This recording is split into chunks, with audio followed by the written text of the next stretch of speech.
Welcome, race fans, to Short Track TV here from the Madera Speedway.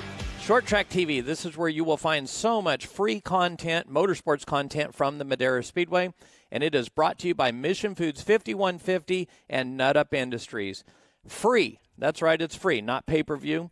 Pay-per-view would be nice. We could use a few dollars around here at the Madera Speedway, but we decided to do this to help grow the sport and to help our race teams to provide them access to as many people as possible, as many fans to help their sponsors out. They also get coverage on MAVTV, so what you will witness tonight, you'll hear a lot about MAVTV. You're actually getting to see a behind-the-scenes look while we're filming for our Madera Racing on MAVTV show. A couple of things you can do to help us out. Hit the like button and hit the subscribe button. That really helps us out. You will also see a super chat, some super stickers, other ways, kind of our virtual tip jar, as we call it. You can throw a couple of bucks in and help us out with the production. Every nickel that we make from this production, from the super chat and from the super stickers, it goes back into products that we buy to enhance this show for you right here on Short Track TV. Tonight, military tribute. That's why I'm dressed the way I'm dressed.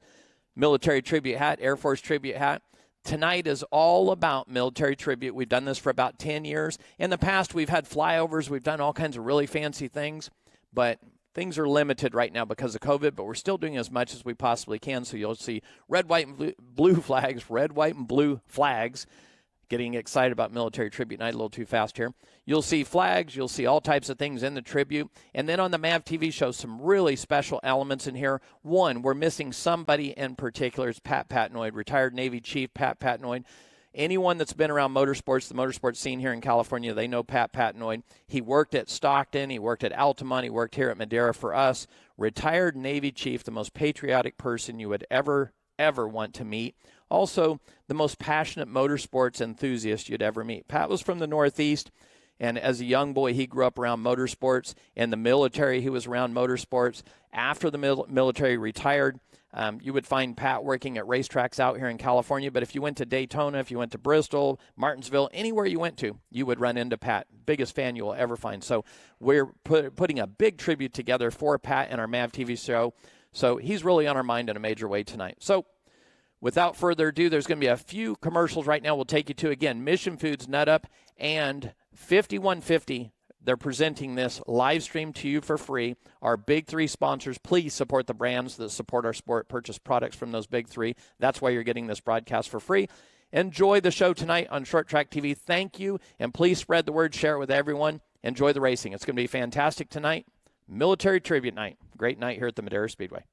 Is that your stomach growling, or the sound of thousands of horsepower circling the track? Fuel up for race day with Mission Foods. Supercharge your taste buds with fast and easy-to-create recipes that are winner circle delicious. Try some of our mouth-watering tacos to piled high nachos, fresh chips with guac, and more. Start those engines, because Mission has you covered from the green flag to the checkered flag. Now that's too fast, too tasty.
.5150 is power.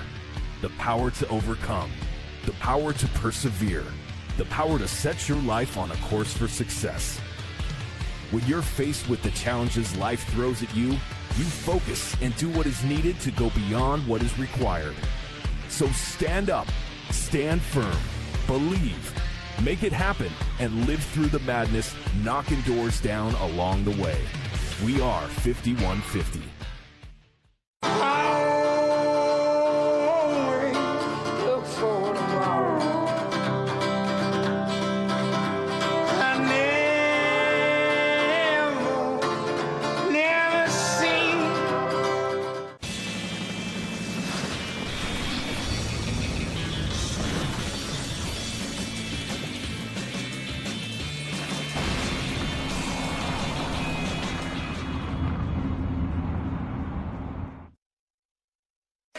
Well, we want to welcome you along, and it's like we timed that absolutely perfectly as the engines fire here around Madera Speedway on Military Tribute Night. My name is Stephen Blakesley. We'll be joined soon in the booth by Outback Andy Foster. A pleasant good evening to all of you around the world here on Short Track TV on YouTube.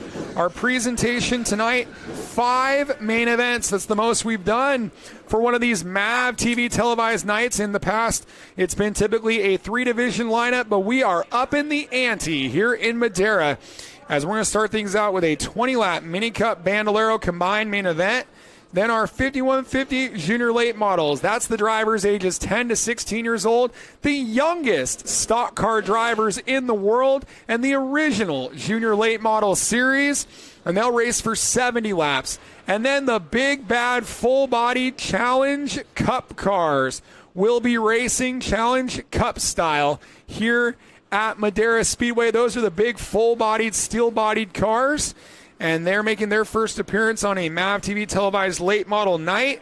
Then we'll have our modified Super Toyotas for 30 laps, and then we'll end the 5-division buffet of racing with the Nut Up Pro late models for 80 laps. So that is your rundown of the order tonight. And with that, it gives you 250 main event laps of racing tonight here from the fastest 1/3 mile in the West, the Madera Speedway, and a patriotic display taking place on the back straightaway right now, Outback. Yes, it's great to be back up in the booth. I have 2 nights that I really love here at Madera, being down trackside and helping Brian out a little down there too. Military Tribute Night is the first one in Short Track Shootout. Great sight down there from all of our drivers flying the American flag proudly. And the breeze down in Turn 1 picked up and was displaying our national flag nicely for the playing of the national anthem. So it's been a great start to the night. Big welcome along to everybody all over the world. Well, and check out the fans all standing up in front of us here, Andy. That's pretty cool sight, that's for sure. The fans were loud today. The fans were loud. We welcomed them back. It's good to see them back, and we're still not at full capacity, obviously, at the moment. We're still at a limited capacity here at Madera, but it is great to have fans back, and they were vocal tonight, and told them at the opening ceremonies that don't worry. If you got a driver you don't like, and he's in Victory Lane, you're welcome to go along and boo that driver. Cheer for the driver you like, because the one thing that drivers do not like is silence. Silence is worse than being booed. You ask someone like Kyle Busch that, he'll tell you he'd rather be booed than silenced down on the racetrack. So, if it's not their favorite driver, they're welcome to go ahead and boo that driver. We just want noise back in the stands. And, that gets some rivalry between the fans, too. There's fans there that they might like that driver. The fan doesn't like that other driver. So, it gets the fans interacting between each other as well, as they do on our YouTube every week. We welcome everybody along. Really been enjoying the interaction between our fans. It's become like a little community out there, Stephen. And, it's great to see. It is great to see. It's great to see the American flags. There's a look at our pole sitter for tonight's junior late model race. He's led the last 140 laps in a row. And I talked to his dad today, and he said, I really wish we would draw a little bit deeper and get some more practice of our racecraft. Racecraft was the talk of the pits. Talked to Mike Nake down there, and he was saying, we really need to work on the racecraft of Holly Clark, and that's the big thing they're working on with the 17 car. So racecraft was a big topic. Well, for Jacob Smith, who's won the last 2 main events and, like I said, led 140 consecutive laps, well, he's going to maybe try to win another 70 consecutive laps from the pole. He didn't get fast time, however, but he did draw the number 1, did the driver out of Eagle, Idaho, the 16-year-old. And I have some special info about him that we'll be talking about during the pre-race of the junior late model race, but we're going to save that for then. So I do have a little bit of extra info about Jacob Smith that we will talk about later in this broadcast. Again, a big welcome along. Remember to like, share, and subscribe. And when you do hit subscribe, you got to hit the bell icon so you get all the notifications. YouTube has become, it's rather busy and competitive for the real estate. And the only way that you can see all our videos is you got to hit the bell and subscribe. So please subscribe. And also wanted to take this opportunity to tell you about the weather. The weather here is absolutely Chamber of Commerce weather, Andy, as it is hovering around 70 degrees with a breeze. It's going to get cold tonight. I've got my long sleeves on as there's our officials gathering up the Star Spangled Banners down there. Yes, they're grabbing up the banners down there, and yes, there's a breeze tonight. It's been a warm day here in Madera, California, so the breeze is doing its job of cooling this place. It might get a little cooler later in the night, but a lot of breeze. Hopefully that'll die down as the night goes on. See our national flag there, Stephen.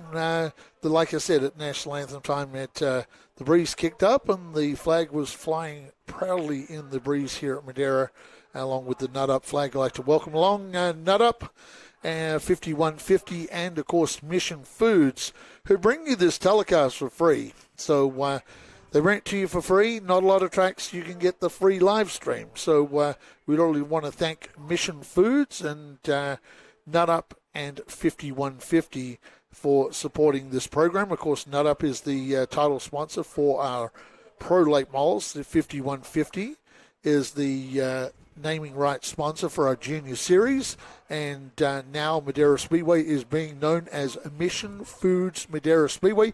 You get those Mission Food products all over the world, wherever you are, whether you're down in Australia or in Asia or wherever, you can get those Mission Foods products. So make sure when you're at the grocery store you grab some Mission Foods products. And of course we got those super chats. So Grandpa Rails, $10. Thank you, Grandpa Rails. All the money that we raise through this goes to new equipment to bring you this live stream free. So we're buying new equipment like crazy here at Madera. So every time you guys give us those super chats and the donations, it helps out for our production crew to buy some new and super cool equipment and make us sound super cool. So once again, 5150. Go along to their sites too, 5150.com and nutup.com. There's some great specials there too. You can check out MAVTV 20 and get yourself some discounted merchandise from 5150, or some of those awesome nuts. I like the sea salt and caramel. Kenny Shepard and Stephen Blakeslee, they like the sweet heat, and they're great nuts. Pick them up in the grocery stores. So we have a viewer tuning in from the Netherlands where he says it's 2:43 a.m. Well, welcome along, sir or madam. Are you up late or up early? That's what we want to know. And what do you eat on a race day when it is 2:43 a.m. in Netherlands? What do the Netherlanders like to eat?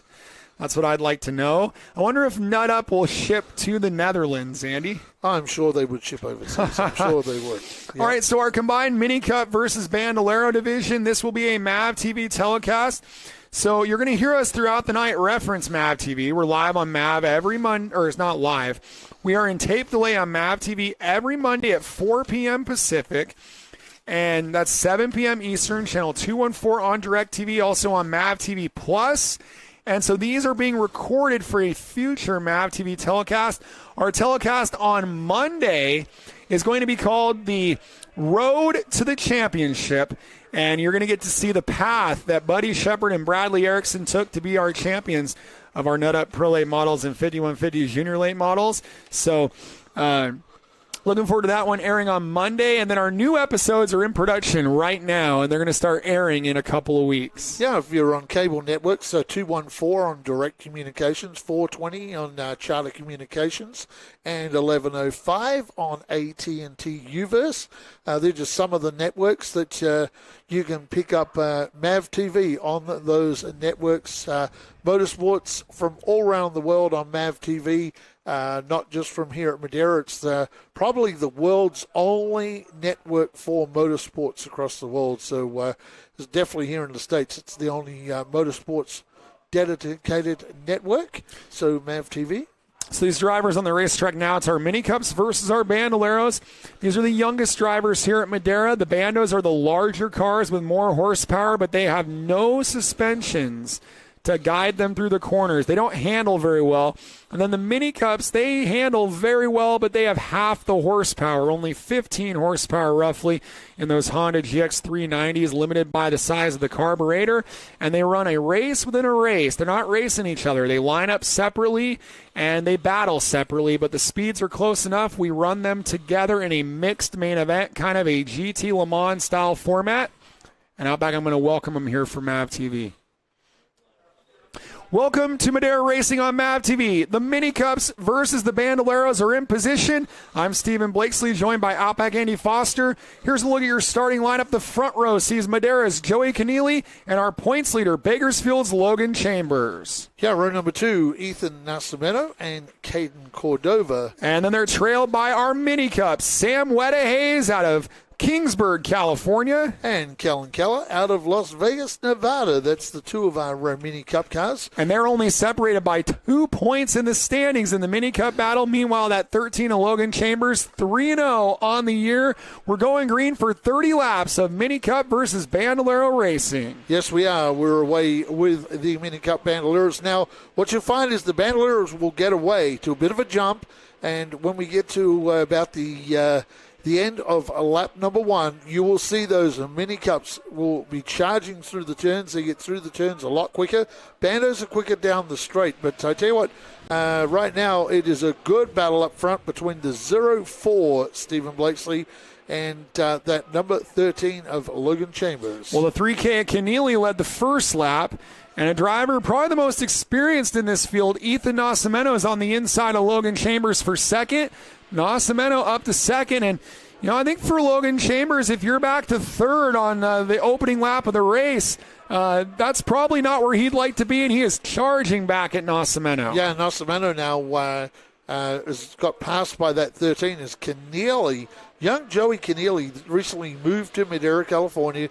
He is driving away with this. You see the battle we've been showing you between that 13 and Logan Chambers. There's Keneally on screen now down in that Mission Foods turns 3 and 4 and doing a great job. Has about a 6-car lead over the second place of Logan Chambers, followed by Ethan Nascimento and Caden Cordova. That's the battle in the Bandoleros. 4 laps down in this contest here for the Mini Cups versus the Bandoleros, and actually a 20-lap affair tonight. So 5 down, 15 to go, and really the Mini Cups putting on a real nice battle back through the field as the Bandos have kind of settled into their proper race place, and the battle for the Mini Cups really picking up down the backstretch.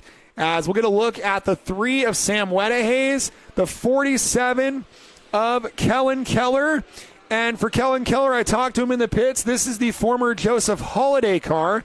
And he said when they used this car last week, the gearing was all wrong. And he said we got a good gear, a better gear from the Keneallys, and the car is running a lot better. This has actually been a really good battle. It looks like the 47 of Keller is carrying a bit more straightaway speed as he is challenging Sam Wedehays. Yeah, Wedehays been the standout for a first-year driver in this, and these guys are going hard at it. They're both first-year drivers in Mini Cups. But I tell you what, for Keller's doing a good job after damaging the primary car they have. You see the way the 47 of Kellen Keller, the Las Vegas driver, was really throwing all his chips on the table. That car is motoring down the straightaway. And these are spec-sealed Rex Hutchison Hondas. And that thing, look at this gap here, and he had a little bobble on the exit, so he lost the momentum. They're almost like Daytona or Talladega. You're flat on the gas, and you got to get every corner right, because if you miss in any way, you lose a lot of momentum off the corner. Yeah, you do lose a lot of momentum. So like where Keller bobbled, Stephen said last time out of 2 laps ago out of turn 2, that's the turn where you get that big slingshot, and that's probably the worst of the turns to get a bobble. 4, you could probably get away with it. Here's our race leader, the 3, Joey Keneally, doing a great job. 11 laps down, 9 to go, and Keneally has been desperate for a win. They enlisted the help of John Vargas, of course, his son Ryan, a former state champion in the Inex Bandos, now competing in the NASCAR Xfinity Series for JD Motorsports in the number 6 car. And really cool to have someone like Vargas helping out the Keneallys, but they have had all kinds of throwing chains and mechanical issues. tires and wheels falling off, and they're going to be coming up on this mini cup battle here as we're going to have 7 to go. Weta Hayes in a very close battle with Kellen Keller into turn 1. Weta Hayes has kind of been running up with the Bandoleros, but tonight Keneally's half of the back straight away from these two cars. Here we come again. That 47 closes up. Weta Hayes, like I say, Weta Hayes has been running up with the Bandoleros. You see Frank now putting that flag out to tell them that the Bandoleros are coming. And this is really the first time this season we've seen the Bandoleros having the upper hand here, Stephen. Yeah, it's been usually the mini cups are right up there, at least with that 37 of Cordova, but they are a half track behind the furthest back Bando. As there goes the 3 of Keneally, and like you said, this is kind of foreign. And what that did is it drew Weta Hayes off the bottom. Here comes Keller. Yeah, Weta Hayes got off the bottom, and Keller came charging through. So Weta Hayes now was going to try and find a way through, but right behind him is that 13, Logan Chambers, who's done had a pretty good season going in the Bandoleros. He safely gets by. Here comes Weta Hayes now. It's side by side for the mini cups. 2 races in 1. We've seen the Bandoleros get clear of these cars and put a lap on these mini cup cars. But this is for the race win and the trophy for the mini cups, and they are trading paint. Wow. Putting donuts on the side of the cars. Keller turned down on the 3 car. The 3 car drove up the racetrack and turned in. And here comes Nascimento now. Nascimento as they drive into the turn, and the 2 mini cups go around, and Keller passes the 3 while he's going backwards. The 3 got away. And the 47 now gets away, so no damage, which is the good news to the mini cups. And the caution flying here on lap number 17 for our mini cups versus Bandoleros. We're going to have a 3-lap shootout to the finish, and we return here to Madera Racing on MAVTV. And we can't forget we're also doing the MAVTV broadcast there as Kellen Keller, the 47, the 3 of Weta Hayes, getting all sideways through 3 and 4. And luckily, I don't think either of those cars has any significant damage. I think this is bad news for the 3K as his lead evaporates. That is the driver, Joey Keneally. And now he is going to have to deal with the 3-0 driver, Logan Chambers, out of Bakersfield. A Madera driver versus a Bakersfield driver for 1 more mile of mini cup racing. And Keller kind of fell off the side of the track there. Keller actually is getting pushed off the racetrack, Stephen. They're pushing that car off. So Keller had stopped. I'm wondering if it's thrown a chain when he got it refired. Hey, we got someone tuning in from the Philippines. He says, thanks for showing some racing live for this transplanted American. Also want to say hello to Jeff McCoy tuning in from Webster, Florida. Thank you for being here. Yeah, we're loving these comments. The Philippines. Okay, so in the Philippines, what are you eating? Stephen Blakesy asks the question all the time.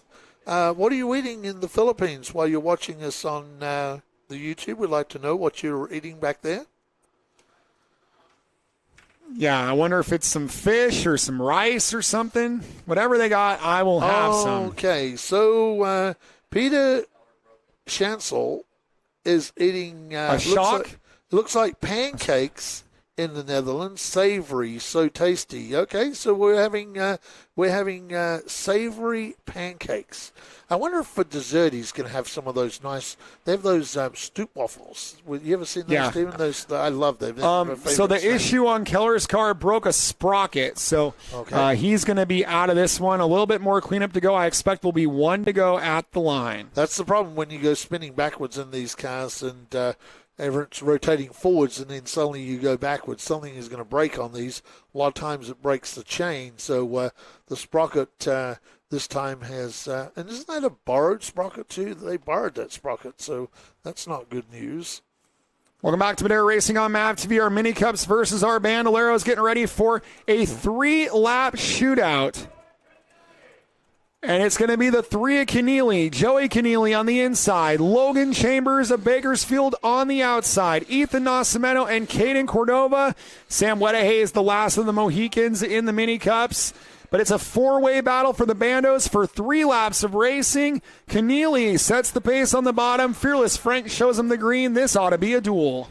Yes, and Sam Wedhays now is going to go on to win the mini cups because he'll be the last car standing. Well, Keneally has got away, and Chambers is under pressure from Nascimento. Now, for Keneally, these two battling together will slow the pace down theoretically if this works out right. So Keneally right now, his best friends are those two cars behind him because all the time they get to battling like they were just then, bumping body panels together, it will slow them up, and they need to single file and get going. And here One lap to go. The white flag comes out for the 3K of Keneally. Chambers and Nascimento having a tremendous battle for second. And for Chambers, he just wants another top two to go with his 3 wins on the year.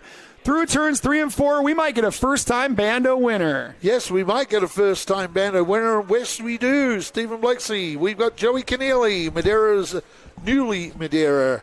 Joey Keneally with that military tribute night with that flag on the side of the car. Well, that is fitting that he takes that 3 car to victory lane.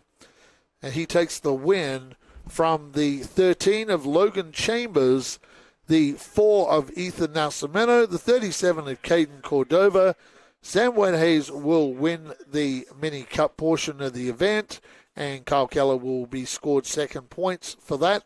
So that will shake up the points in the mini cups tonight, and we love first-time winners at Madera Speedway, so congratulations to Joey Keneally and Sam Wedhays.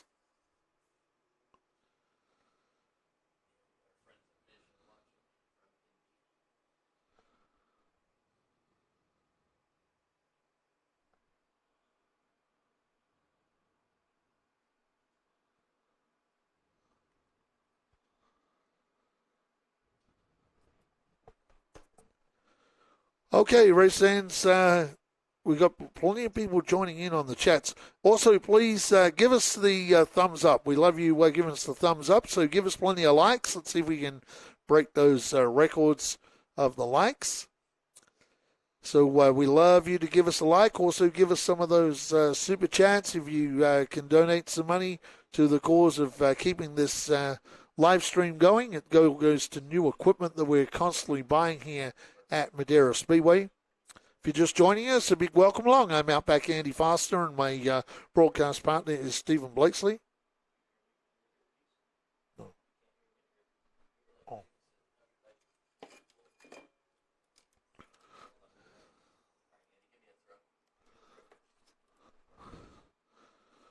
Okay, we're getting ready to go down to victory lane, and it is Stephen Blakeslee down there with Joey Keneally.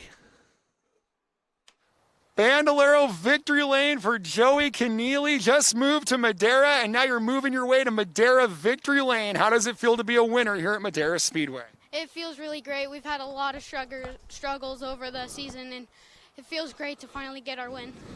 And tell us who you'd like to thank. Oh, I'd like to huge thanks to my parents, Wiley X, and especially to John Vargas for everything they've done, and also Kathy Marple's Real Estate, Lemurs Buick GMC, and everybody else in my car. Well, a common sight in Bandolero victory lane. Another Keller car in victory lane as the driver of the 3K, Joey Keneally, gets the win. Thank you very much, Stephen Blakeslee. A very happy Joey Keneally down there in victory lane. Like I say, his first win, and the whole family is down there, and all the crew congratulating Joey Keneally. As Stephen Blakeslee is just getting staged down there now to talk to our winner of the mini cups tonight. So we're getting ready to go down there. We'll just get them staged down there. What a great win for him tonight. Hard battle for this young guy tonight in victory lane. Stephen Blakeslee is down with the current points leader in the mini cups, Sam Wedhays. Well, a familiar sight here in Madera Speedway victory lane is Sam Wedhays winning another mini cup Bandolero main event in the mini cup portion of this race. That was a pretty good battle with Kellen Keller. What did it take to come out on top today? It take a lot of just momentum, really. He's a good driver. And tell us who you'd like to thank. I'd like to thank Adaptive Integration, Print Theory, NH3 Plus, Produce Jet, Leap, and this race is dedicated to Landon's brother because it is his birthday. A little birthday shout out here in Victory Lane. A great battle between Kellen Keller and Sam Wedehays. Sam Wedehays gets the mini cup win. Yeah, great night for Sam Wedehays, and he'll leave here as the points leader. And Dad's down there, the photographer, congratulating young Sam down there, and he's done a great job in this season in that car. Of course, a first season driver, Sam Wedehays. So congratulations to him and Joey Keneally. Stephen Blakesley roaming down there, trying to get some more interviews down there in Victory Lane, and he has certainly found someone down there. It's one of our Bandoleros, and the driver that was second tonight in the Bandoleros from Bakersfield, California in the 13 car. It's Logan Chambers with Stephen Blakesley. Well, Bakersfield's Logan Chambers, 3 victories and now a second-place finish here in our Bandolero portion, the Mini Cups versus Bandoleros. I know you wanted win number 4, but another top 2. It's been a pretty great season, hasn't it? Yeah, it's good to have multiple top 3s in, and I'd like to thank my sponsors, Ag Now and Colombo Construction and John Vargas Performance. Yeah, that's another Vargas car at the front of the field. How about it for Logan Chambers out of Bakersfield, second place here at Madera? The young guy's having a great season, too, with 3 wins and a second. So he's our points leader in the Bandolero division. And this young kid is looking good to win the championship early in the season.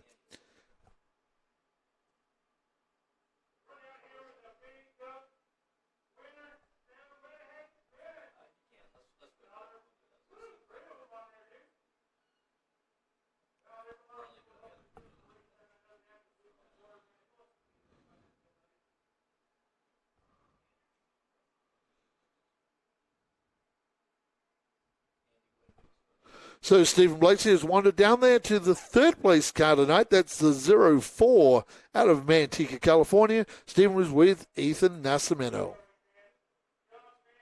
Third place for Ethan Nascimento here in the Mini Cups versus the Bandoleros. And you're a busy guy in the race car, double duty all the time. What's it like going back and forth between the late model and the Bandolero? Oh, it's pretty fun. I just want to give a big shout out on Gary Spangler for letting me run this car. Hopefully he can come out next time and try to win. You've seen some good competition in your Bandolero days. Now you're racing with that 13 car, Logan Chambers, who's had a really good rookie season out here at Madera. How impressed are you with that 13 car? Oh, yeah, he's gained a lot. I used to race go-karts with him. He was my teammate, and he just is a stud. He's gonna be up there, hopefully. And how's your car tonight for the junior late model race? Oh, it's pretty good. We qualified first, and we drew a 6, so we'll see. Hopefully we can be up there and try to win. He drew the 6, but he's going for the win in the junior late models. Third place in the Bandos for Ethan Nascimento. Great job by Ethan Nascimento. Logan Chambers and Joey Keneally taking the win tonight. And, of course, for our Mini Cups, Sam Wedehays taking the win over Kellen Keller, the Las Vegas driver, getting second in that. So a great race for our Bandolero Mini Cups. They'll be back next time we run the pro late models and, of course, our junior late models as the support division. 5150 girls down there wandering around the grid, getting some photos with young Joey Keneally. We'll take a short commercial break, race fans. Keep watching. Remember, support our sponsors, Mission Foods, 5150, and, of course, Nut Up. That your stomach growling or the sound of thousands of horsepower circling the track? Fuel up for race day with Mission Foods. Supercharge your taste buds with fast and easy to create recipes that are winner circle delicious. Try some of our mouth-watering tacos to piled high nachos, fresh chips with guac, and more. Start those engines because Mission has you covered from the green flag to the checkered flag. Now that's too fast, too tasty.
5150 is power.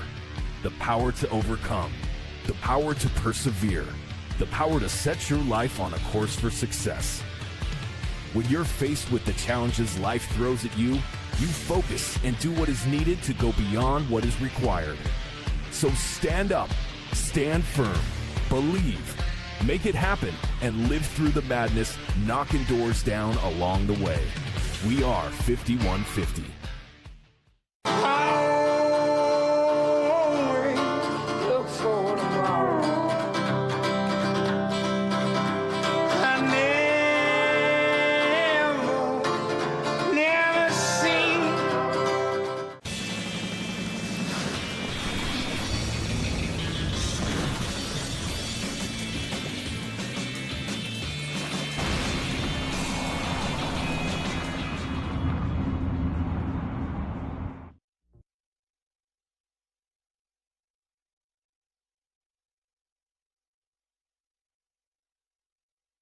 Just joining us, I'm Outback Andy. My broadcast partner tonight is Stephen Blakesley.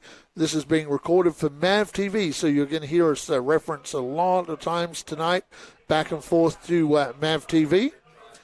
We're getting ready now for our next event, which will be our junior late models tonight. 70 laps of junior late model racing.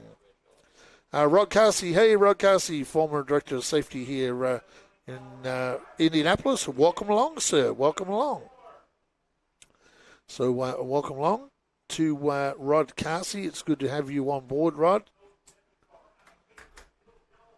We love having everybody tune in, and once again, make sure you give us a thumbs up on the chat. So give us a thumbs up, and also those super chats as well. If you've can see your way to donating any money to the new equipment that we buy. That all goes into new equipment here at Madera Speedway. So Cam says from Southern Ontario, Canada, no racing here yet, but should be soon. Till then, I'll keep enjoying racing from this track every Saturday. Hey, welcome along, sir, in Canada. We love having you, and it's great to have you at least getting some racing while you're down there in Canada. So, Ashley Salvi, let's go Jacob Smith. Yes, Jacob Smith doing a great job this year, has led a lot of laps. Mark Clayton from Sacramento. Sterling Baker, good evening, sir, to Sterling Baker. So it's good to have everybody along. Joining us here. So, keep chatting in the Super Chats. We're getting ready now to bring out our junior late models. They will get lined up. Great field of junior late models. Jacob Smith has led all those laps and will be starting from the pole tonight. So those that have been following along, the car that is wrenched and fielded by Rick and Matt Erickson. Of course, Matt Erickson, the most winningest driver in the history of late model racing at Madera Speedway. And it would be safe to say that Rick Erickson is probably the most winning crew chief as well, because Rick does a great job in spotting with Matt Erickson. And they have MJ Gilbert on the construction on the hood of Matt's car. And, of course, that's his original sponsor from when Matt started out at Altamont Raceway Park many, many years ago. So something consistent for Matt, and they're fielding that car for Jacob Smith, and Jacob's done a great job.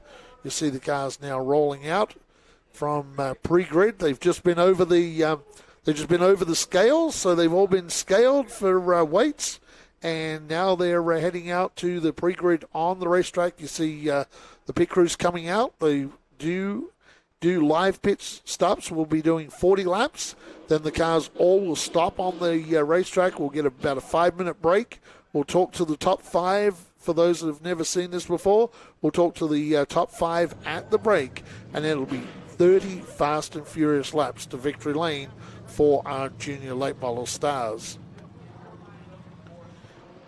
So everybody getting lined up, and great race tonight. Qualifying was insane today. The qualifying between the junior late models and our Nut Up Pro late models, very, very close in qualifying. Yes, Denise Hood, a nice car count. We do have a nice car count tonight. 14 of the junior late models. We're trying to keep it around there at the moment for our junior late models. A lot of new drivers this year.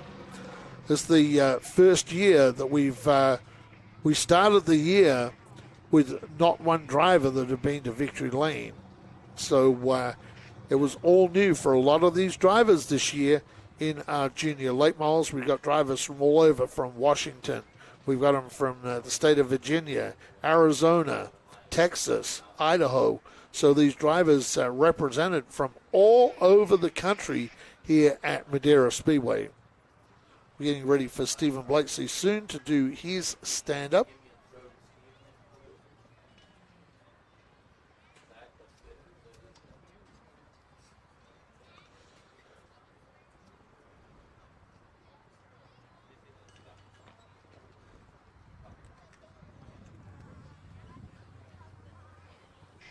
Welcome along to Madera Speedway for another round of the Junior Late Models, brought to you by 5150.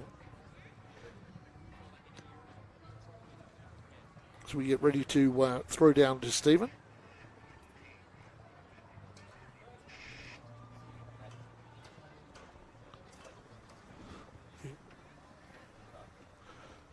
Getting ready to send it down to Stephen Blakeslee any time for his stand-up. I'll wait till we get the okay for that. Just Stephen getting ready, and what a great field. Look at that. Those junior late models stretched all down the front stretch tonight, and Jacob Smith will be leading away, the driver out of Eagle, Idaho. Let's take a look. We got Double Dutch from Kansas City, Missouri. Yes, the Pinty Series being delayed. Rodney Pettit. Hey, Rodney. Hey, welcome along, sir. One of my former friends from, still a friend from Perth, Western Australia. Hey, Rob Pettit, good to have you along, sir. We've got we had a late model race coming up here, 70 laps. Then we're going to have a couple of filler races, and then tonight to finish out the program, 80 laps of pro late model racing.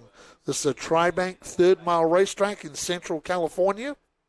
This will be played on Monday nights on MAVTV, so we're recording now.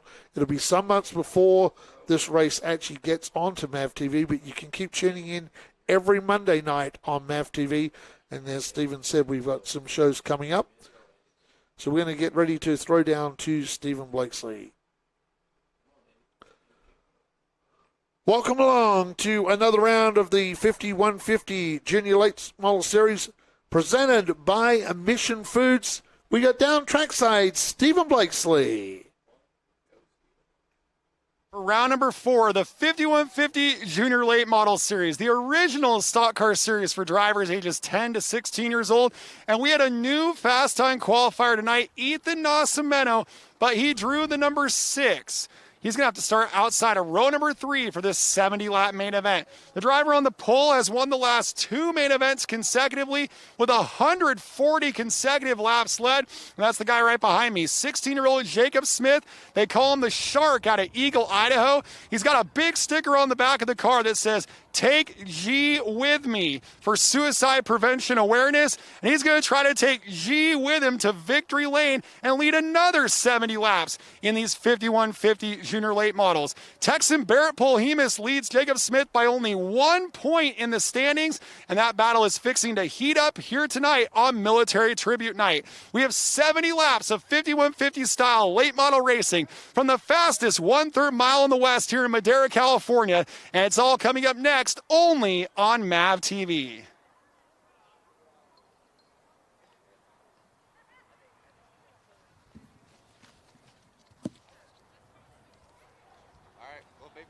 Thank you very much, Stephen Blakeslee. As we now get ready to fire up all the in-car cameras, we'll be having some in-car cameras for you tonight. In fact, there'll be 5 in-car cameras during this event tonight. I'd like to welcome you all along once again to Madera Speedway for round of the 5150 Junior Late Models, presented by Mission Foods. And, of course, this telecast presented by Nut Up, also presented by 5150 and Mission Foods. See some 805 ads tonight on the telecast. We'll certainly be having an 805 beer after the races tonight. 5150, great apparel. Of course, you can go to 5150.com and also to nutup.com and type in MAVTV20, MAVTV20, and you'll get 20% off of your purchases. So go along and type that in. Buy yourself some awesome Nut Up products, awesome apparel from 5150. Junior Late Models now getting fired up down on the racetrack. Race time, 70 laps tonight for our Junior Late Models.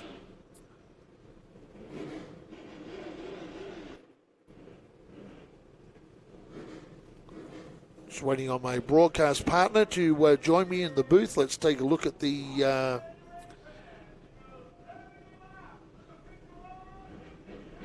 yes, we got a pace car down there, the Mustang pace car down there. It's good to have a pace car here at Madera Speedway.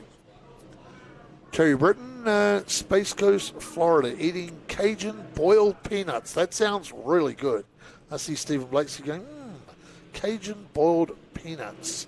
Dustin Mitchell cheering on Casey Cash from Montana. Hey, great to have you from Montana.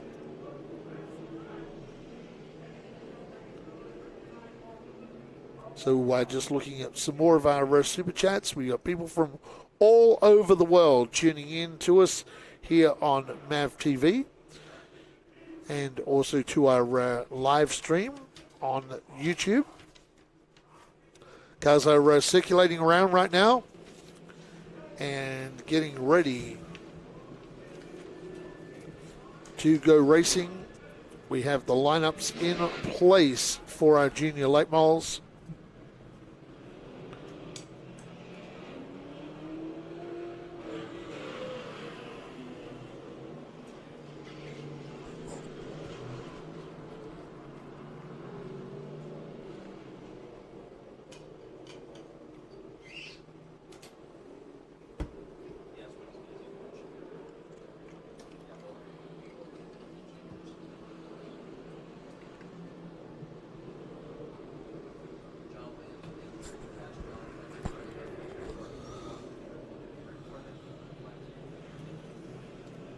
Active Duty Army watching from Fort Irwin, California. Drew Ayers, thank you for your service, sir, on Military Tribute Night here at Madera Speedway. So welcome along.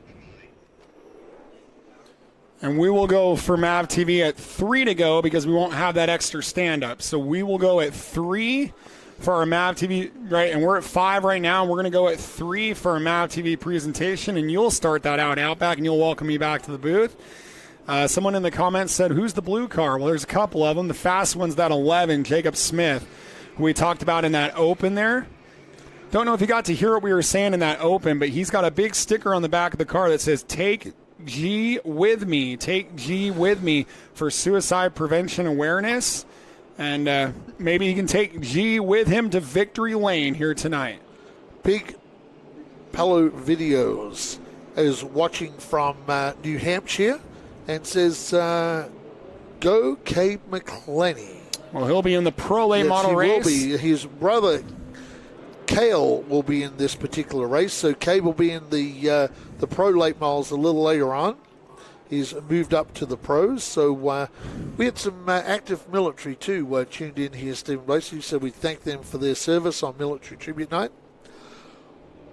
Welcome back to Madera Racing on MAVTV. This is the 5150 Junior Late Models presented by Mission Foods. Joining me back in the booth, Stephen Blakesy, my broadcast partner. Welcome back, sir. Yep, time to take a look at this starting lineup. And on the front row, we got the Shark, Jacob Smith out of Eagle, Idaho, and the points leader, Barrett Polhemus from Wimberley, Texas. Move to the row number 3. We have Gersie Young and Brody Armtrout. Row 3, the youngest driver, Tristan McKee from Virginia, and fast timer, Ethan Nascimento. Holly Clark and Robbie Keneally share row number 4. Row 5, Jeffrey Erickson, the Bandos champion, and Haley Lyles. Cale McClenny out of Bakersfield and Brody Moore out of Dillon, Colorado will share row number 6. And row 7, Kenna Mitchell. They had to make some repairs on that car this afternoon. And Casey Klein. We got 5 onboard cameras, including Kenna Mitchell. We have the 17C of Holly Clark. We got Tristan McKee in the 54. The 17 of Bakersfield's Kirsty Young. And how about the points leader out of Wimberley, Texas, Barrett Polhemus. Well, the last 140 laps of junior late model racing here at Madera Speedway have been led by Jacob Smith. Can he continue that streak tonight? He's going to attempt to do so from the pole and maybe never relinquish it. But he's got the points leader of Wimberley, Texas's Barrett Polhemus to his outside. 70 laps of racing to go. We are underway. Yes, we are underway. Stephen Blakeslee with the 5150 Junior Late Model Series presented by Mission Foods. And I tell you what, Paul Hemus got very, very sideways. That's allowed. That's 17. That's the white 17 with those pink numbers. Bakersfield's Kirsty Young, and Frank is already tapping his white helmet, telling them to use their head down here. Brand new car for the driver. The 29 used to be the 19 of Brody Armtrout from Smartsville. That's the Nevada City area, home of great racers such as Alexander Rossi and Brad Sweet. And he's up to the 3rd spot, but he got contact from Tristan McKee, our youngest driver, and there's contact on the back straightaway, it looked like, between Polhemus and Armtrout. Yes, and McKee let him go. It was some good give and take after they got together, Stephen Blakeslee. These young drivers, these are, for people on there right now, these are full late models. The only difference is they have an RPM rev limiter and a spacer between the carburetor and the manifold. That is the only difference to our pro late models. And a lot of these juniors get hooked up, and the times are as good on some of these cars or faster than our pro late models. So the juniors doing a great job. I see the 21 in Nascimento is on the charge down here, Stephen. And Nascimento was her fast time qualifier, but drew the number 6. An unlucky pull for him, and that's where he rides right now in a sandwich between a couple of Nate-prepared cars. The 54 Tristan McKee out of Virginia, the 17 of Holly Clark out of Colorado. The other Nate car here today, Takuya Okada from Japan in the Pro Lates. He's got Virginia, Colorado, and Japan in his pit area. And a local driver from Manteca, California, Ethan Nascimento, battling with those Nate cars here in Madera, California. 7 laps down in this 40-lap opening segment. There's a look at Holly Clark trying to get up behind Nascimento. Yes, Holly Clark actually, in fact, dropped off of the back of Nascimento. Nascimento was right on the back of the 54, Tristan McKee. So right now, Stephen Blakeslee McKee is under pressure from Nascimento. Holly Clark draws back up. As these two cars get to racing, that'll help Holly Clark catch back up. But I tell you what, the guy that's leading this event, he flashed by us, Stephen Blakeslee. Laps led a lot this season. Well, he's just led his 9th lap of the night, which brings him to 149 on the year, and everybody all the way around the bottom. It's been an unseasonable night. It's windy. It's about 70. Normally cooler temperatures mean the groove moves up, but that hasn't happened yet. And McKee, this is some pressure for that youngster, only his 2nd start in the series, and he's really sliding around and trying to maybe open up the bottom for Nascimento, as there's a look at the Shark, the 11 car of Smith, and there you go, yeah. McKee up the hill. Nascimento gets by, and McKee might lose 2 spots here, Stephen, because Holly Clark is on the charge as well, and then behind Holly Clark, there's a bunch of other cars, so right now, Holly Clark needs to get that car down to the inside of the racetrack. Here you go. The 23 of Jeffrey Erickson, the Bandolero champion. He was undefeated in Bandos.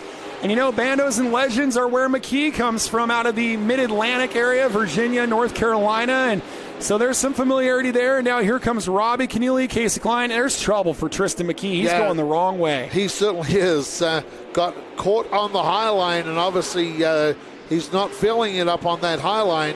And he is just getting passed by everybody in the field right now, battling it out with Brody Moore. And Brody Moore from the inside, Stephen Blakeslee, out of turn 2. Normally the outside is where you get that slingshot, but Moore got it done on the inside. So that's pretty impressive as Armtrout and Kirsty Young go hard at it And this is for second place on the that's racetrack. Contact between Armtrout and Young out of turn number 4. And this is all taking place about a straightaway behind Jacob Smith. And Young protecting the bottom. Her big thing is trying to make it to the break in the bonus points. She's only done that about once or twice this year, so she needs to be in the halfway break bonus. And the top 4 get those bonus points as Armtrout muscle in the back of that 17, a brand new car for Brody Armtrout. They call him the bully, and he's kind of bullying the back of Kersey Young right now. Yeah, and the reason he's doing that, if you have a look, Stephen Blakeslee, the 79 of Barrett Paul-Hemus. Barrett Paul-Hemus, who started on the outside of the front row, is starting to come back, and the yellow is out. We have a car spun. I believe that's Haley Lyles right in front of the mission sign. We will rack them and stack them back up for the restart. Stay with us, race fans, here on MAVTV.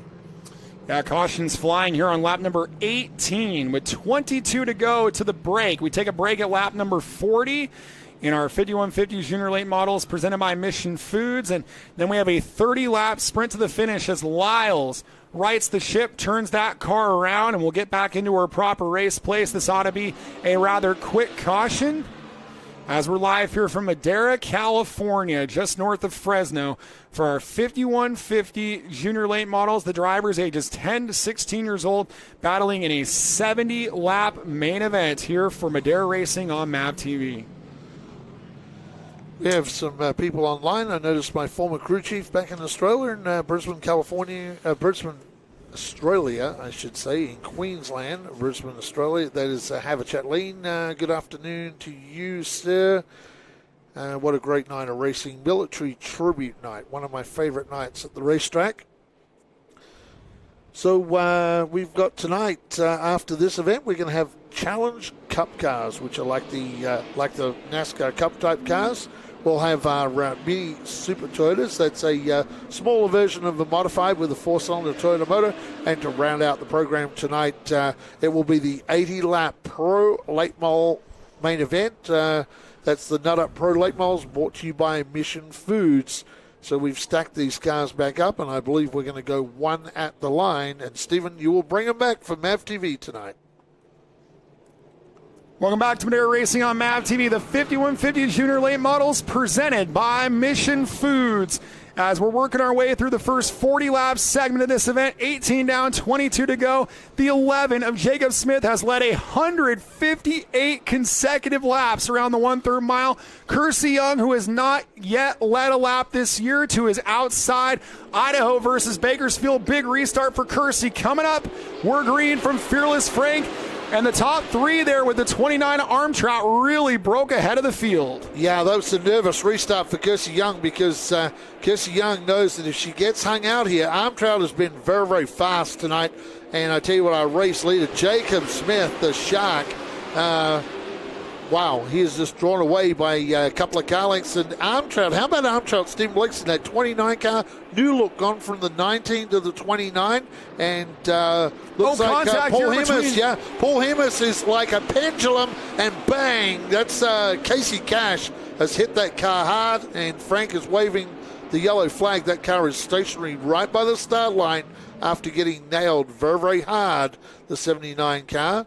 Let's hope there's not a lot of damage to that. Our officials go flat left rear tire for the 79 of Barrett Paul-Hemus, the Wimbley, Texas driver. We'll take a short break, race fans, and we'll be back as we get this restarted and the crew go to work on the 79 and put a new rear tire on the car. Where you are now may not be where you came from. Sometimes you're preparing for success, and sometimes you're preparing for failure. The choices you make today may spiral out of control or spin you in the right direction. Your past doesn't define you, but the choices you make today can change your life forever. The drive can motivate you or destroy you.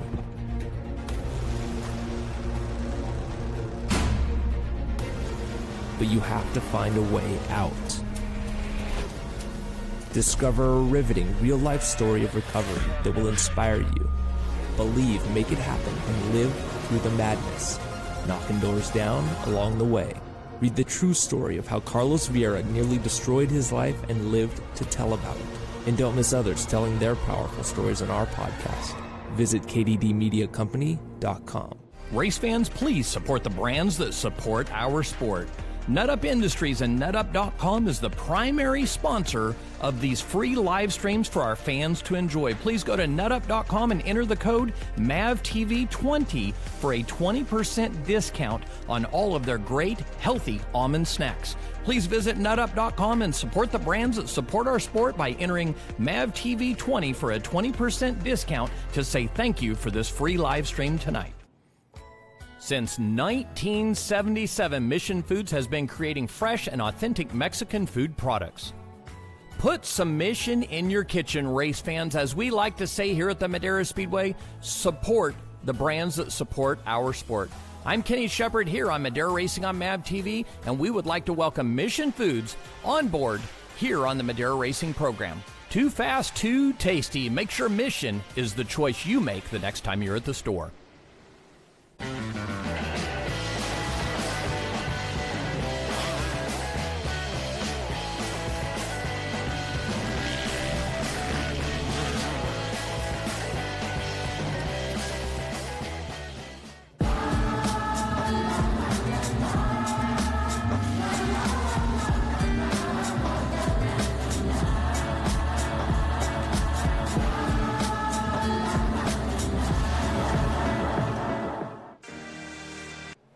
Welcome back to the Short Track TV live stream of Madera Racing on MAVTV. And, you know, we had thought maybe it was just a tire on the 79 of Polhemus, and Zach's got his camera on that. That car is on the hook for the driver who came in tonight with a 1-point lead over Jacob Smith.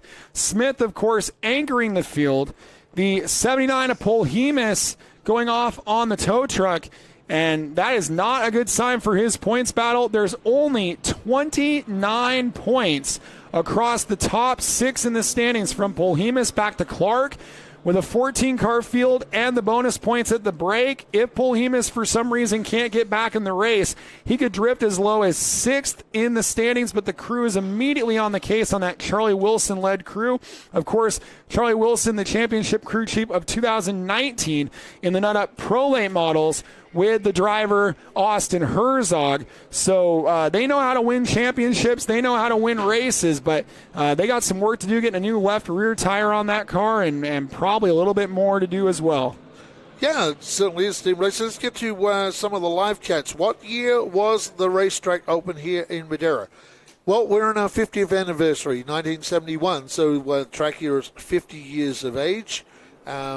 It's gone under a lot of renovations since Kenny Shepard took over in 2007. So we get ready to double these cars up.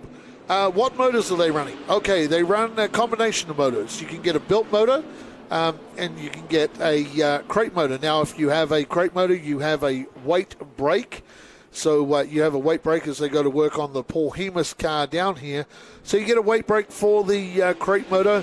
Like I said, it's the 970 Hoosier tires and the shock package that they have that evens up the package that Kenny Shepard has worked very, very hard, our promoter, on. Welcome back to Madera Racing on MAVTV, our 5150 Junior Late models after that skirmish involving our points leader Barrett Polhemus and Washington's Casey Klein. Klein has rejoined the field at the back. Polhemus is still in the pits with the hood off on that Wilson Motorsports prepared car. It is still the Shark, Jacob Smith, leading the way on the inside, but he's got a new customer to deal with, the 29 of Brody Armtrout, the bully. On the top side, Armtrout fills the hole between Smith and Young, and those top 3 move away, battle for 4th behind them as Ethan Nascimento up into 4th around the outside of the 23 of Jeffrey Erickson. Erickson back to 5th. Those are your top 5 here on lap number 21. Yes, Kirsty Young, the Bakersfield driver. And what about this battle? Ethan Nascimento fighting it out hard with the 23 of Erickson. That's a great battle, Steve Lacey. And right behind him, Holly Clark goes up on the outside, right around the outside of Robbie Keneally. Keneally's getting faster all the time, too, in that 1K car. Yeah, every week they've knocked about a tenth off. They still have not yet made a redraw as the 79 of Polhemus will rejoin the field, and Polhemus is rejoining us 3 laps down, I believe, perhaps 2, so he didn't lose too many laps. He can get back into this race and score a top 10 and salvage his championship.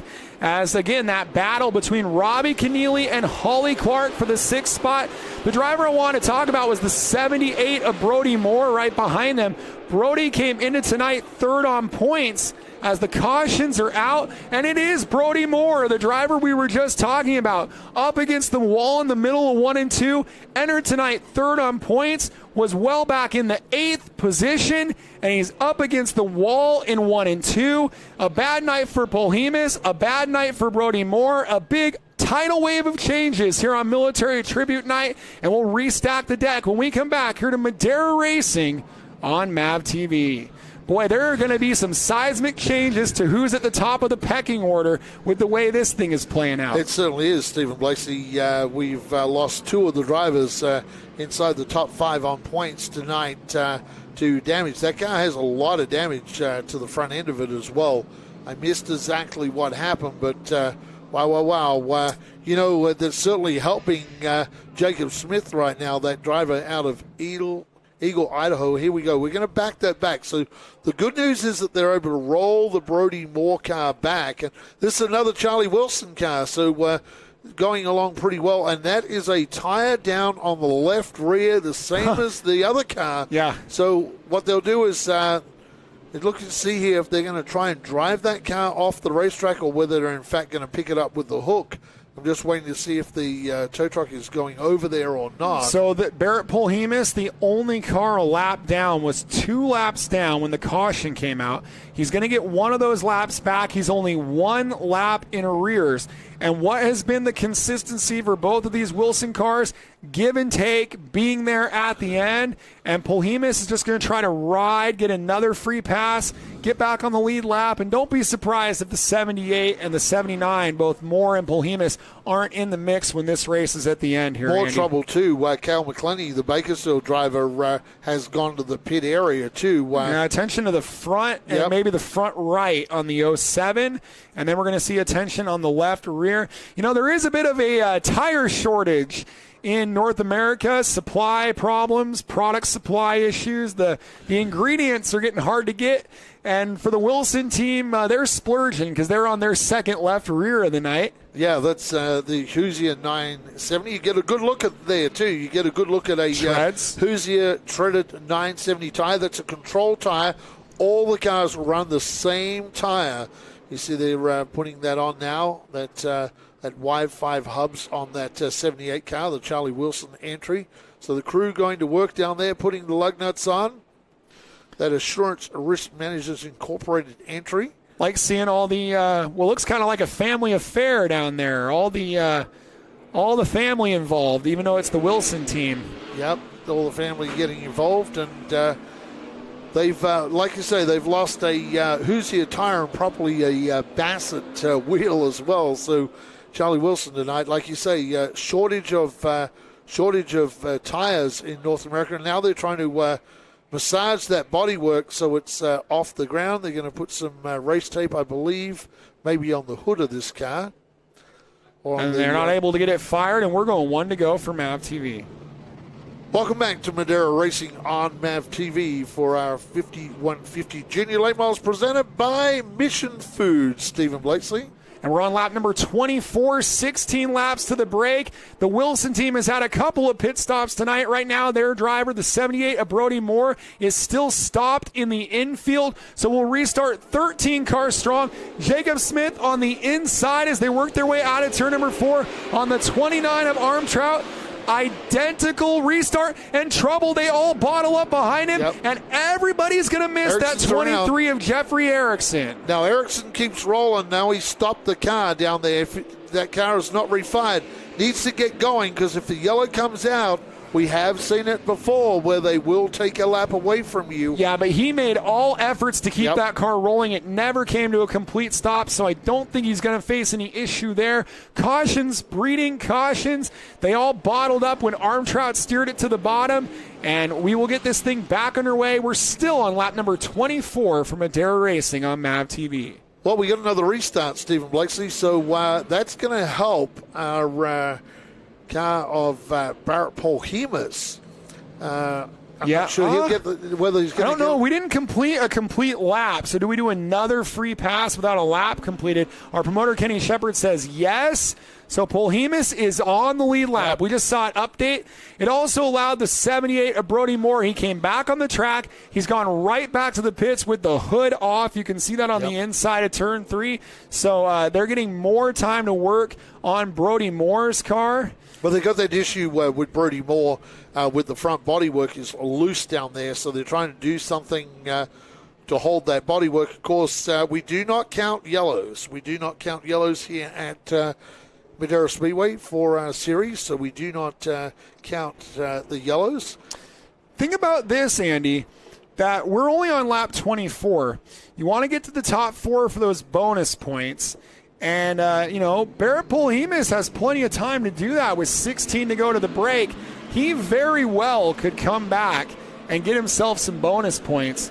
As a great turnout on our Short Track TV live stream. Remember to smash that like button, hit share, hit subscribe, hit the bell for notifications.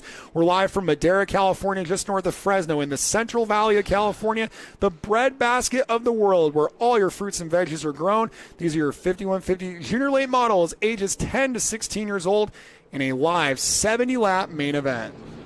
Welcome back to Madera Racing on MAVTV for the 5150 junior late models, presented by Mission Foods. Stephen Blakeslee, we'll see how this works out again for the restart. It will be the number 11 of Jacob Smith, the Eagle Idaho driver. Alongside him, Brody Armtrout, the 17 of Kersey Young. That's pretty much how they started the last restart. And here we go, down the turn. Armtrout goes upstairs this time. Some competition for Jacob Smith as we roam down into Mission's turn 3 and 4. Well, Kersey Young wants to fill that hole and get behind Smith to not let Armtrout in. Armtrout's had a car link to slide in there on both restart attempts. This time, however, he might not need that as he's staying right up alongside Smith. Young cannot fill the hole. Great pacing from our top 2 as Brody Moore has rolled onto the back straightaway, gets it going. He'll lose a lap, but he's back underway. Jacob Smith fights off Brody Armtrout and leads lap number 26. Yeah, this is a great run from Brody Armtrout in this brand new car, as Stephen Blakeslee said, for Brody Armtrout. He is doing a great job out there, close to that 11, closer than anyone has been tonight to that number 11 of Jacob Smith. Of course, the car wrenched by Matt and Rick Erickson. Matt Erickson, the most winningest driver at Madera Speedway and the Pro Late Models. And, of course, Rick Erickson would be probably the most winning crew chief here at Madera Speedway. That team's been together for a long, long time, and they really have this driver going along nicely. Steve Lacey led a lot of laps, but I know they really want to get into some racing situation with this driver. Well, that was a good racing situation there with another driver that has some great leadership. The 29 at Armtrout being assisted by Roger Bracken, the West Series winning crew chief. So you got some heavy hitters tuning up these late models. And, of course, McKee using Mike Nake. You got the Wilson team. There's a lot of quality throughout this field as far as the wrenches go. As there's a look at Tristan McKee, he's settled down. He had a little bit of a rough start. He's in the 6th spot right now. 5th is the number 1 of Keneally. Battle for 3rd is starting to tighten up between the 17 and the 21. And the battle for 6th is starting to tighten up between the Nake prepared cars of Tristan McKee of Virginia, Holly Clark of Colorado. Yeah, 2 Nake Cloud Motorsports entries driving down here, the 54 and the 17C. Holly Clark right now trying to find a way past McKee. Teammates at it, and they have right behind them the number 7 of Kenna Mitchell. Kenna Mitchell in that Sinister Diesel number 7 entry. And then behind Kenna Mitchell, you'll see a ton of wounded cars back there and cars that have been to the pit area, Stephen Blakeslee. And there's a good handful of them back there. Well, there's a big gap building up between McKee and 5th place, the 1 of Keneally. You'll see that on our speed shot here. There's Keneally and Robbie Keneally, then the 54, and then a little line of cars behind them anchored by Casey Klein. So a couple of multi-car battles and a great little shot of this group battling for 3rd between Kersey Young and Ethan Nascimento. A pair of drivers that need to exhibit some patience and get to the break. I'd say so far so good as we are coming up on it here. As this time at the stripe, we've only got 4 to go and we jinxed it. Yes, as Jeffrey Erickson and Casey Klein get together in turn 2. Now, we often see that they call the break short sometimes. When we get inside that last 5 laps, they can call the break. Let's see what happens here with Casey Cash Klein. You see that cash down the side for young Casey Cash Klein. A lot of damage to the front of that car. We'll take a commercial break and get this number 1 car lined up and back with you, race fans, here on MAVTV. And the talk is we might see that break coming just a few laps early, and we were just complimenting these drivers on how much give and take and respect we've seen among them, and then things got a little bit heated back there for 9th between Casey Klein and Jeffrey Erickson perhaps.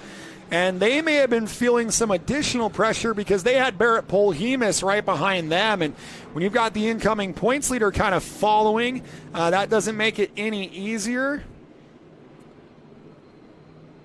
As we're working it, they have reverted back to the 35th lap, gives us halfway, 35 down, 35 to go. We're scheduled for the break at lap 40. It's Smith, Armtrout, Young, Nascimento, and a real salute to Robbie Keneally running in the 5th spot. Yeah, I see that checkered flag down there in Frank's hand. So this is very possible that we may go to break. Yep, we are going to break. So race fans, we're going to the halftime break. This will be actually a real halftime break because we're at 35 laps down, 35 to go. I want to thank Mission Foods, 5150, and of course Nut Up. You see Flaggy Frank down there, Fearless Frank waving that yellow and checker. This is the break. Stay with us, race fans. We'll take a short commercial break. When we get back, Stephen Blakeslee will talk to our top 5. Through the Race to Be Drug-Free campaign, we raise awareness about the harmful effects of drugs. We educate children both inside and outside of schools about staying off of drugs and out of trouble. We also have our Gloves Not Drugs boxing program, which allows kids between the ages of 8 and 18 to come learn the art of boxing and also Brazilian Jiu-Jitsu. They've taught me to become a role model to everyone else. Watch what I do when no one else is looking, do the right thing all the time. It's been amazing. I really love the program. My favorite part is working with my team, my coaches. You know, they made me who I am. The program really motivates them to become a better person. I've gotten better in school, more disciplined, and I've gotten better grades since I started this program. Your teammates, they're not only your teammates, they're family, you know. Kids who could potentially be doing something bad with their lives, and they can turn it into something good and positive. Thank you for this sport, and it helped me a lot.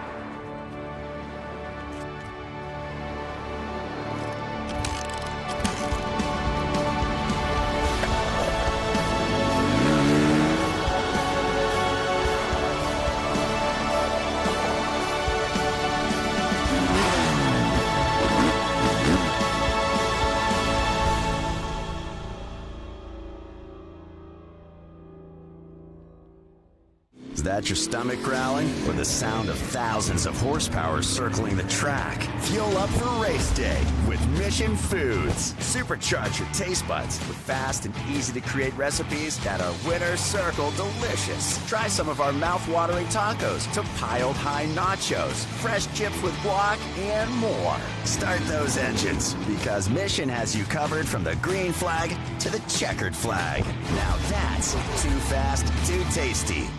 Hey race fans, are you a fan of grassroots racing? Would you like to see more content from behind the scenes at the Madera Speedway? If so, you need to check out our YouTube channel, Short Track TV Short Track TV is where you will find the behind-the-scenes action with documentaries of the race car drivers, old race footage, and other exciting and fun content from the Madera Speedway. Go to Short Track TV and subscribe today and enjoy some more great content from the fastest 1/3 mile in the West, the Madera Speedway.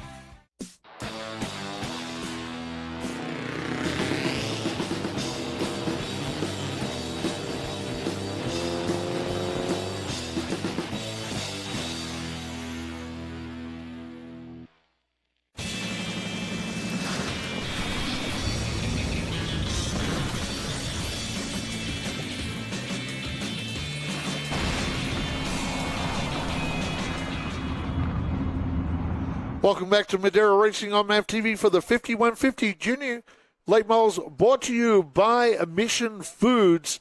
It's a halftime break. Down there you see the crews working on the car. And Stephen Blakeslee was with our race leader, the driver out of Eagle, Idaho. It is Jacob Smith.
Great job by Jacob Smith, our race leader, getting the job done. There's been a lot of laps led by this young kid so far this season, and 35 tonight added to that total that Stephen Blakeslee has talked about, getting ready to go down now to second place tonight in a brand new car. They've changed the number from 19 to 29, a Fiddler on the Roof, number 29.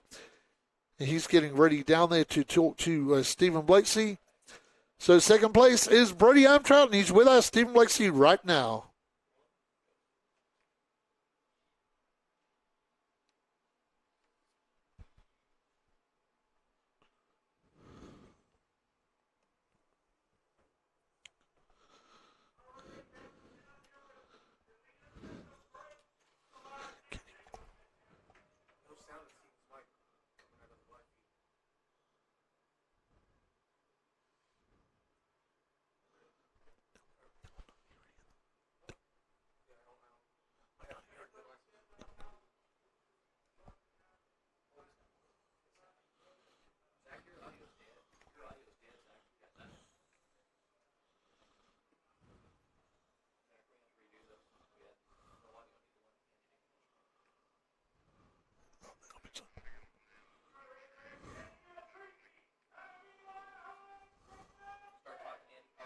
Okay, Stephen Blakeslee with Brody Armtrout. Some small problem down there with the audio. Thanks to everybody's letting us know online that there is no audio down there. I've just let the crew know that there is no audio coming back to our feed. So Brody Armtrout, it's been a good night of racing for Brody Armtrout.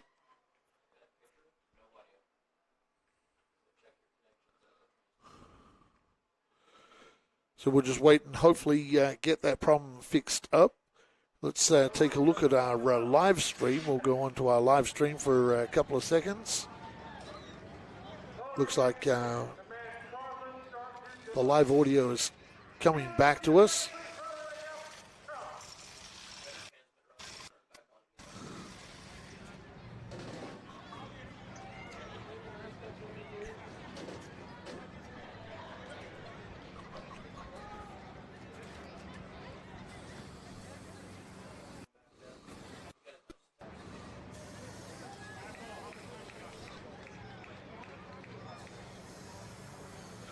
So, thanks to the people on the live stream. We've got a bunch of people watching tonight on the live stream. Let's take a look at some of the comments down there. Stephen Blakesley is getting ready, I think, to go to our next competitor for an interview. I'm just trying to see what's going down there see the cars getting worked on by the crew. In the short break, they can do everything. They cannot change tires on the cars.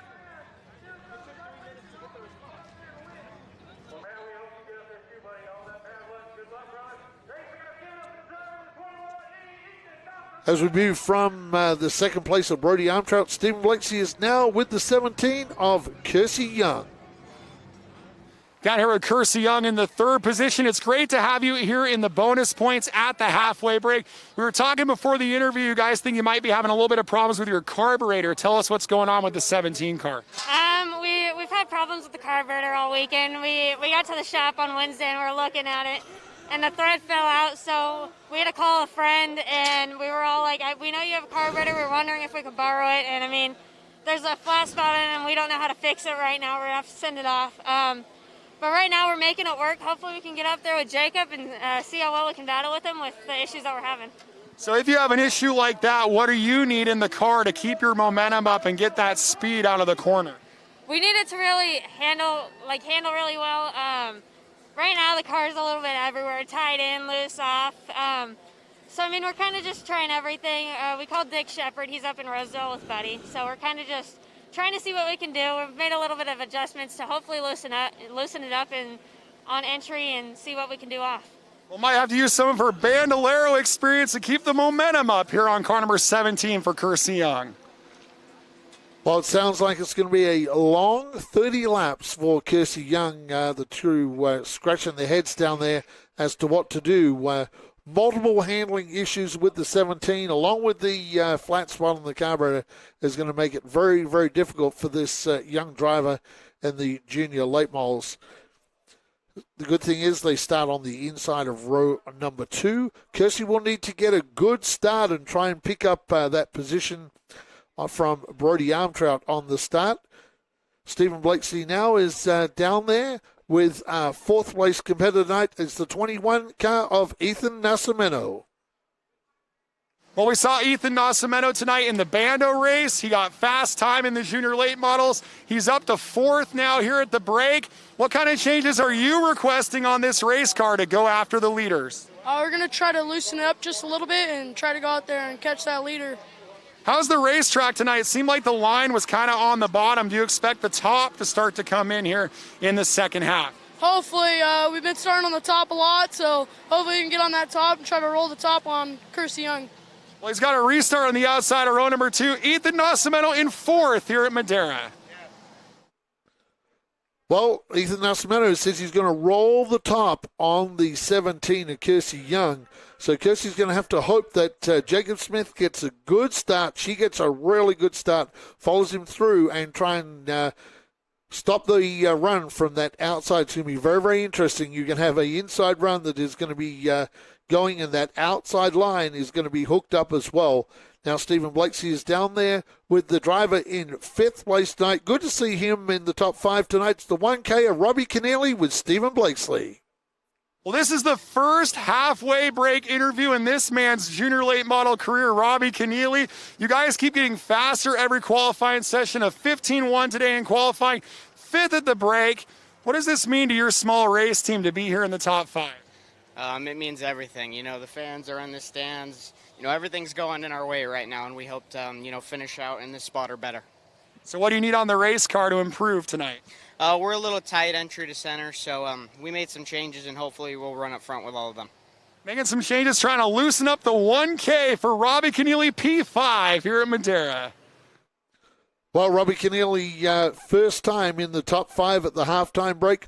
Race fans, when we return, the best 10 to 16-year-olds on planet Earth will race for 35 laps in this 5150 Junior Late Models Series brought to you by Mission Foods.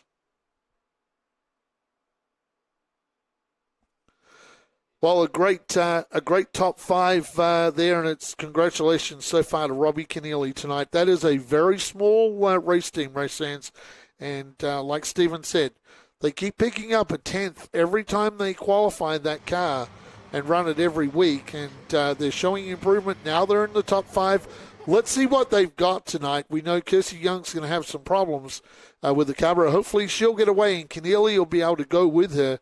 You're going to have that run on the inside, Smith, Young, and Keneally, and then you go to the outside with Armtrout leading that from who will be in 4th, Nascimento and Tristan McKee. Tristan McKee will start on the outside of row number 3 when we go green. Great job by my broadcast partner down there tonight, Stephen Blakesley, down there at the halftime break. It's good to see and hear from these young drivers. They say these are 10 to 16-year-olds, full-size late models. The only difference with the pro late models and our junior late models is that they have a rev limited 6,000 RPM, and they have a spacer that they put between the carburetor and the manifold. So that's the only difference. They're all on the same shocks, same tires as our pro late models. Once again, welcome to everybody on the YouTube. So big welcome along to everybody on the YouTube. We're getting some comments. Hey, make sure you try and give us some of those super chats too. With the money, all the money we collect goes to new equipment that we buy for this live stream. Okay, so John Dort saying thank you to everyone involved for the streaming and amazing coverage of live racing. Enjoying my mission chips and late model racing. Well, it doesn't get any better than that on a Saturday night, eating some mission chips and late model racing from Madera, California. For those that have just joined us, I'm Outback Andy Foster. My broadcast partner is Stephen Blakesley. Production crew, Kenny Shepard, and a whole bunch of cameramen. We have 5 in-car cameras for this event. This event is also being recorded for MAVTV, so if you just joined us, you'll hear us make reference to MAV, where we throw back and forth from the live stream to the MAV broadcast, and that is seen every Monday night on national television on MAVTV. MAVTV, of course, is your motorsports network, 24/7 of motorsports racing from all over the world on MAVTV. 214 on the 214 on direct, 1105 on 1105 on the AT&T Uverse, 420 on Charter Communications. Make sure you give us plenty of likes. We'd like to see this run up tonight. The likes, we've got a good number now. We'd like to get the likes up. Remember, after this, we're going to have a couple of support events. We're going to have the Challenge Cup cars, which are basically the NASCAR Cup cars, the big steel body cars. We're going to have our 4-cylinder modifieds as support events, and then to round out the program tonight on the YouTube will be 80 laps of pro late model racing. Great field tonight of pro late models. So once again, wherever you're watching, we welcome you along. Please give us the thumbs up. We want to see your thumbs up. So we want to see lots of thumbs up. Also, make sure you subscribe as well. Make sure you subscribe. We'd like to get this up over the 4,000 mark too. So make sure you keep subscribing. Let all your friends know to subscribe as well. And let's get this thing up to the 4K mark pretty soon here. We're approaching that mark for the 4K mark. So we'd like to, get our subscribers up. Give us thumbs up as my broadcast partner, Stephen Blakesley, gets back in the booth here from doing his duties down there in the makeshift pit area on the main straight.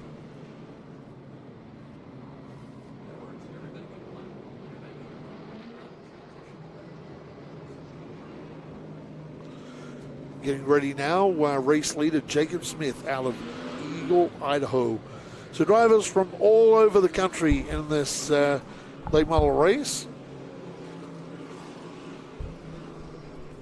So they're telling us 3 to go at the line. We got Colton Collins, who's in Oklahoma. Said it's hard to find pavement racing. Well, hey, come and watch us every Saturday night over here that we're on. Okay, Kenny, our promoter is Kenny Shepard.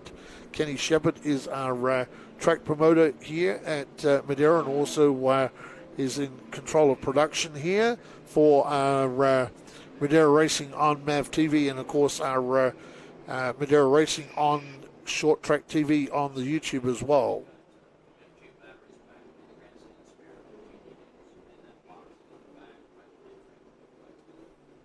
We're bringing you this free every week that we're on. We're going to take a couple of weeks off, though, Stephen Lacey, coming up here. We'll be off for a couple of weeks, and we'll return in 3 weeks' time with another YouTube production. We'll do a couple of those and then go back into TV mode again. We're going to get to the line, and Stephen Blakeslee joins us back in the booth. So I will bring him back, I think. Yep.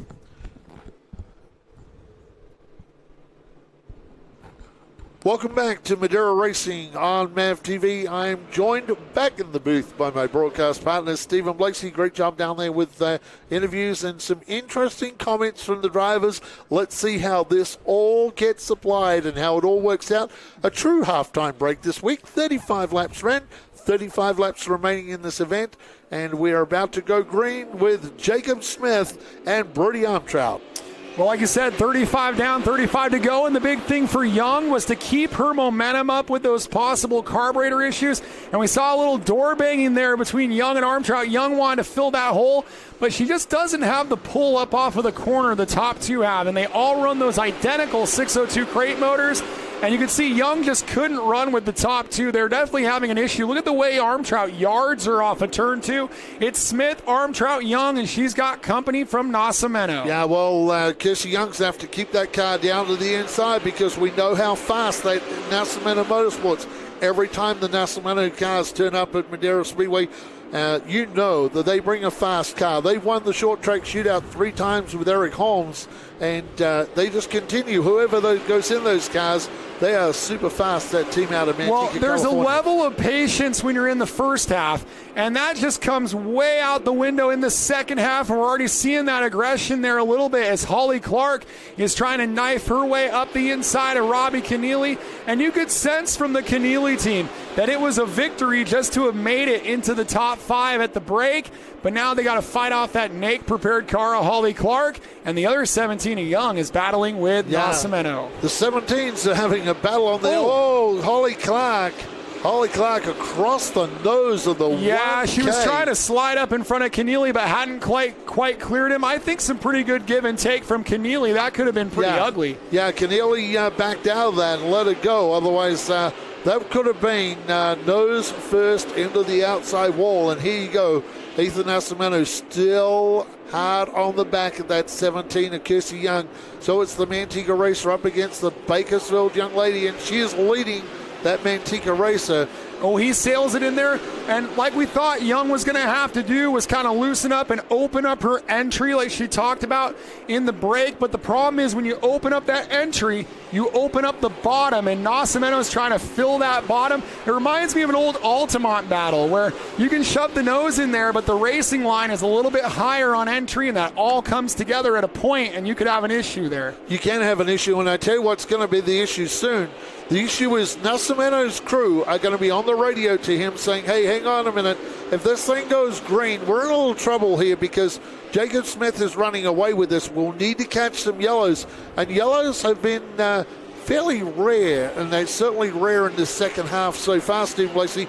The thing is, if Nascimento gets bottled up behind Kirsty Young for too many laps, he has to A, then get by her, B, has to get to Brody Armtrout, who has about an 8-car break between himself and Kirsty Young. So he has that battle to do. Then he's got to try and find a way to battle past Brody Armtrout. In the meantime, Jacob Smith is pulling away by about a 6-car lead. Yeah. So very soon they're going to have to unleash the 21 to start using the bumper here, I think. Yeah, we're up to 23 to go already. 47 in the books for Eagle Eye host Jacob Smith. And like you said, the bumper being applied by Ethan Nascimento out of turn number 2 in this battle for third. As the top 2 pull away, at some point the desperation sets in. It's a little bit of offense and a little bit of defense for Nascimento because not only does he need to clear Young, he's got to do that because he's about to have company from Holly Clark, so it's go time for Ethan Nascimento. One of the things I've learned over the years of being here at Madera and being on MAVTV here with Madera Racing, Brian Herzog's comments to Austin Herzog when Brian was on the radio, it would be to Austin, hook them up, get them loose, but do not spin them out. And I'm sure the Nascimentos, being the way they are, they're going to be saying to their driver, you've got to hook her up, you've got to get her loose, but do not spin her out. We do not need to go the back. That will totally kill our race. So right now you've got to try and be aggressive, but you kind of got to be kind aggressive, just enough to get her offline. Well, and it's worked well because they're still setting a really furious pace. There's a little bit of bumper tag there between Nascimento and the 17 of Young out of 2, but as they're doing this, the 1 of Keneally, the 07 of Cale McClenny have not really gained on these guys and gals. So they're still setting some really nice lap times. As here goes Nascimento on the inside in that bright sun as the sun sets over turn 3. And Nascimento's up to 3rd with 17 to go. Here comes Clark. Yeah, 2 young ladies starting to trade paint here at Madera Speedway. The 17 goes around. Both 17s around. Holly Clark and the 17 of Kirsty Young, and we have some debris on the racetrack. That must have come from someone else. We'll line these cars back up when we return on Madera Racing on MAVTV. And heartbreak for both of them. It was great to see Young getting the bonus points, but that all goes by the wayside. She is going to lose more than that by having to fall all the way to the back in a stock car race where all 14 starters are still out there. So for Young and Clark, they sacrifice a battle for 4th and go all the way to the back. They're all on the lead lap after 53 laps of racing. Hard to beat the action here tonight in our junior late models with 14 lead lap cars, 14 starters after 53 laps of racing. That's pretty much perfect. Yes, it is pretty much perfect, and these 2 young ladies are going to go to the back, so we have to see them come to the back. Now, what's happened here? Patience for these drivers that had problems like Moore and Paul Hemus, and especially for Paul Hemus now. This is going to help out Paul Hemus. He's going to jump up a couple of spots here, Stephen Blakeslee, so he'll be back into the, I believe, 6th position when we restart. Yeah, so he's just steadily, that's the approach of these Wilson cars and has been all year long, where he just steadily chips away at it lap after lap. And that is continuing in this round. Remember, he was 2 laps down at one point, the incoming points leader. And like you said, he's going to restart in the 6th spot. And what that does is that moves Robbie Keneally up to 4th. Yes, it does move Robbie Keneally up to 4th. And what this also does, same old for the restarts with Jacob Smith will probably take the inside, and that will put the 29 of Armtrout to the outside. But what it does, Stephen Blakeslee, unfortunately, it brings the 21 Nascimento car to the back of the 11, and that's exactly what the Nascimento Motorsports team were looking for. And that's when I said to you that soon he was going to have to use the bumper, which he did start to pepper the back of that 17 car and try and make a move through there, and unsettled Kirsty Young, and did a great job of that. Now he gets to start behind the race leader, and it is game on for the Nascimento Motorsports team. Race fans at home, buckle those safety belts because we have got a wild race coming our way, and it's going to get really good here, Stephen Blakeslee, because Nascimento behind our race leader, and this will sort things out. Welcome back to Madera Racing on MAVTV, the 5150 Junior Late Models, presented by Mission Foods, have run 53 laps of their 70-lap contest with 17 to go. It's yet another battle between Jacob Smith in the 11, Brody Armtrout in the 29. What can Armtrout do on the outside as they charge out of turn number 4? 3rd place is Nascimento. We're back underway. Now, I'll tell you what, Jacob Smith got real serious on that start, Steve Lacey. Made that car very wide. That was like a Matt Erickson restart from the 11. But I tell you what, Armtrout did a great job to get that car down to the inside and consolidate second Armtrout's spot. giving the tiniest little shots there to Smith to try to loosen him up. Smith's got such a great long run car that you got to make that move within the first 2 or 3 laps before Smith kicks it into high gear. We're right on the cusp of that moment. Smith is already starting to pull away. You can feel it. And Armtrout's doing all he can to stay right there. This is good stuff here at Madera. No truer words spoken from my race announcer, co-announcer here, Stephen Blakeslee, and what happened. And Flaggy Frank. Here we go. And Armtrout got to the inside. There may be a tire problem on the 11 car, Stephen Blakeslee, because that car got very sideways on the start, and I've noticed it was getting very sideways. Side by Look side at this they out go. of the turn this time. New leader, lap Yes. 57 is Brody Armtrout with 13 to go. He takes it, and this could open the bottom for Nascimento. Yeah, Jacob Smith got caught out on the outside. That car is starting to slide around the racetrack. Sometimes we talk about tire cycling. Kind of wonder on that last restart if the tires didn't cycle or there is something wrong with the 11 car, because that car started to get squirrely all over the racetrack. Armtrout now the race leader in that new car. For those that are viewing, used to run the 19, has turned to the 29. Look how sideways are moving around. Jacob Smith is in that 11 car, Stephen Blakeslee. The top 4 are all lined up, and then the 79 of Polhemus is up to 5th, trying to march towards them. And the 11 is going the wrong way. We have not seen that in the last 2.5 races. Flaggy Frank shows him 10 to go, as the lead for Armtrout is a full second over this battle, 4 second down the back straightaway. Yes, it is. Battle for second. Jacob Smith and Nascimento, and right behind him, Madera's, the new resident to Madera, Keneally, doing a great job. Robbie Keneally started out at position number 8. He's up to 4th on the racetrack, and he's seen those handling problems on the 11, and you must be thinking he's spotted as that time Jacob Smith had that car sideways out of 4. You got to think the spotter's saying, hey, just get to the back of him, get to the back of him. He's getting loose, and then look to drive underneath, although Jacob Smith is really trying to scramble to the inside, Stephen. Wow, that'll be interesting to see Smith and Keneally battling for 3rd. Talk about 2 entirely different programs in the same battle. As we're coming up on 6 to go, that means 2 more miles of racing. We could get a first-time winner if Armtrout can hang on. Nascimento also looking for his first win. The top 2 have never seen a Madera victory lane in a late model.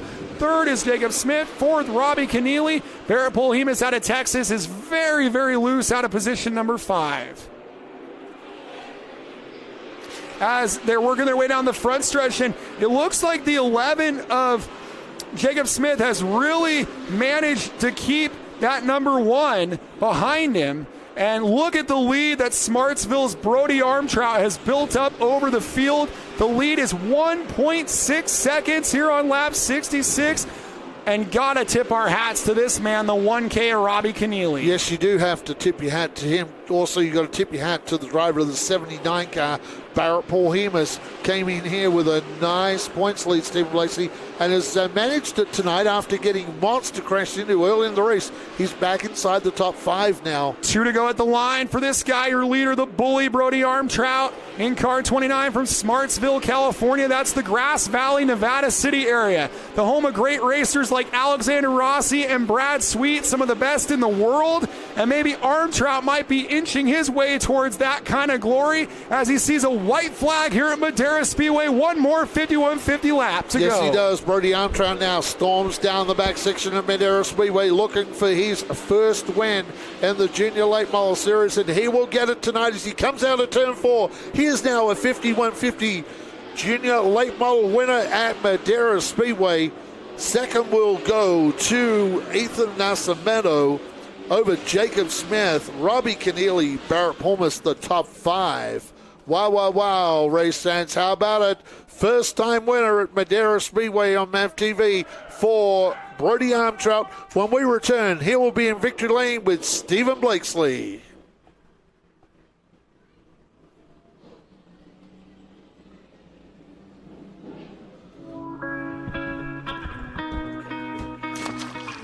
My first memory is fishing, honestly. We were winning trout tournaments when I was, 8, 9 years old, so it was cool. We had just come off a really, really stellar year, had 2 tournament wins. I think we got a check almost every tournament, if not every tournament. We took Angler of the Year for our region, and then we went up to Lake Oroville, and we won that TOC. Leading up to that tournament, I had started dabbling in prescription painkillers. I can remember the night before that tournament, taking a handful of pills to go to bed that night. I went 7 years of just causing mayhem, and I mean, oh my gosh, ruining every relationship I had, you know. If a guy's willing to share his tragedy and open up and help somebody else either avoid going down that road or pull them out of that addiction, the trickle-down effect of that is you have no idea. The thing I like about Ryan is that he gives back to the community. We need to keep these kids involved. We need to get them out there. We need to educate them so they can take this on and teach their kids and grandkids, because this needs to continue. Fishing has completely saved my life.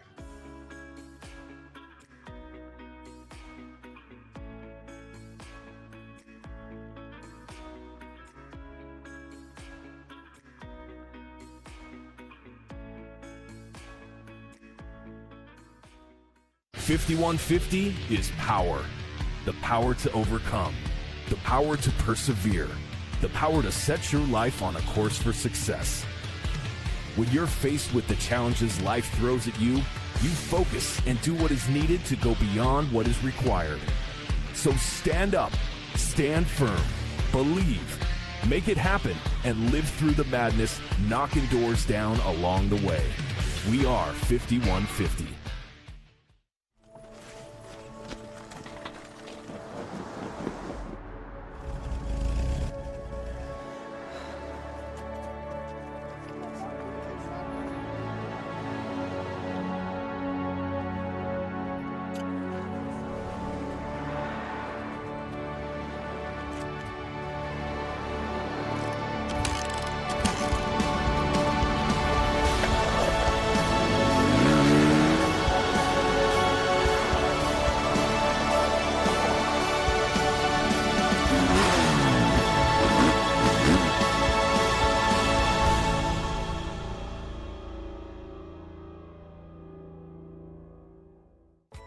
Since 1977, Mission Foods has been creating fresh and authentic Mexican food products. Put some Mission in your kitchen, race fans. As we like to say here at the Madera Speedway, support the brands that support our sport. I'm Kenny Shepard here on Madera Racing on MAVTV, and we would like to welcome Mission Foods on board here on the Madera Racing program. Too fast, too tasty. Make sure Mission is the choice you make the next time you're at the store.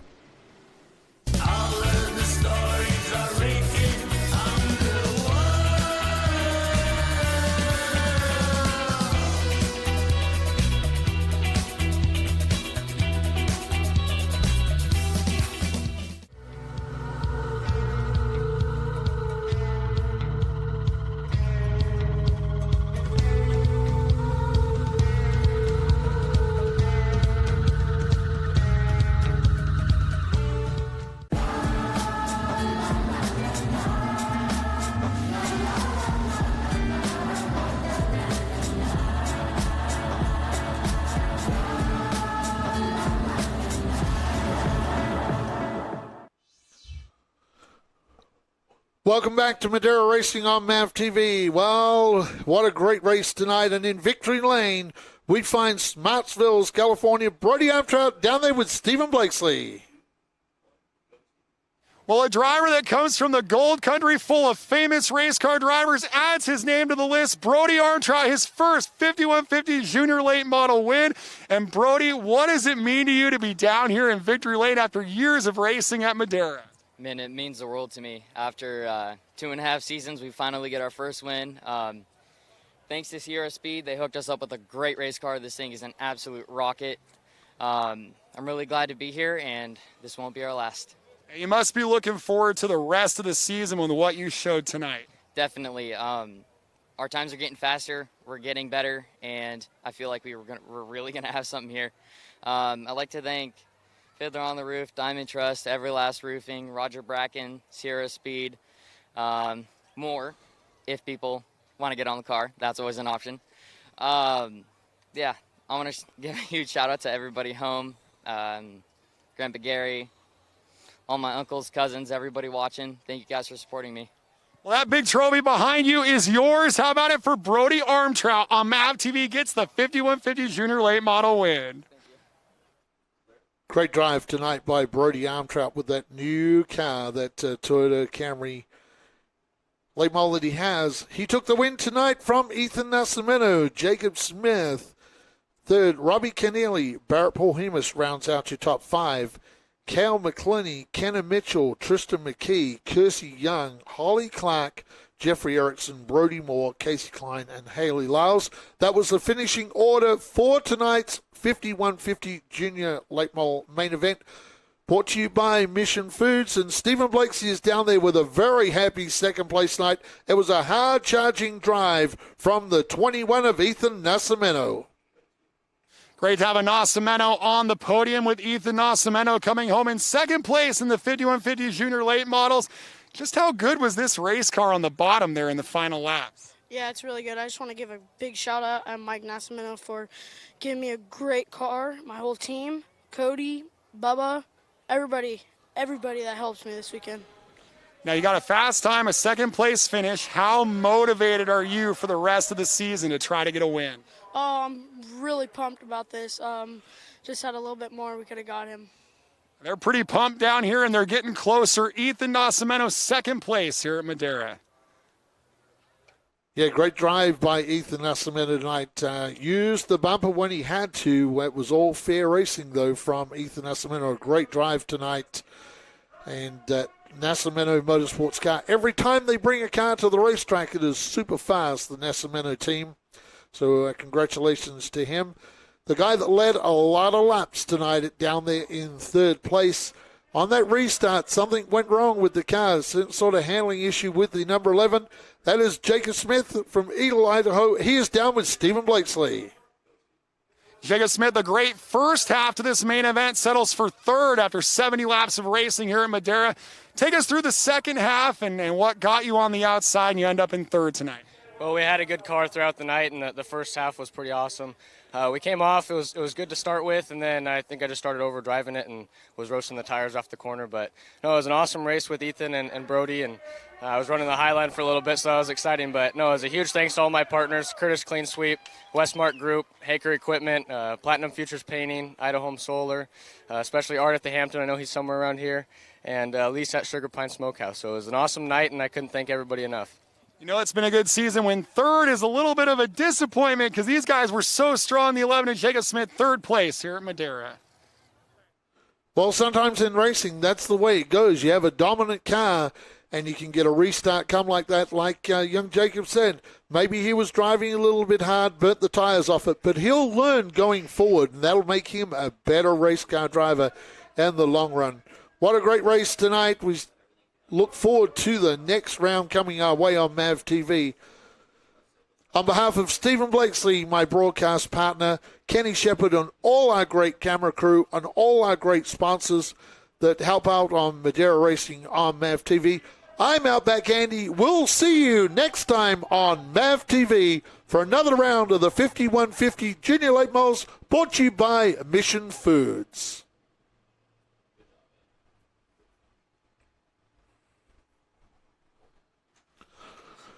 Well, race fans, we'd love to see you're up over the 200 likes now, so we'd like to see if we can pump them up. I see Maria Rotella has joined us online. And, we've got a little bit sidetracked from you guys. Apologize for that, but we have to take care of the MAVTV commitments. It was a great race tonight from our junior late models. A lot of give and take from those young stars. Next up, race fans, we are going to have our Challenge Cup cars. Challenge Cup cars, and some of these juniors are jumping in those Challenge Cup cars. So we'll have a short break. That'll be a 50-lap event tonight for our Challenge Cup cars, followed by our Mini Super Toyotas. That's our four-cylinder modifieds. And then to round out the program tonight, the Nutter Pro Late Models, brought to you by Mission Foods. 80 laps. We'll have a 50-lap first segment, followed by a 30-lap shootout. So it'll be a 10-mile shootout to take the $2,000 to win tonight at Madera Speedway. Stephen Blakeslee quickly typing away here, getting some of the press stuff done for us. Kirsty Young and Holly Clark had a hard fight back. That was a tough break going to the back so late in the race. And with these cars so evenly powered, it is very, very hard to make up positions late in the race like that for these two young ladies. I know they're going to be bitterly disappointed in what happened down there in turn one, and I'm sure they'll talk it out and work out a way of that not happening in the future, because that certainly took both of those cars out of a chance of finishing in the top 5 tonight, which was a shame for those two young ladies. But Kenna Mitchell tonight was the leading female racer tonight, and Kenna in car 7 finished in position number 7.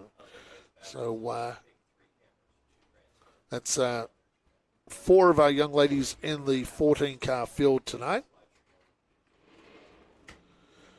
Do apologize to you. We just lost our feed. We're back as we get ready to go Challenge Cup car racing here at Madera Speedway. You're ready to bring these cars out on the racetrack. It's very, very interesting, the drivers in the field tonight. So this one out back is not a MAVTV presentation, I understand. No, so not. You're going to kind of take the lead on these two non-MAVTV races, but I'll work with you a bit here.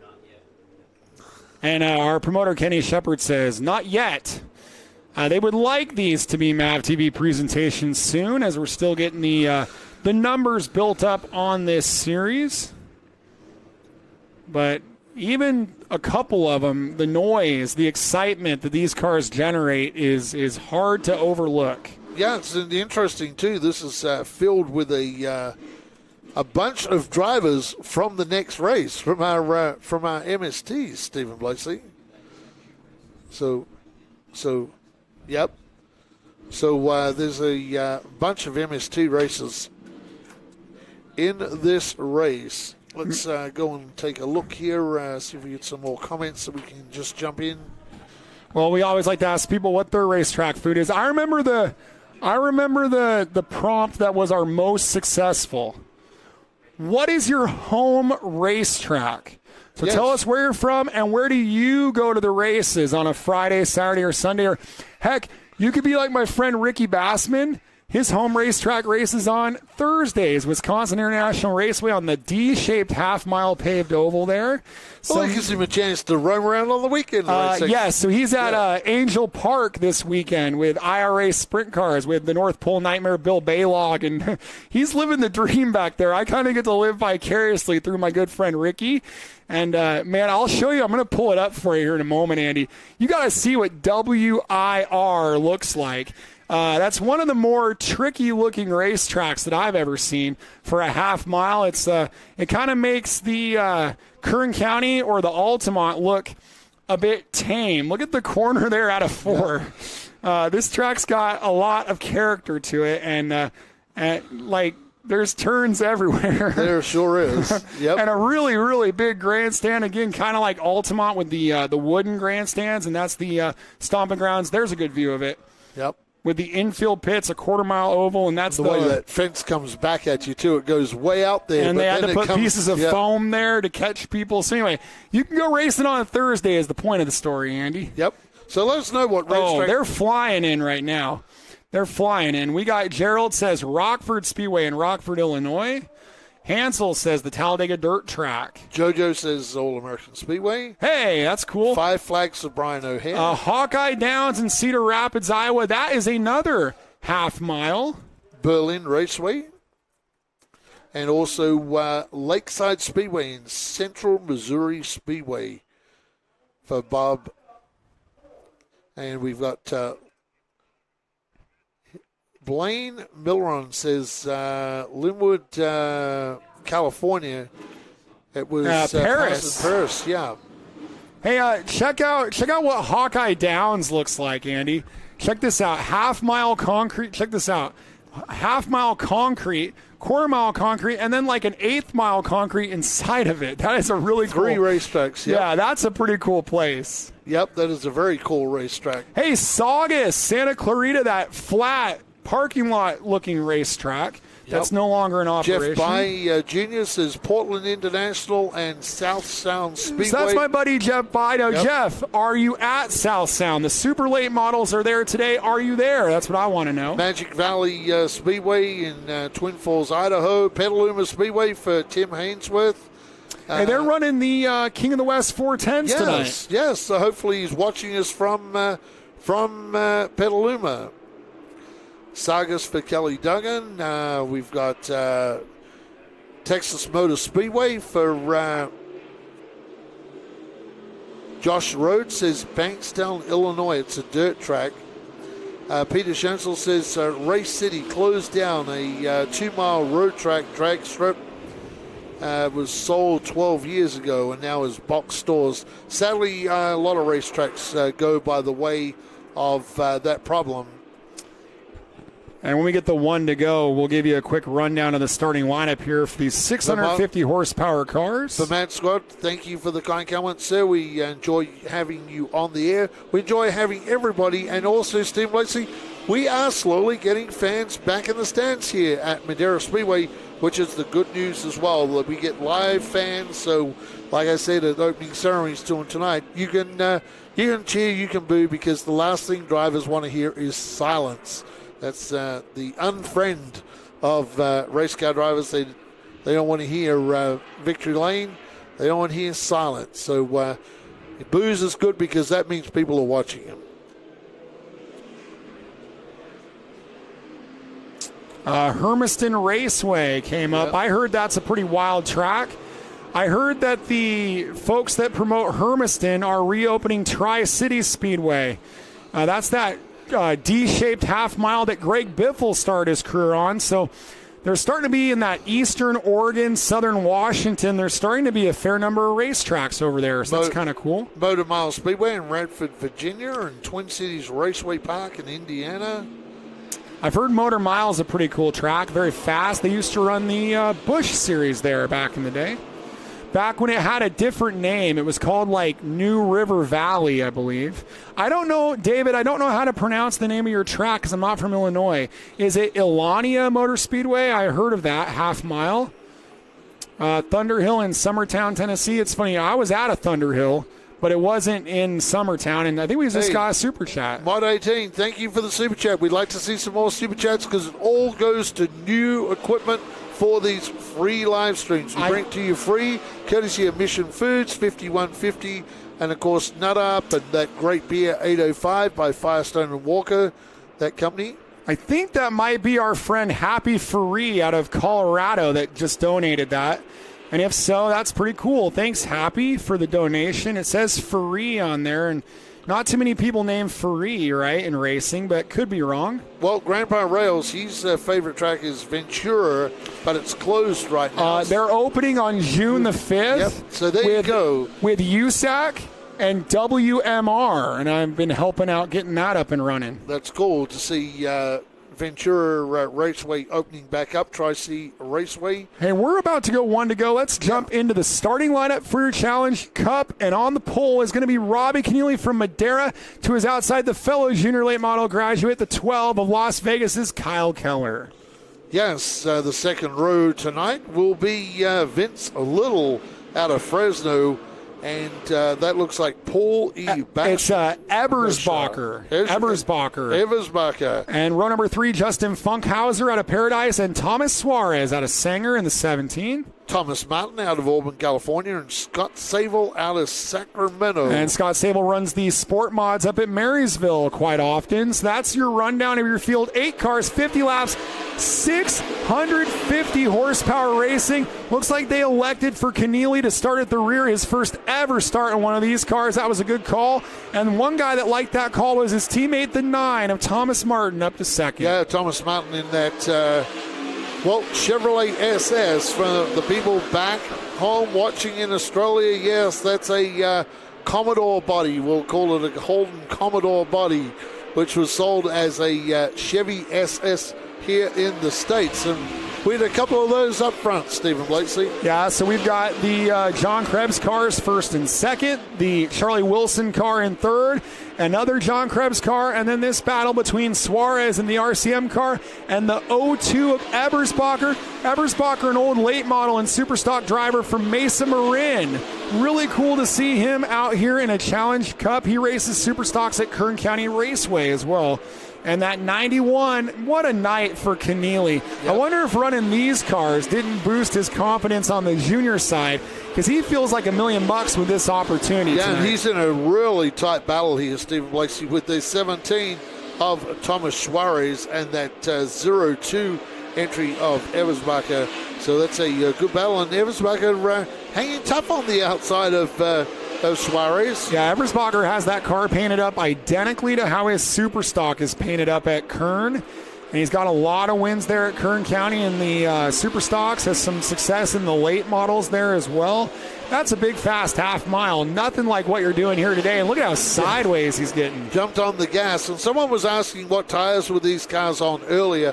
They're actually on a Hoosier tire. They're not on a Goodyear tire like the Cup cars will be. They're actually on a Hoosier tire. The 55 of Saville is a little bit off the pace, and they're going to come up and gobble him up. These are all Hoosier tires. If you see any, they all say Hoosier on the stickers above the wheel well, so there's no question there. How about the wild child, Kyle Keller? He leads the non-televised Madera late model points. He qualified really well in the pro lates tonight. He's challenging for that, and he's leading the Challenge Cup. He's had a good couple of months. You know, Kyle Keller just won a pro late race at his home Las Vegas. Yes, he did last weekend. They got pro lates on a weekly basis there, and he won the main event. Whoa. Oh, wow. Ebersbacher super sideways out of the turn. He's been jumping on the gas. Now the 91 has made a move, and that's good to see. Robbie Keneally now, and Robbie Keneally is getting to the inside of Thomas Suarez. So right now, Kyle Keller leading the race, and the driver on the move is Robbie Keneally from the back of the pack, as they're going to come up on that lap car of Scott Sable. So they get to the inside. Sable stays up on the high line. They'll single file through, and here he is, your race leader, Kyle Keller, that Battleborn Racing crew, doing a good job in that 12 car. Steve Blake, like I say, it's been a good few weeks leading the points in the non-televised Madera Late Model Series. And the 9 of Thomas Martin out there as well. And I really want to salute Thomas Martin. That's a strong car. And he's got a sponsor he wants to thank, RV Travel World. On the 9, he's been running late models at Roseville. Those are pro lates. He's actually third in the Roseville pro late points. So a driver that has stayed pretty busy this year. Yeah, running these Cup cars, Challenge Cup cars, and also running the pro lates as well. So he comes up on the 55 of Stable. And the 12 of Kyle Keller. It's been really cool to see those Madera Pro Late model rules being implemented across the West Coast, across Roseville, Vegas, Orange Show, Havasu, Irwindale. Yep. And so it's really cool. They have fans back in the stands at Vegas.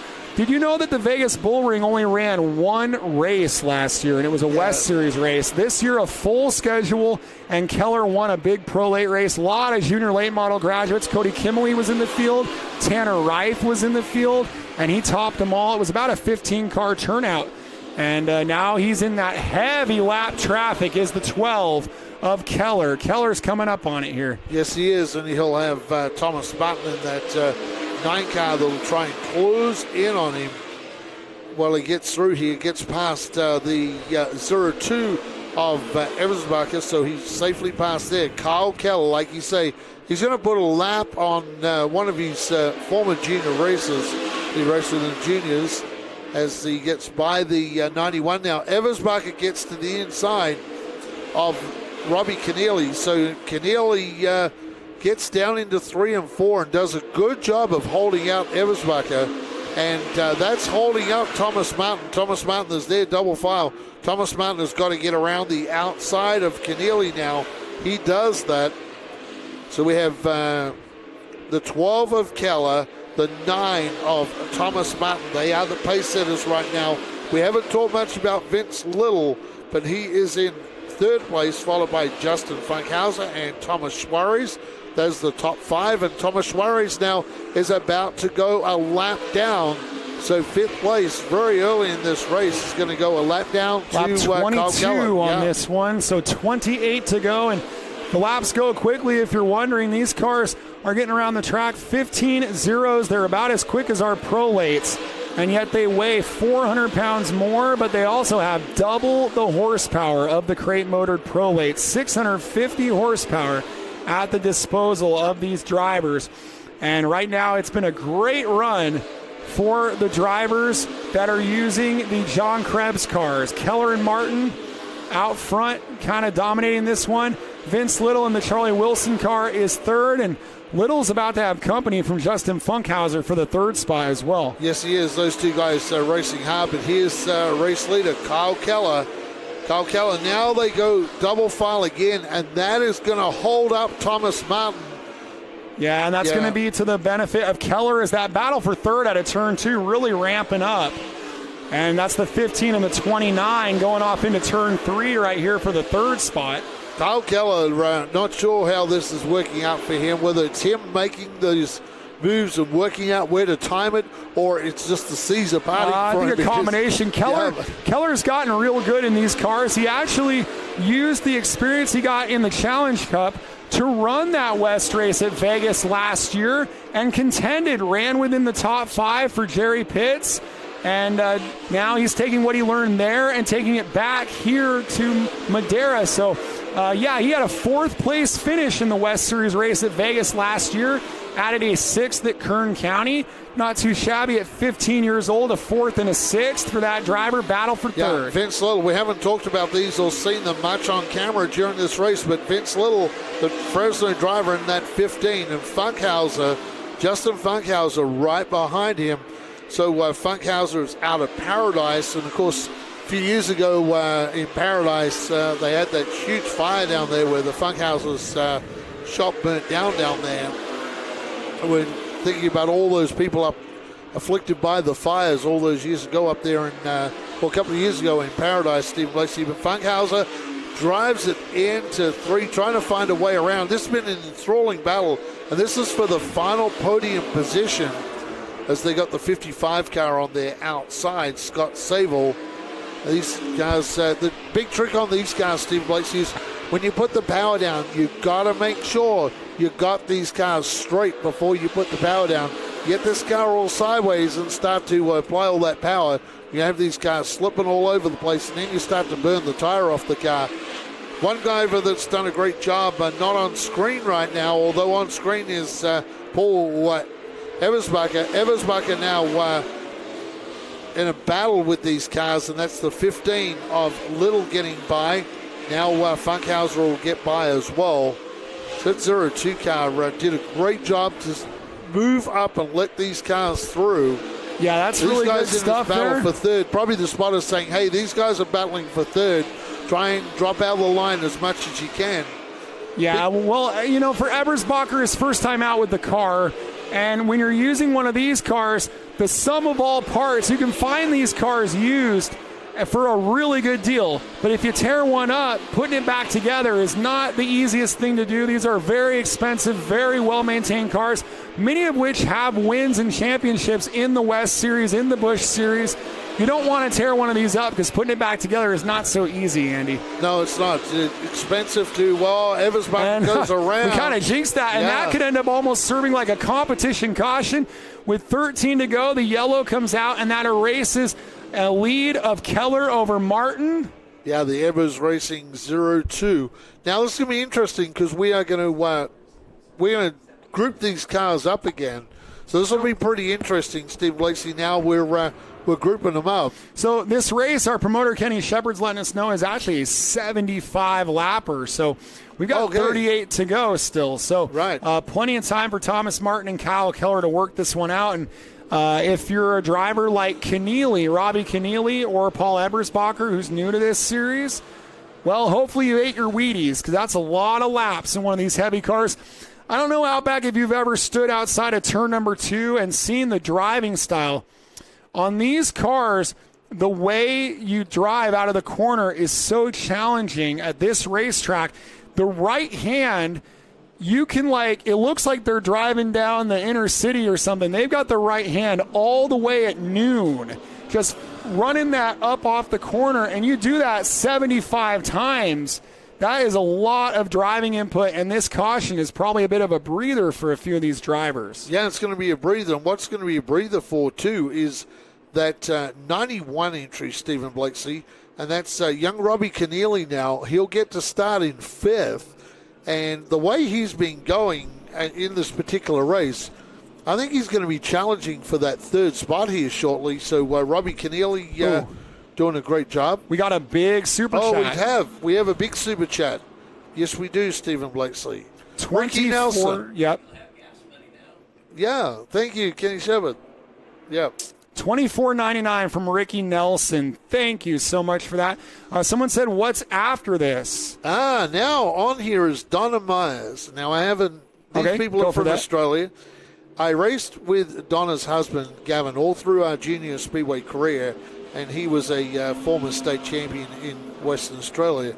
And their favourite tracks would have been Bibra Lake, Claremont, and obviously today is the Motorplex. His dad was a champion. Phil Flyers Myers was a champion rally driver. He ran the super sedan division and also ran some sprint cars at one stage, and was a sign guy who used to do a lot of sign work on our cars for us. So, hey, welcome along, Donna and Gav. I know Gav kind of lives through Donna's Facebook page, so didn't want to throw you under the bus, buddy, but time to get your own Facebook page too. And wanted to comment, someone was asking what's after this. We got the modified Super Toyotas and the Nutta Pro Late models. Getting ready for this restart here. Still 38 to go. Keller on the inside, Martin on the outside. The John Krebs Racing teammates going to bring him down. Vince Little is 3rd. Yes, Vince Little and Funkhauser on road 2. And keep an eye on that 91 of Robbie Keneally. We saw him in the last junior event. So a lot of these guys in this event coming from the juniors. And how about this? Down the back, Keller has got company, and it's in the way of the number 9, Thomas Martin, the Auburn, California driver, now going wheel to wheel with Keller. And they are starting to trade a little paint here, Stephen Blakeslee. Trading a little donuts on the side of the cars. And Thomas Martin, the great racer Thomas Martin, now gets to the lead. Keller will have to fight back here as Thomas Martin got to the lead.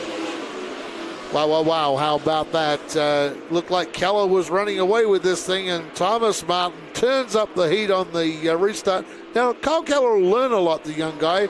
We're going to see him in the 80-lap main event tonight in our Pro Late Models, and, of course, the points leader in the non-televised. We here at Madera Speedway, we have a televised series, the Nut Up Pro Series. We also have a non-televised series, and we also have an overall championship. So the overall championship is the guys that kind of run a little of both. They amass points, and then we have an overall champion as well. So 3 late model champions. And Funkhauser going at it with the number 15 of Vince Little. Little has held this 3rd for a while, but Funkhauser, actually Little and Funkhauser have been going at it since the start of this event. So it's great racing. Now, Thomas Martin, the Auburn driver, has pulled away about 4 car lengths on the Las Vegas, Nevada driver. Look at this, Stephen Blakeslee. Here comes Robbie Keneally in that 91 now. Robbie's up to 5th. Yeah, but he's got a little bit of a gap back to the 3rd place 15 car. As the 15 a little, Vince Little really impressed me in practice. The speed he was carrying off the corner, but to carry that speed, he was having to run pretty loose. And on a 75-lap race, it's a one-shot deal. You're stuck with those tires for all 75 laps. I wonder if those tires are going to stay underneath him and how much pressure Funkhauser can put under him. There's Keneally, and, man, he had an impressive junior race. He's having an impressive race in the Cup. I'd love to see him just start the pro race, see what happens at this point. Yeah, he's had a great night here at Madera so far in that 91 car. A bunch of those Chevrolet SS's, they've bodied these cars with that SS body. John Krebs cars lead this race 1-2 at the moment for the John Krebs team. So Thomas Martin now coming up on the back of Scott Sable. So Sable's about to go another lap down here at Madera. This is the class, Stephen Lacey, we're building this class. And had it not been a conflict with another event tonight, we might have found a few more of these cars being here. But later in the year, there's going to be a whole bunch of these cars turning up for a big event. So really look forward to seeing this division grow here at Madera. Run them a few times a year. They're called Challenge Cup cars. Former NASCAR cars, steel bodied. Yeah, and we see them again on July 17th during the Gearhart Classic, and then September 25th during the Harvest Classic, and then again on the Turkey Triple Open on October 16th. That's the lineup for the Challenge Cup. There was a look at the gap between Martin and Keller. Here at Madera, 50 down in this one. 25 laps remaining, or 24 now as they've gone over the line for these Challenge Cup cars. And Thomas Martin, very experienced race car driver, Thomas Martin, and a great driver too. So he knows his way around here at Madera as well. And I tell you, Funkhauser, that time zigzagging all over the racetrack as Vince Little has pulled away from Funkhauser. Although Funkhauser comes charging back. Wow. That Ford Fusion and that Toyota Camry bodied race cars. Funkhauser in the Camry, the Fusion of Vince Little. Matt, 29 of Funkhauser has really adjusted his line, kind of diamonding the corner there. And Little has adjusted his line as well. Yep. Everybody's kind of moved up. Look at how Martin's about half a car width up the track as well. Everybody's searching for grip on this racetrack. They're searching for the line. And Robbie Keneally still running around doing a great job in fifth. He has Thomas Suarez behind him. So here we go. That's the number 9. This is the battle for third place, race fans. This is Vince Little and Justin Funkhauser. The battle between Ford and Toyota is on at Madera. For those who have just joined us, I'm Outback Andy, my broadcast partner tonight, Stephen Blakesley. This is coming to you from Madera, California. This is the Central California. We like to call it the breadbasket of the nation. Most things, if it's grown around this Central Valley area, and a lot of exports to the world from Central California. As this battle continues, looked like Funkhauser may have backed off a little bit earlier to cool the tires. He let that gap go out, but he has come charging back at Vince Little. Meanwhile, your leaders have encountered lap traffic in a rather critical juncture of this race as they put a lap on their teammate, the 55 of Saville. And it seemed like the traffic didn't really impede Thomas Martin at all, the veteran. Yep. And Martin has got a lot of experience. Perhaps one of my favorite drives of his career was a runner-up in the Southwest Tour at the All-Star Showdown in 2006, the final year of the Southwest Tour. He has 34 career West Series starts with 2 top 5s and 8 top 10s. 54 career Southwest Tour starts with 3 top 5s and 7 top 10s. So he's been doing this a while, almost 100 NASCAR and ARCA starts, as well as being third in the current Roseville points. And speaking of third, that battle is still not over with. Yes, it is still this time. Funkhauser now gets to the outside, goes up the racetrack. Vince Little pushes him up the racetrack. So it's Charlie Wilson entry, that number 15 up against, I believe, that's a John Krebs car, right? The 29 car? Yeah, yes, for sure. So around the outside. John Krebs on Wilson Motorsports. So the Krebs car now moves around the outside. The Charlie Wilson car, they got that lap car, the 55 is Scott Sable, safely by him. And on lap number 64, up into the third position goes the 29. Nice move there by the 29 of Funkhauser with 11 to go. Yeah, we swapped that final podium position now with Funkhauser moving up to third position. The driver from the north of Sacramento. So you have a driver in the 15 that's from just south of the racetrack here, and the driver that's from probably about 4 or 5 hours north of the racetrack here. So the number 9, Thomas Martin, doing a great job. That driver out of Auburn, California. Auburn is right near Sacramento in California. So he's doing a great job. So John Krebs' cars right now are 1, 2, and I believe they would also be third. So all the podium at the moment is filled by John Krebs' cars, but Vince Little, he's having none of that as he gets by that 0-2. The driver from down south in Bakersfield, that's Paul Ebersbacher. So Ebersbacher now goes down a lap to these particular cars. There's your race leader. Thomas Martin just counting the laps down, and like we always talk about, when you have a big lead, everything starts to sound louder. You start to get paranoid inside the car. You're thinking, what's going to fail? What's going to unhinge this tremendous run that I've had? As he just continues to work his way around this Madera Speedway. As there's 5 laps to go, make it 4 to go at the stripe. Yes, 4 to go at the stripe. Remember, keep giving us those likes on the YouTube. Love your likes. Like to see some more of those super chats too. We appreciate those. Coming up on 3 to go at the stripe. 1 more mile, Outback Andy. Yes, 1 more mile, and it's Thomas Martin now. Thomas Martin has a lead. Let's take a look at it. His lead right now. And he's been laying down. The best lap that Thomas Martin did was on lap 46. That was a 15.108. Kyle Keller ran the fastest lap of the race on lap number 4 with a 15.098. And now here's an interesting thing. Robbie Keneally now trying to stay on the lead lap as the white flag comes out. Will Keneally stay on the lead lap, or will Thomas Martin, knowing that that's a John Krebs car?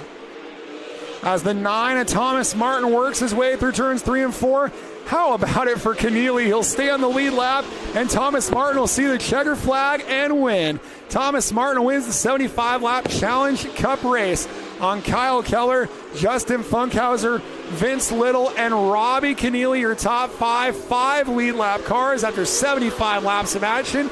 And we are going to enlist our trusty Australian Outback Andy for our interviews. And also, he's going to kind of take the lead on the MSTs while I get a quick breather before we go into Pro Late Model Racing. Outback Andy working his way down there trackside. Kenny Shepard's massaging his shoulders, giving him a pep talk, as Kenny's been telling him, keep up the energy, keep up the energy. Well, he's got a little pep talk there, and we're going to have an excited couple of drivers down there in Victory Lane. All of these drivers who are pretty familiar to Madera, of course, Funkhauser with the open-wheel cars, and the 9 of Thomas Martin, who's raced here in both late models and Challenge Cup. You know, the last time Thomas Martin was here was the Turkey Triple Open in November, where he got on the low lights, where he got dumped by Matt Wendt, or spun out by Matt Wendt, if you will, in 3 and 4. And he said, I'm tired of that being my highlight at Madera. They keep showing me getting spun out in the Turkey Triple. And so now his new highlight will be a win in the Challenge Cup. So we'll get Outback Andy down there. Again, our lineup is modified Super Toyotas. And then we'll be going into our Nut Up Pro Late Models to wrap up the evening for 80 laps of Madera Racing on MAVTV. Please like, share, comment, hit the bell. Don't forget the super chats. And Timothy Bull said, sad that there appears to be 2 dislikes. Well, I have to admit, I got one of those probably sent to me direct. I had someone message us that was disliking the stream. There was one comment I wanted to make to that. They were asking, well, what's the scoop on how we keep track of the scoring? We don't know who the scoring is. Well, number 1, you got to help us with a super chat so we can build our scoring computer. Number 2, you can go to Race Monitor, the Race Monitor app on your phone, and you can follow the scoring live as it happens. So you don't have to feel like you're missing anything. So a couple of different options there. And want to say hello to my friend Aaron Creed, the PR director for the Super Cup Stock Car Series, the East Coast version of the Challenge Cup. They'll be racing at Shenandoah, Virginia on June the 5th. And want to thank him for tuning in here to Madera Racing on MAVTV and the Short Track TV live stream.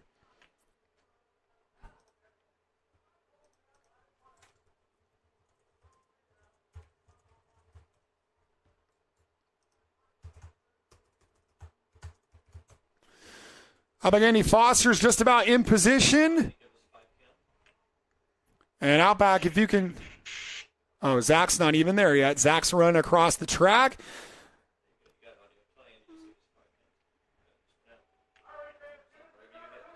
Zenny says, dirt pavement, circles, ovals, road courses. If it's got wheels, I'm in. As we'll be hearing from our top three, and then it'll be modified Super Toyota time. Opportunity for a Nut Up break, nutup.com, also 5150.com, Mission Foods. Thank them for their support. And Outback, you got to test your microphone for us down there. Outback, we need a test of the microphone, please. I don't hear anything.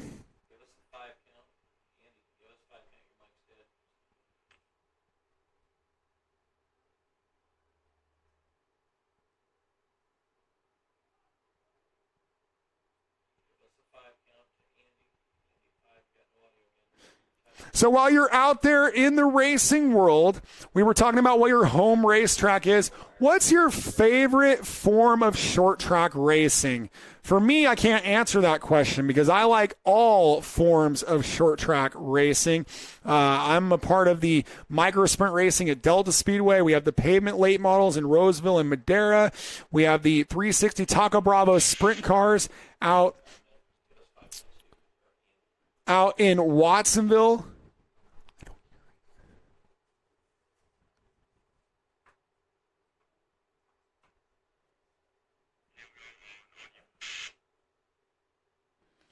Well, we're going to throw it down there to Outback Andy Foster, who's down there with your winner, Thomas Martin. Well, 75 laps tonight at Challenge Cup Cars from Madera. Thomas Martin gets the win tonight. He's out of the car. Well, Thomas Martin, you've won in a lot of cars tonight. You get your first Challenge Cup car win tonight. You had a lot of seconds in these cars. Yes. Finally, you get to victory lane. Great drive tonight. Thank you. Good race with my teammate. John Krebs Racing really brought some good equipment tonight. Man, that restart, it was just a good, hard battle on the outside. Got him, and then it was just kind of cruise sailing from there. Yeah, for the restart, it looked like Kyle was commanding this race. He certainly found something on that restart, whether it was the tires cycled out, but a great restart from you to get this car to the front. Yeah, I was actually surprised because he knew that I had nothing on the bottom. He's been a bottom feeder most of the day, so I only had an outside, so when he gave me the outside, I knew that was my chance. Well, finally getting it done here at Madera. Thomas Martin puts this Challenge Cup car in victory lane. Congratulations to him. A hard charge, and Kyle Keller making the race interesting for him tonight. Back to Stephen Blakeslee in the booth. Yeah, so Thomas Martin picking up the win on Kyle Keller, Justin Funkhauser, Vince Little, and Robbie Canilla, your top five, all on the lead lap. Then Thomas Suarez, Paul Ebersbacher, and Scott Savell. And again, the Challenge Cup, these 3,300-pound, 650-horsepower stock cars return on July 17th, September 25th with the 48th Annual Harvest Classic, and October 16th with the Turkey Triple Open. Our second place finisher, Kyle Keller, who's still got 80 laps of Nut Up Pro Late Model racing left to go. He's standing by down there in victory lane with the 5150 girls. It's Kyle Keller in second place.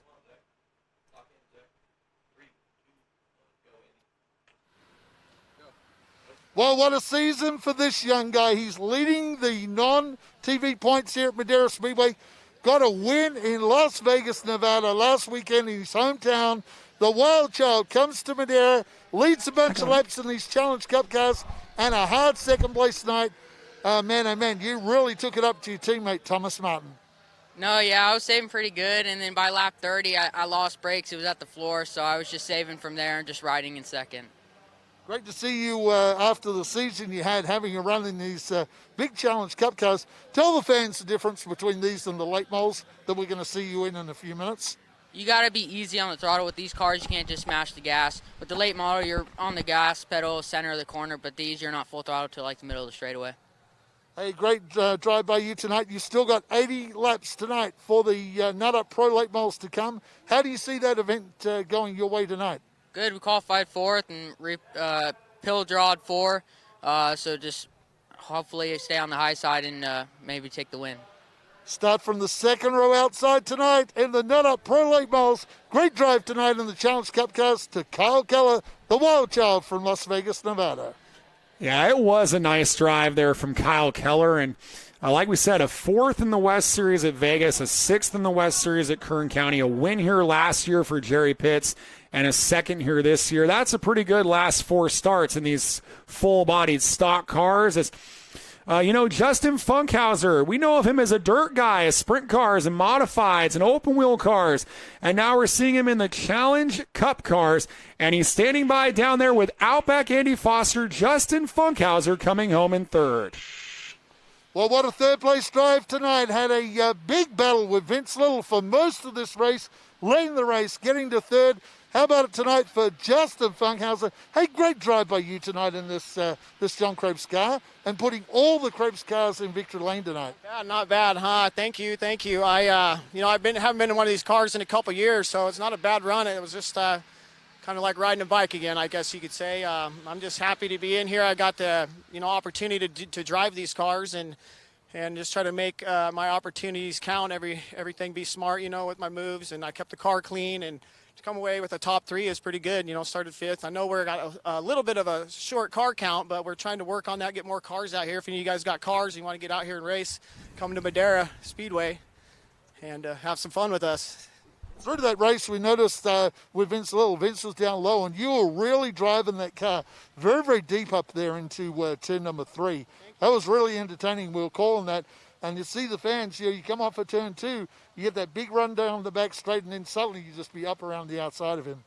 I was, it was tight racing, definitely. I was just putting my nose out there, and I was just kind of yelling at myself, get him, get in there. You almost have to talk yourself up, man, and keep yourself going. But, I seemed like I was out there, but he kept closing the door, coming off, and I finally got positioned, I think 1 and 2 down here, and I really stuck my nose in there coming down the straightaway. It was real tight racing, that's for sure.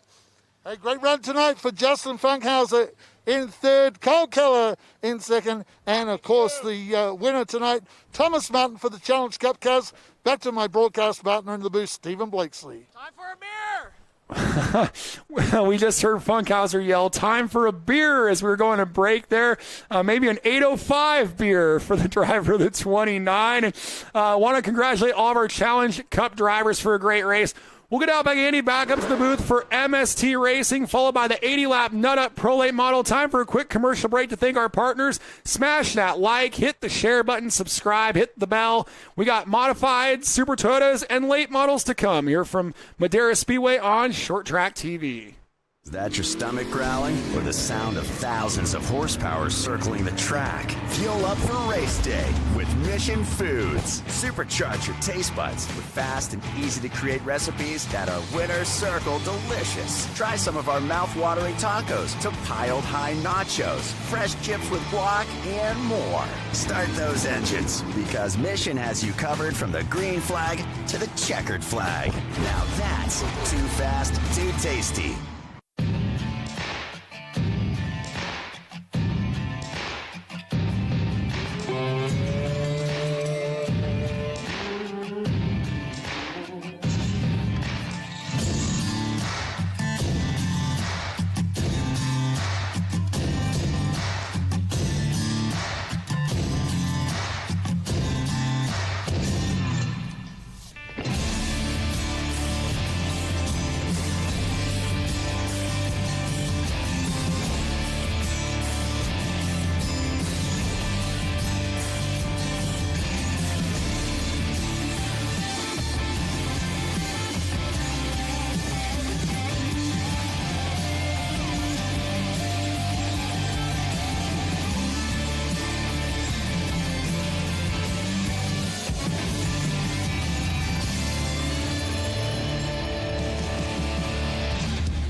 .5150 is power.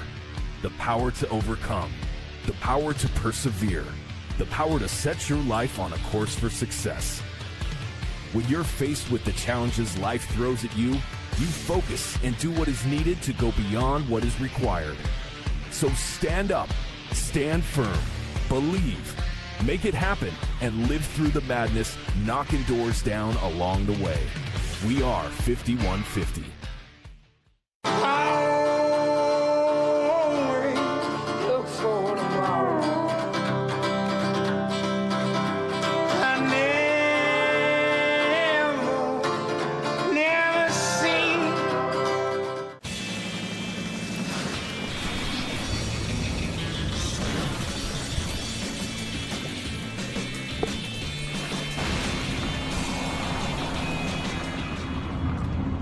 modified Super Toyotas are already rolling around the Speedway here at the fastest 1/3 mile in the West, the Madera Speedway. And I'm going to turn it over to my broadcast partner, Outback Andy Foster, to tell you all about the drivers here in the MSTs.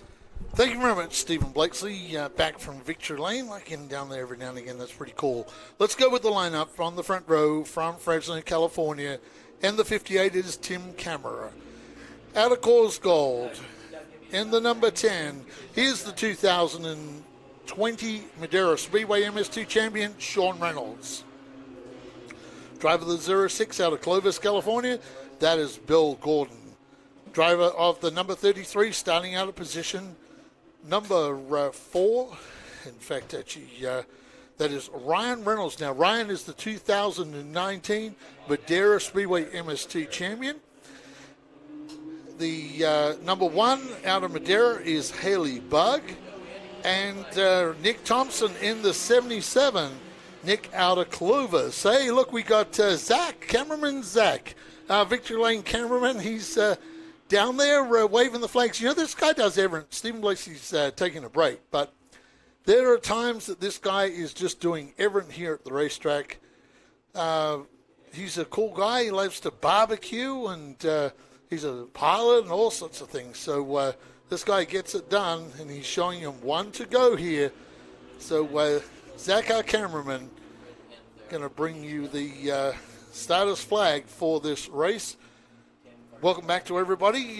Thomas McGray is online, one of our Toyota sedan drivers. 30 laps this particular event tonight for the MSTs.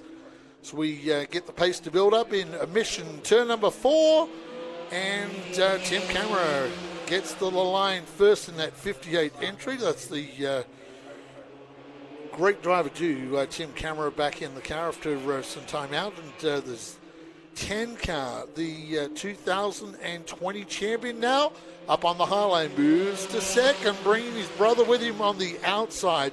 That's the 33, Ryan Reynolds. Of course, the 10 car of Sean Reynolds. Last race, wasn't supposed to race, and then he called his doctor and got permission. Had a stomach issue and was in hospital in serious condition for a few days. They fixed that, and we talk about Ryan Reynolds. Around the outside of his brother Sean they go. So the 19 champion leading the 20 champion. They are driving these cars deep into the turns. The Reynolds brothers. It's Tim Camera now under siege in this race for our MSTs.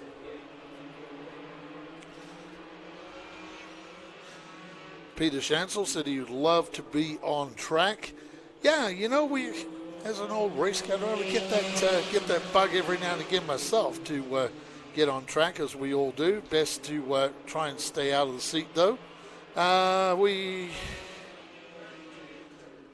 Turn 2, we got a car around. It's the 77 car of young Nick Thompson. Nick backed this car into the wall earlier today. I believe that was in qualifying. Nick put that car on the wall in turn 4. Backed it in the wall. Let's see that damage there in turn number 4.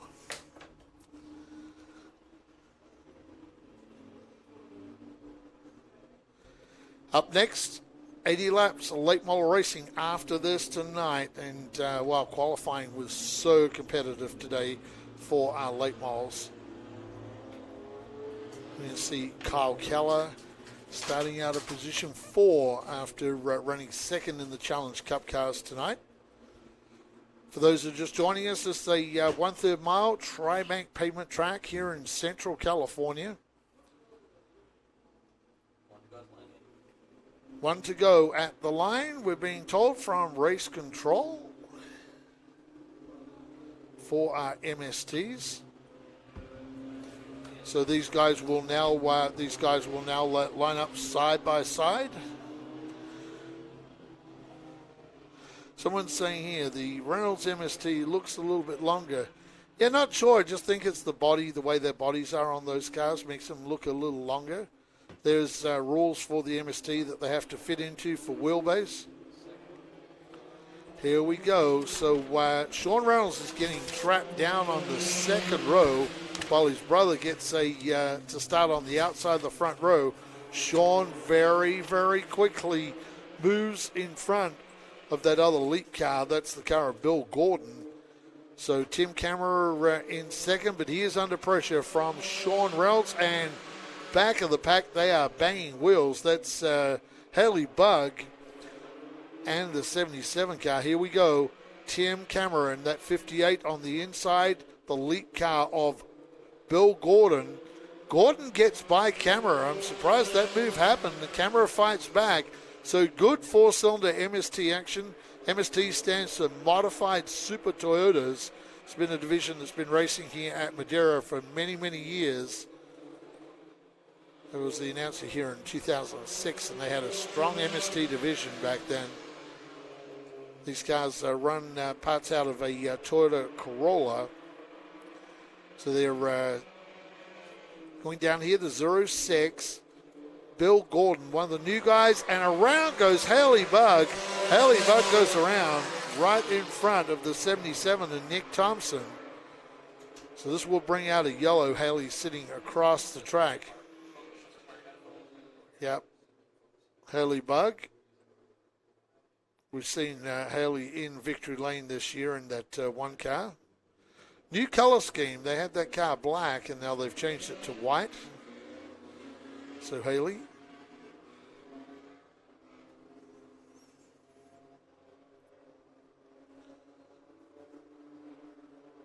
Okay, Paul Connick. Sunday is a good sports day for me. Watch race from Madera earlier in the day and ice hockey from Brisbane to end it. Hey, that's pretty cool. Yep. And for Paul, do you follow any of the ice hockey in the States? I'm a fan of the San Jose Sharks, obviously being from the Bay Area of San Francisco when I came here. So San Jose Sharks fan myself. So the 10 of Sean Reynolds is in second place. His brother, he's the leader on the outside, Ryan the Rocket Reynolds, and Ryan has chosen the outside. We often see these guys racing each other wheel to wheel. And Sean Reynolds, well, Ryan was quick around the outside, and that often happens down in turn 2. Sean will have to try and find an area where he can set up that 33 car. But the one car, Haley Bugg, running with these cars. The white car of Haley Bugg, shown in third. So Haley must have got a really good restart. I was focusing on the guys up front, the Reynolds brothers. It's a really cool looking car. Now they've painted that ice white color for Haley Bugg. Haley's had shown a lot of improvement since coming in this division. Was a former quarter midget racer from Good Times Quarter Midget, which is right across the back straight. We have a out on the outside of the race circuit. There's a quarter midget track there. It's a concrete quarter midget track for the kids back there, and that's a pretty cool quarter midget association. Good Times Quarter Midgets back there, right on the edge of Highway 99. So the 33 of Ryan Reynolds continues on his way.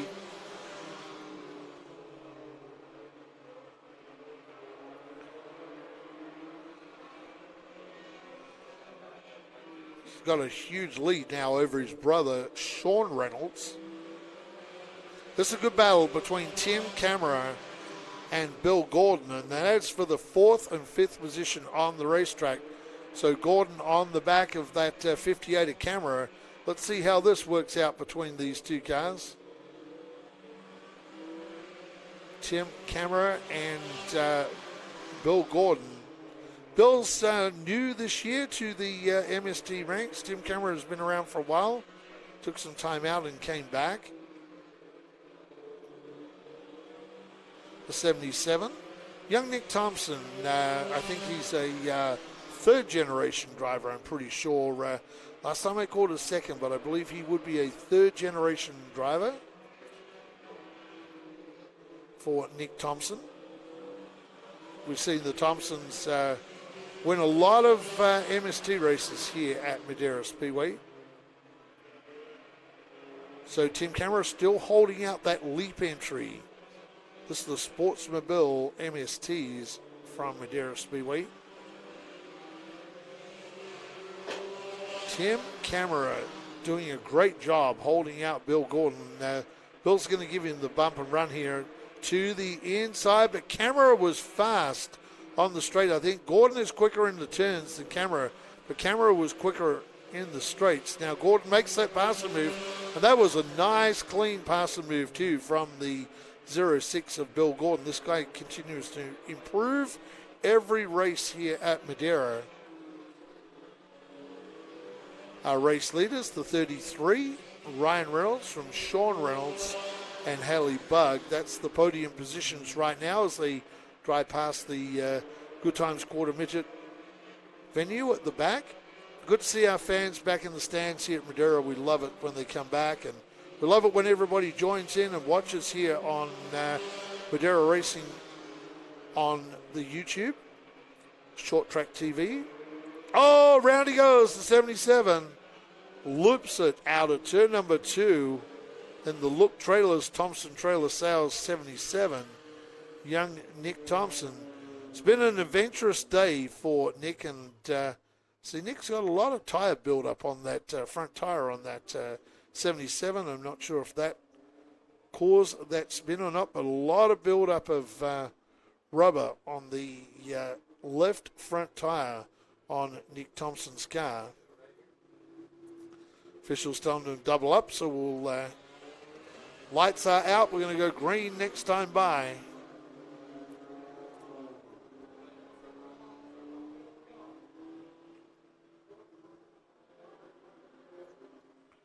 Paul Connick, yes. Sharks, yes. Great to see you're a Sharks supporter.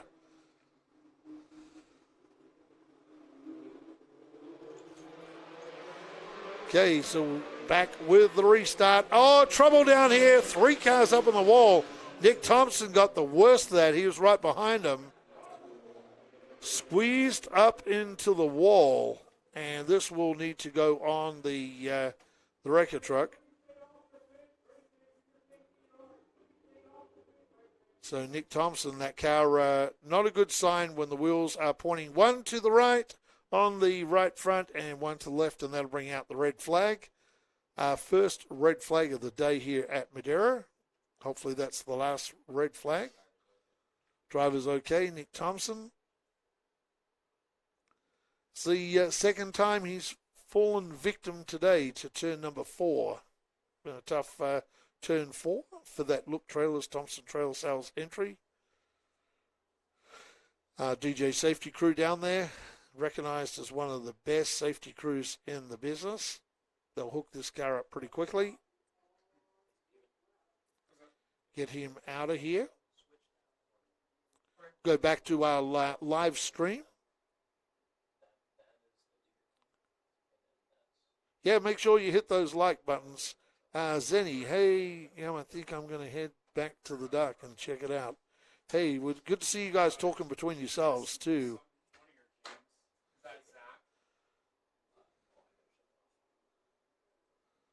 Remember to give us those super likes if you can. All the money goes to new equipment for the live streams that we bring you free here from Madera Speedway. Steve Blakeslee getting ready to go down and do his stand-up after this event.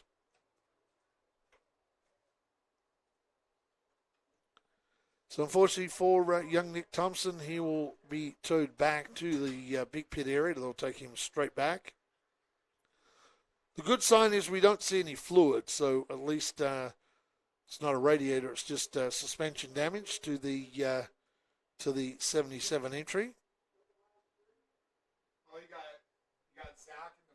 Yeah, we got Zach in the flag stand, our trusty turn 3 and victory lane cameraman. Zach, we said that before. Stephen Blakeslee saying Zach's into his too, and he's an airline pilot and a barbecuer. And Stephen Blakeslee, I wish I could show you this race, and Stephen Blakeslee has taken over the controls of the live stream. So Stephen Blakeslee has taken over the controls of the live stream. Kenny Shepard has gone walkabout. So he is Steve Blakeslee getting some time behind the production area. Yep, which he does do that at Roseville, too. He does a good job, too. Let's take a look and see if you guys are putting any more comments out there. Yeah, we got a pretty good tow truck. That tow truck works well all the time.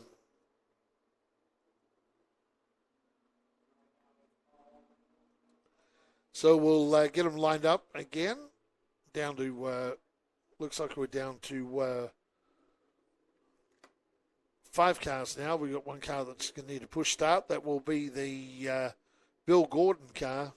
Tough break, though, for Nick Thompson. Just got squeezed up into the wall. Nick looked like he was going to have a run on the outside hole. Drew Ayres, thank you. Yes, thank you for the great broadcast. Hey, thank you for the $4.99. That is very much appreciated that you're donating to the new equipment fund. You have no idea how much is spent on equipment here at Madera. Want to thank our broadcast partners, 805 Beer, and we'll be having one of those 805 from Firestone and Walker right after the races tonight. So we'll be having that tonight after the races. Maybe even one of those Mine Haze, the IPA from Firestone and Walker, from a brewery down there in Paso Robles. Yep. Yep. So the starter stand, we have Zach down there, our cameraman, trusty Zach. Well, he's going to throw another green flag. So here we go. Zach waves, does a good job too. That's not the first time I've seen him get in the flag stand, by the way. So good job, Zach, and good job for Ryan Reynolds. Gets around the outside of his brother Sean. Look at the battle for third right behind him. Wow, wow, wow. It is on our camera. Turns Haley Bug. Well, tough break. Haley was coming down. Tim going up. That brings out a yellow real quick from Zach. And Haley Bug and Tim Camera sorted out. Tim Camera jumps in front of the one car. Cautions breed cautions, unfortunately. Yes, Peter Shansel, see if you can get that. The Mine Haze, anything from Firestone and Walker is good. Well, we're back to our King Shepherd's back in the booth. Stephen Blakeslee doing a good job on the switcher. I got fired, I think. Jeff McCoy from Webster, Florida. No, you're doing a good job, buddy. You're good. We got that wreck on camera. Well, we did get it. Helps when it helps when you have Doug and Mike Mulfill. And Matt in turn one. That helps. Yeah, Matt's high up above in turn one tonight. Matt's up in the scissor lift down there in turn one. Gets those great overhead shots in turn one. I love those overhead shots from that camera up there. Okay, so Tim Camera being put to the back for this restart. So we've got 9 laps remaining for this MST race. And Ryan Reynolds gets another nice jump again. Let's see what Sean has on the inside. You expect the run off the hill. You see how Sean gets that sort of a half a car length off the hill. It makes a lot of difference on these MSTs. And right behind them is a huge battle. They're locking wheels. And we're going to go back to third. That 06, Bill Gordon, has now moved to third. And Tim Camera and Haley Bug are playing bumper cars out there is the best way to put it. Oh, thank you, Roma and John from Tasmania, Australia. Hey, Tasmanians, that's cool. Tasmanians donating to the cause. I think that's the first time we've had Tasmanians donate to live stream. Thank you very, very much. Roma and John in Tasmania, g'day to you, and I'm glad you're enjoying the live stream. From a West Aussie here from Perth. Thank you very much, John and Roma. Well, the Reynolds boys put on a show up front. Sean now has 5 laps to get this done. 4 at the line. So Ryan Reynolds now. Ryan continues on his way. Sean tonight has just kind of been a car length behind him all night. I thought they may have got closer here. So, yeah, so Sean Reynolds and the 10 of Sean Reynolds, Ryan Reynolds in the 33. So Ryan, as we get to line with 2 laps remaining now, 2 laps remaining for the 33.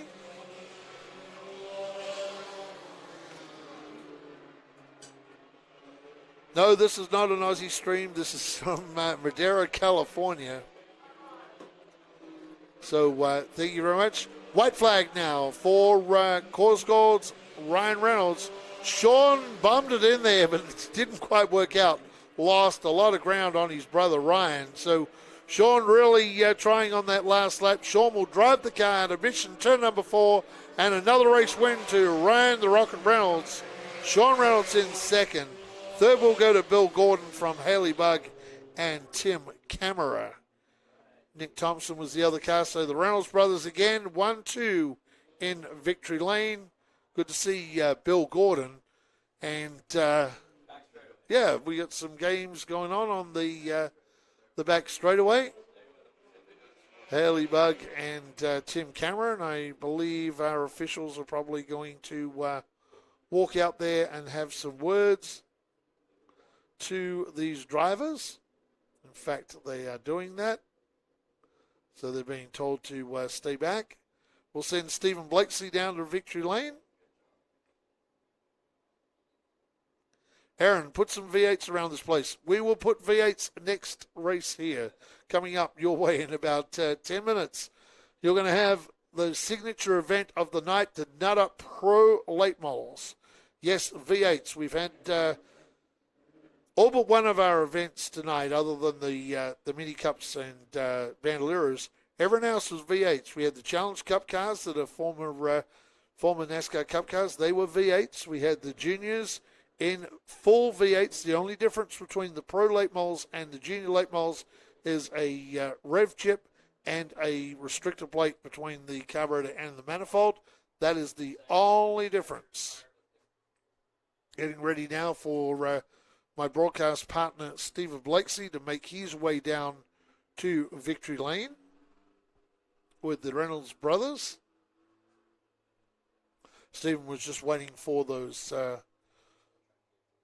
cars to deal with the stewards down there. Our officials having some words to them. Yes, they are pro late models. They are not super lates. They are pro late models coming up.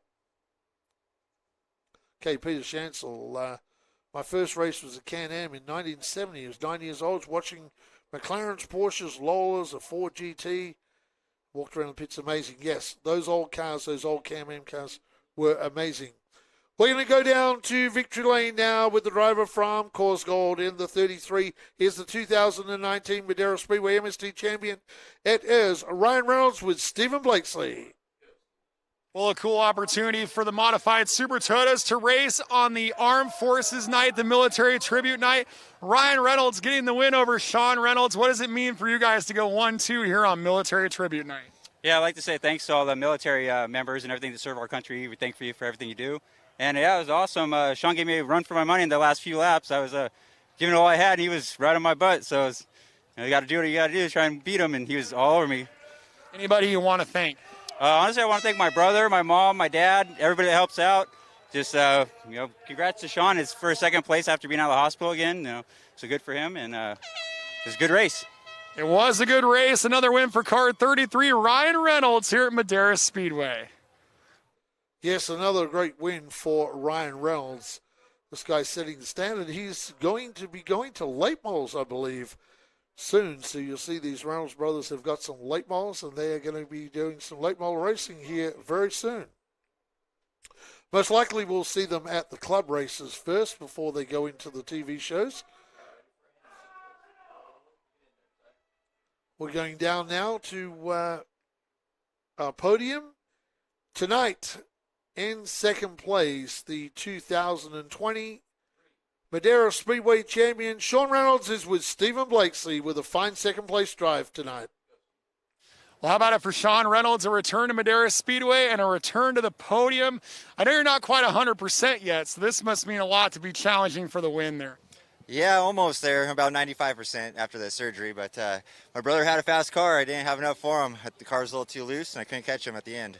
What's it like being a part of Military Tribute Night? Really good crowd here at Madera. That must feel pretty special. It's very exciting, and thank you to all the military people out there for your service. Couldn't do it out here without you, and I want to say thanks to my girlfriend Wiley. She's a Marine, and thanks everybody for everything. Yeah, we got a veteran in the family. A great performance by Sean Reynolds, second place here at Madera. Yes, a great job by Sean Reynolds tonight. Like I said, still not 100%, but he is making gains on his health, and a good point tonight for Sean Reynolds. Stephen Blakesley has now found his way down to a driver. There's a new driver in the MSTs from Clovis, California. Bill Gordon is now with Stephen Blakesley. Well, Bill Gordon's an old go-kart veteran. Now he's racing with a roof over his head and finding some home and some success here with a roof over his head. Third place in the modified Super Toyotas. Describe where you were when you started this year to where you are today. Lots of improvement. You must be pretty excited. Yes, a lot of follow the leader in the beginning, just trying to figure out the lines. And now you get a little confidence in you and go, hey, I can go just as fast as these guys. So you join them, and you're not afraid to go side by side. So it's really great. And up here with these Reynolds guys, they're really quick. And just to be a part of this with them is, man, it's a dream. And talk about the team you're with Leap, that obviously helps. Yeah, Patrick Geiger's been helping me a lot with Leap. Leap Racing here has been helping me with the car setup, doing a lot of help with that. And then my sponsors, Priority Hay and the Teixeira family, for supporting me in my venture this year as being a rookie and being able to run the whole season. So I want to thank everybody, especially the fans, all these people coming out here. It's what it's all about. Sounds like this guy's having a lot of fun. Bill Gordon coming home in the second position here in the modified Super Toyotas. I don't know why I said second. He came home in third. It feels like a second. He's so happy. Back up to you. Thank you very much, Stephen Blakesley. Well, yeah, very, very happy. Very, very happy, Bill Gordon. We're getting ready to take a short break here at Madera, and we'll be coming back with our late models. Someone was asking, are they like the Super Lates? Super Lates run normally on slick tires and wider wheels on these cars. These cars have a 970 Hoosier treaded tire, very much like the tire you see on these MSTs. So 970 controlled tire. They run a shock package that is with the tires and the shocks equals it out. You have built motors. You get a weight brake if you've got a crate motor, and it makes it very, very equal here at Madera, California. Ken Shepherd's worked very, very hard on the rules. There used to be about 13 very, very simple rules for the late models. Yep. Yep. That's right. 602 crate models and unlimited. But that Hoosier controlled tire, Ken Shepherd might even jump in here in a minute. But yeah, it's a controlled tire. The controlled tire and the shock package equals up that crate motor and the unopened limited motor. So certainly an equalizer, and Kenny worked very, very hard over the years before we went to the TV series of getting this series that is equal. And we have a similar situation going on in our modifieds now. We're kind of equaling that out as well.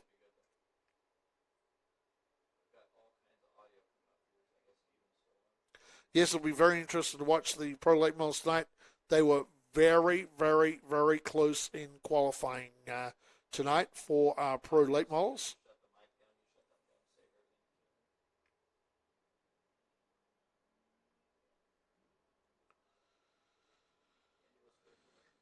We're going to go to commercial break, race fans. We're going to pay some bills. As we bring you this free. Our sponsors, of course, Mission Foods, 5150 and Nut Up. So we'll take a commercial break. Back with you for 80 laps of late model racing, coming to you from the fastest 1/3 mile in the West. This is Madera Speedway and Madera Racing on MAVTV. Where you are now may not be where you came from. Sometimes you're preparing for success, and sometimes you're preparing for failure. The choices you make today may spiral out of control or spin you in the right direction. Your past doesn't define you, but the choices you make today can change your life forever. The drive can motivate you or destroy you.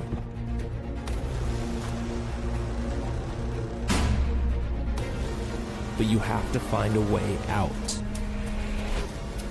Discover a riveting, real-life story of recovery that will inspire you. Believe, make it happen, and live through the madness, knocking doors down along the way. Read the true story of how Carlos Vieira nearly destroyed his life and lived to tell about it.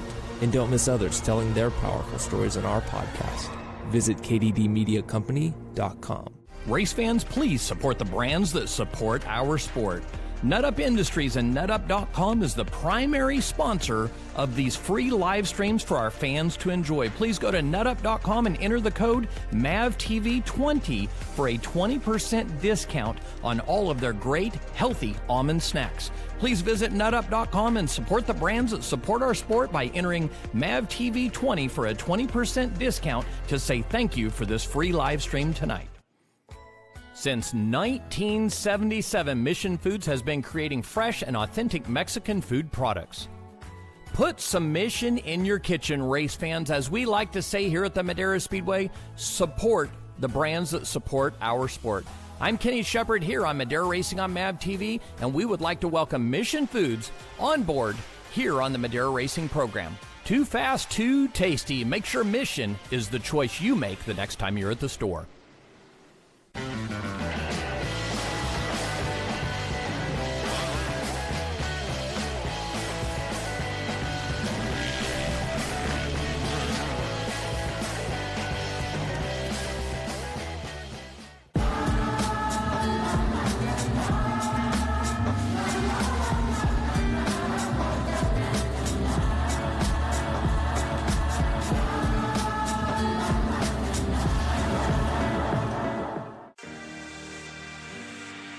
Through the Race to Be Drug-Free campaign, we raise awareness about the harmful effects of drugs. We educate children both inside and outside of schools about staying off of drugs and out of trouble. We also have our Gloves Not Drugs boxing program, which allows kids between the ages of 8 and 18 to come learn the art of boxing and also Brazilian Jiu-Jitsu. They've taught me to become a role model to everyone else. Watch what I do when no one else is looking, do the right thing all the time. It's been amazing. I really love the program. My favorite part is working with my team, my coaches. They made me who I am. The program really motivates them to become a better person. I've gotten better in school, more disciplined, and I've gotten better grades since I started this program. Your teammates, they're not only your teammates, your family, Kids who could potentially be doing something bad with their lives, and they can turn it into something good and positive. Thank you for this sport, and it helped me a lot.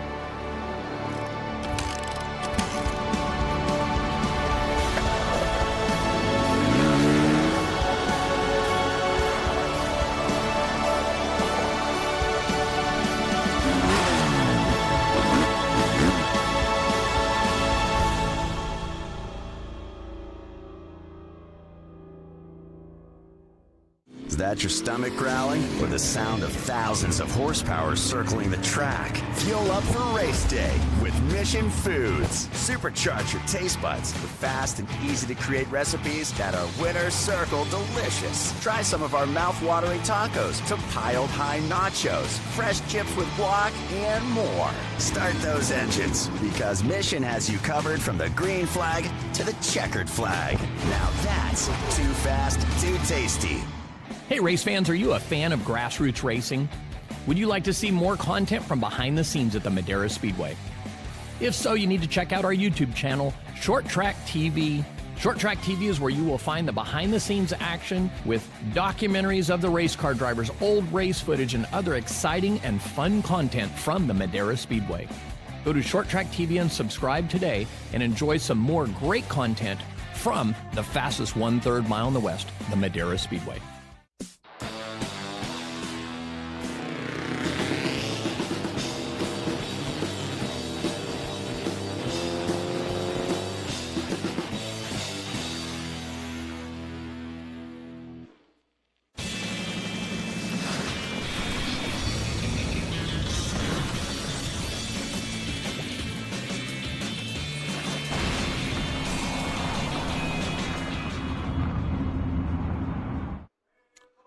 Welcome back to the Madera Racing on YouTube. Short Track TV, thanks for everybody tuning in tonight. It is time now for our signature event of the night, 80 laps of Nut Up Pro Late Model Racing, brought to you by Mission Foods. We're going to go down trackside to Stephen Blakesley down in Turn 1. Well, it's time for round number 4 of our Nut Up Pro Late Models presented by Mission Foods. And our drivers tonight, well, they might be singing the blues as we got a couple of blue late models on the front row with the 07 and Jaden Walbridge, the 16-year-old driver. And our driver second on points, the multi-time champion Matt Erickson, making up a potent row number 1. For our points leader, Austin Herzog, looking for his second series title. He did not draw very well in the redraw. He will start 8th in the Blaser Swiss Lube Toyota, so we'll see him go to work from the outside of row number 4.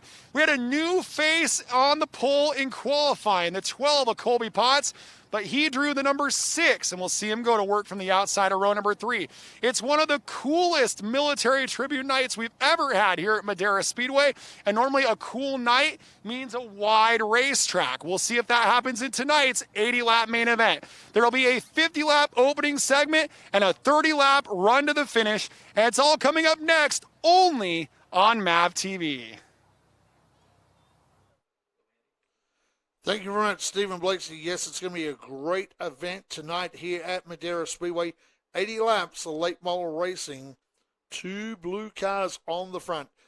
What happened tonight earlier for those of us that are watching on the YouTube, the top 10 cars go into a redraw in qualifying. So they're going to redraw, and that draws your position.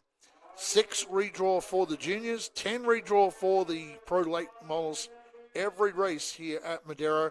This Nut Up Pro Late Models brought to you by Mission Foods. What a great night here at Madera. The wind has died down here at Madera, and it's just a great night. We've got fans back in the stands tonight, so it's very, very cool. Fearless Frank, the flaggy right there. You'll see him get animated. He's got his friends with him on the pole there. As we get ready, track announcer Brian Smith, who's our track announcer here, is just introducing the cars to the fans in the stands. 80 laps of late model racing tonight from Madera, California, and I can't wait for this one. Oh, Kelly Cordova, right? Oh, you're watching Madera racing while on the trip home tonight. They raced their Bandolera race earlier in the night, and now they're on their way back home. Watching us on the drive. Let's hope you're in the passenger seat, by the way. Yep, and they're rooting for Racing tonight. Yes, he's back at Madera. Racing Vernon. And believe it or not, we say Racing Vernon. That is his real name, right, Sands? It is Racing Vernon. And it's good to see him back. He'll be starting out at position number 3 tonight, the popular driver from Bakersfield. We have drivers from all over the country, and even a driver from Nara City in Japan, Takua Akada, tonight. So a big welcome along to our Japanese driver, making another start in these pro late models. There's racing Jason Aguirre in the Corbin Cash car now. Also brought to you by Waterford Irrigation. Hopefully you put a little Corbin Cash in the tank tonight. They need a little extra oomph from that number 45 tonight. There's a car, I think that was Fast Time tonight, Colby Potts. Colby Potts did a good job. Fast Time and Colby Potts. Fast Time, but he's going to start at 6. Ho, Howard Holden. Well, brand new Fury. We often talk about being fast in a Fury, and Howard is Fast and Fury. There's the 12 of Kyle Keller. Of course, we saw young Kyle in the Challenge Cup cars. Current points leader in the Madera non-TV series. Young Kyle Keller, the Las Vegas driver. There's Racing Vernon from Bakersfield. The most winningest driver in the history of late models. Matt Erickson will start out at position 2 tonight. We saw his driver Jacob Smith earlier in the juniors. Hey, Dean Gold, thank you. Dean Gold, a super chat for $49.99, almost $50 from Dean Gold. How about that, Dean? Thank you very much, sir. Thank you very much.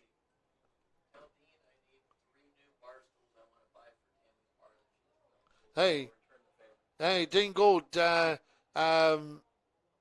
Kenny Shepard, our promoter, said, hey, he's going to return the favor. He needs to buy 3 new bar stalls for Tammy's Bar. So he said he's going to return the favor. He'll be purchasing something from you here soon, Dean Gold. And he is, of course, pulling for Austin Herzog. Ken Noble. Yes, Ken, Madera, California, Central Valley. It's on Highway 99. You can see, if we get a camera shot occasionally, you'll see the Highway 99 in the background. I'm not sure if we can pan the cameras towards Highway 99, but that's right over the back of the racetrack. You see that sign that's right on the edge of the left-hand side of the screen. That sign is right on the edge of Highway 99. In fact, you can see the cars. There we are. There's a picture of Highway 99. We're right on the highway. Good Times Quarter Midgets right behind us there where the back gate is. As we roll these cars for 80 laps of racing tonight. Jeff Telsha. Hey, Jeff. Haven't seen you in a while, buddy, but we'll have to catch up soon. Drove through Bakersfield the other night. Be driving through there in the next couple of weeks again. So maybe we'll stop and have lunch with you when we're in Bakersfield. But Jeff Telsha, a great cameraman, and worked with us for some time as a cameraman here at Madera. Popular figure in the racing. Nut Up, and you can get MAVTV 20, all capitals, MAVTV 20, and get 20% off Nut Up products. I like the sea salt and caramel, the flavored nuts. Stephen Blakesy and Kenny Shepard, they like the sweet heat. Jason Galvin, he loves that Parmesan one when he's here. He'll nibble on the Parmesan nuts. Mission Foods sold all around the world. I love my Mission tortillas. I know you can get them down in Australia and all over the world. Keep buying those Mission products, and of course 5150. You can look just like those 5150 girls and guys in your 5150 apparel. MAVTV 20, same thing again, capitals, 20% off. And how about knocking doors down? Carlos Vieira with the KDD Media Company. Great podcast. Tune in at kddmedia.com. Find out more about it with Carlos Vieira. Very inspirational. Hey, we got another one here. Kelly Cordova, $4.99. Thank you very much for the super chats tonight. It all goes into new equipment here at Madera Speedway. So at the stripe here is 4 at the line. The next time they come around will be 3 at the line. And you'll welcome us back for MAVTV, and we'll go right into our starting lineup here for the 80-lap Nut Up Pro Late Model, round number 4. Don't know if you heard what I said in the intro there, but, you know, the rest of the field might end up singing the blues a bit with a couple of really potent blue cars on the front row, and we'll see how this plays out in 80 laps of racing, Andy. Get ready. We're about to bring them in at the stripe for MAVTV.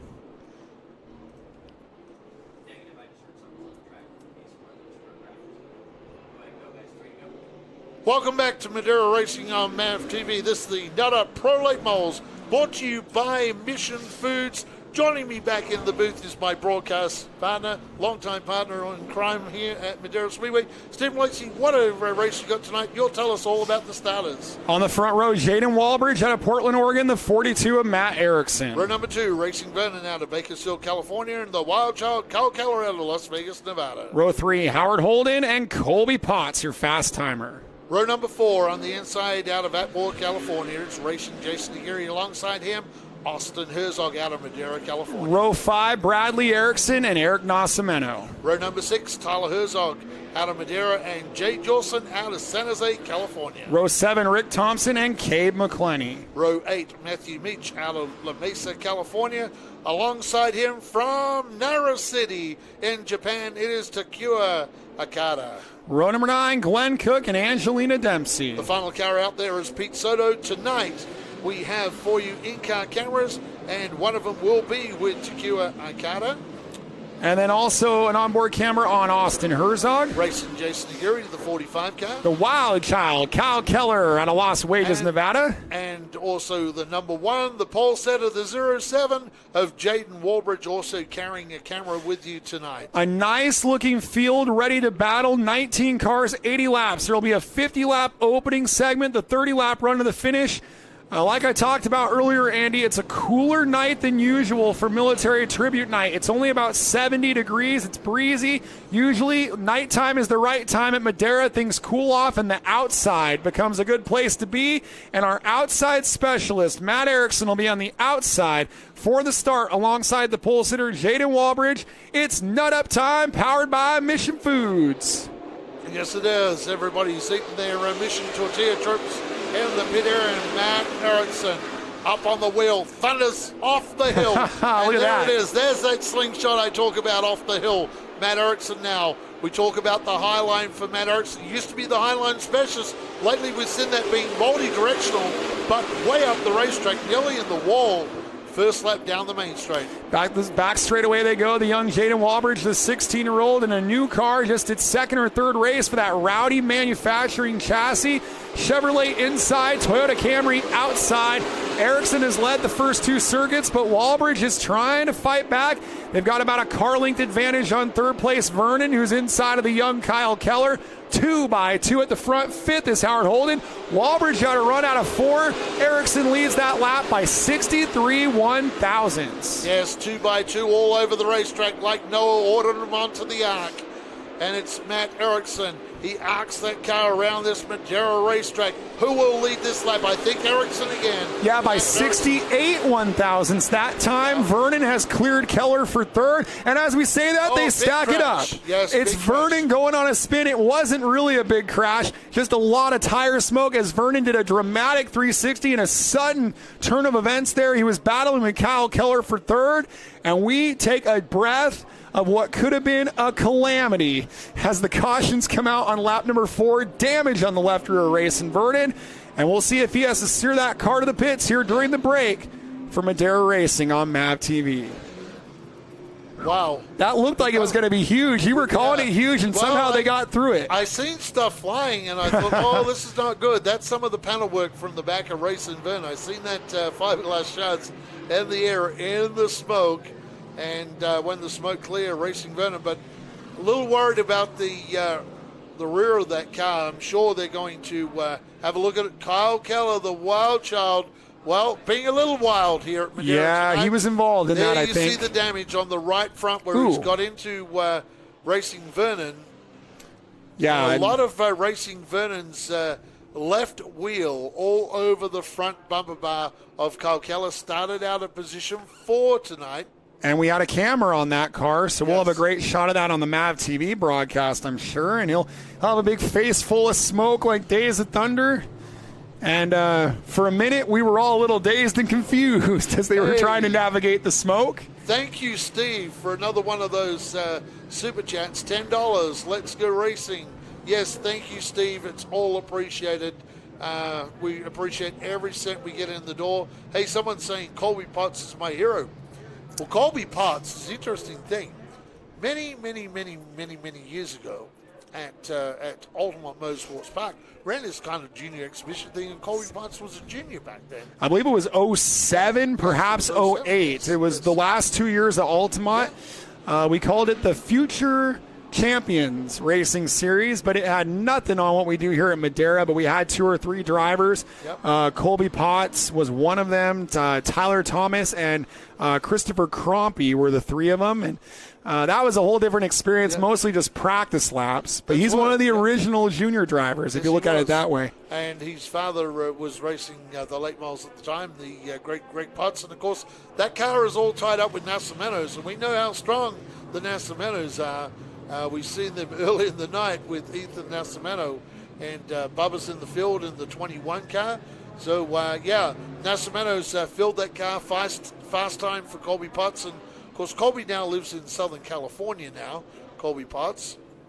We have him down as Stockton, California, but in fact he actually resides in Southern California. And Rayson Vernon was taking a pit stop to work on the damage on the left rear of that hot rod, and he's got it back on the racetrack. Well, you're going to the back, so it would work out that it'd be a smart thing, Stephen, to go to the back, let the crew shine a flashlight in there, make sure there's no suspension damage, and just make sure that wheel's not damaged, because you want to change the tire. You don't want this thing going green and you have to come in under green because you're going to lose multiple laps. Well, Matt Erickson has picked the outside for this restart. You'll tell us about that for MAVTV when they get to the stripe.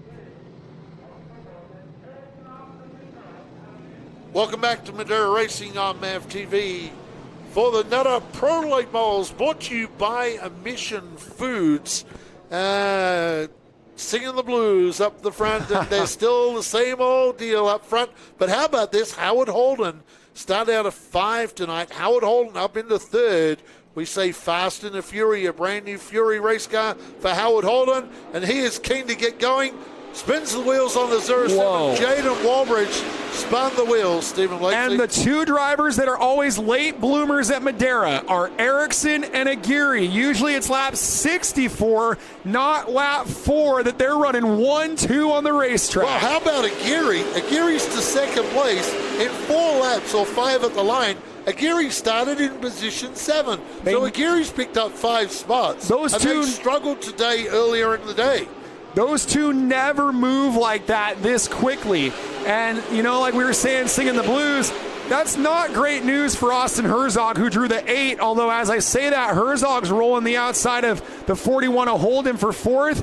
The 07 to Jaden Walbridge is 16 years old, battling these veterans and doing a fine job on the bottom. It's Erickson, Aguirre, Walbridge. We're lap 7 of 80 here at Madera. Yeah, that Corbin Cash waterfit irrigation car of Atwater's racing, Jason Aguirre mixing it up. Walbridge slides back to the 2nd spot as they go over the line, but it's very close.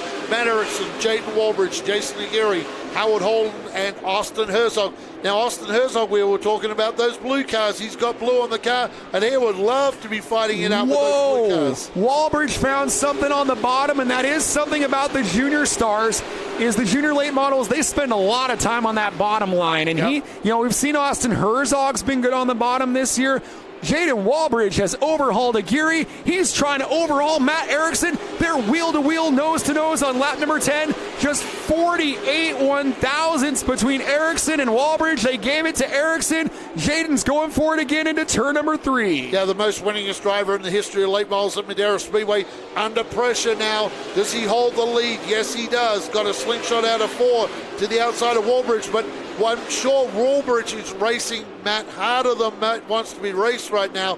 Normally it's Matt coming on in that last 30 laps of the event, but Matt's got to get going because he knows he has that 45 of racing Jason Aguirre and a whole bunch of cars right behind him, including Austin Herzog, who's coming, Stephen. The line is not at the front of the cars. It's actually at the rear of the cars. So lap 12 was led by Erickson, but lap 13 is led by Walbridge. New leader on lap number 13. He runs his best lap on the main event alongside our winningest driver. That's pretty impressive there from Jaden Walbridge. A 15.171 clears him on lap 14. And Walbridge out front early on in this main event. It's Walbridge, Erickson, Aguirre, Holden, Herzog, and Herzog, your top 6. The 22 of Bradley Erickson rounding out this fast 7. Yeah, how good to see the veteran Ho-Ho Howard Holden in that new Fury race car. Only got a handful of events on this car for Howard Holden, and he'd have to be very, very happy because he is putting the pressure on racing Jason Aguirre. Yeah, pretty impressed by a couple of different drivers, and yet another car with blue accents. 4 of the top 5 have something blue on them. I think if you're the 22 of Ericsson, you know, his brother Jeffrey's car has a bit of blue in the junior class. Maybe they need some blue on that one just to join these guys. It's blue cars all up and down the front of the order. Yes, that was a great is. look at the speed shot. Here's a look at Bradley Erickson going for 6th. Yeah, that's your 2020 Madera Speedway Junior Champion, Erickson. And he is on the inside of the number 1 of Tyler Herzog, that Herzog Roofing Crown Homes car. Tyler Herzog. Yeah, Tyler Herzog, a former... Right behind his cousin here, Stephen. Austin Herzog here in that Blessed Swiss Lube entry. You got a trio of champions battling there as they work their way down the back straightaway. Bradley on the inside, Jeffrey on the outside, and really impressed to see that Tyler, who won the 2019 Madera Late Model Championship, has had a real good year. Tyler Herzog tonight, 3rd on points. Sparks flying off the back of the 77 of Rick Thompson. But yeah, Tyler Herzog is 3rd in the standings here. Yes, He's our 2019 Madera Late Model Champion. Yeah, and like you say, sparks coming from Rick Erickson. Rick Thompson. Rick Thompson is a winner here on MAVTV before.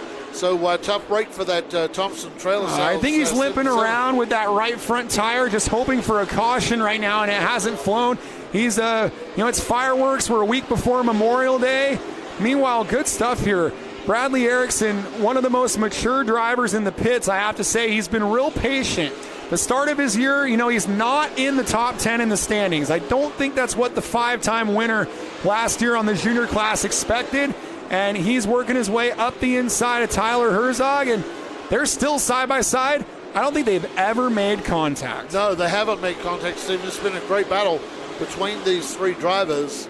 Flaggy Frank got that passing flag out there, and the way the race is tonight, that flag is going to get a workout tonight. Here it goes, out again for Rick Thompson. Yeah, that's the mechanical black flag. Sometimes in road racing, they like to call that the meatball flag with that big red meatball on there, as we're 25 down, so we're halfway to the lap 50 break. There's a good shot of Thompson just limping around. He's going to get the meatball all over his spaghetti again there from Fearless Frank. And it almost kind of looks like at some point Bradley might have tagged the wall. His right rear looks a little bit white-walled, and he's now falling in behind Tyler Herzog. Big slide from Matt Erickson on the speed shot, and slowing there from the 11 of Austin Herzog. Maybe got caught out by the 77. A lot of sparks coming from Rick Thompson's car now. The officials trying to get him to go to the infield. Last thing we want is a mechanical defect to put that car on the wall, the 77 car. And Rick just can't get down, can't find a space right now to get that 77 car. But it's Austin Herzog now leading his cousin Tyler for 5th. That's for 5th, and the 22 of Erickson right behind him. That's Bradley Erickson. Well, the 07 of Jaden Walbridge has built up a 2-second lead. If this thing stays green, there is some ferocious battling behind the 10th place car of Colby Potts. Everyone behind him under a blanket, and it won't be very long before Jaden's in the middle of that with 20 to go to the break, and finally Rick Thompson steers it to the infield. We maintain our look at this battle, 5th, 6th, and 7th on your screen. And there's the first lapped car, the 17 of Angelina Dempsey, getting put a lap on her by the 07 of Jaden Walbridge. Yeah, of course, things are really important when we get to the 50 lap mark. The top 5 get points here, Stephen Blakeslee, so it's important that you get in there. And that's why you see that battle for 5th right now with Austin Herzog. He would love to try and pick up maybe Howard Holden as well and get as many points as he can for this championship chase, being in 3rd in points. Yeah, so as they run, Matt Erickson has picked up 6 points from that 18-point difference on Austin Herzog. So all these points matter. By the way, Jaden Walbridge in the 07, when he put a lap on Dempsey, that's Walbridge's former junior late model car that he set all those fast times with. Yes. And so he was probably pretty happy to go flying past the old girl and go on with the lead. There's a look at Matt Erickson, who's had a quiet race, but they like to say that quiet and shy people, you got to be suspicious of them because they might have something up their sleeve. And maybe he's saving the best for last in car 42. Yeah, Matt's got a comfortable break on racing Jason Aguirre right now, so Matt can kind of pace himself, and why go burn up your stuff for Matt right now? He sees the bigger picture, sees the championship. That's why he's been a champion here at Madera, because he's able to manage that. And that's managing tonight. Here we go now. Young Herzog, Austin Herzog, coming up on the veteran Howard Holden in that HDC Fantasy Nichols number 41. So Ho-Ho Howard Holden is about to become under siege, and he's going to have 3 fast races in Austin Herzog, Tyler Herzog, and Bradley Erickson. That 41 car fired out of the gate like he was shot out of the cannon. But this has been a long green flag run here. We've been green since lap 4. We're on lap 38. That's 34 consecutive laps. And I don't know if Holden's car is as good on the long run. That's been a really good sign for Austin this year. He's had a good long run car, and he's making that bottom move where he surges up the inside in 3 and 4. I love that camera shot from Zach. He's so good at doing that. And he's really putting the pressure on Ho-Ho here, as this time by 10 to go to the break. I'm going to talk about a couple of cars that are not on screen, but that's the Potts car and the Nascimento car. Potts started out as 6th. He was fast time tonight. He finds himself down in 10th, Stephen Blakeslee, and Eric Nascimento in 8th. Here comes Austin Herzog. Those guys have kind of dialed themselves back in the pack, and that's going to be really difficult. Well, it's interesting. Herzog started 6th. Potts started 8th. Herzog's going to take 4th, and Potts is back in the 10th spot. So one of our strong qualifiers has dialed it in for race trim, and one of them kind of hasn't. So different strategies, some comers and goers. I don't think Holden's in a good spot here. I think he's going to get freight trained, and he does. He'll get passed by both Tyler and Bradley. Yeah, he's going to fight back on the outside of Bradley Erickson, but this will probably be to no avail. He needs to get that car down to the inside and follow these cars, because I don't think there's too much doing up there now for Ho-Ho Howard Holden. Ironically, that all took place on lap 41 for car 41 as Jaden Walbridge puts a lap on the old master of disaster, Glenn Cook. So he's lapped Glenn a couple of times here. He's making a quick work of the field. He hasn't quite encountered that big side-by-side battle in front of him. We just saw it on the speed shot. That includes Matt Meach in his debut at Madera, Keller, Vernon, Okada. That's 12th through 15th. And if Walbridge gets there with 4 to go, that's an ugly battle. I think he's trying to pace himself and not get in that battle. Yeah, there's that battle right now. Jay Jolson is in front of that number 4 car of Meach and Kyle Keller.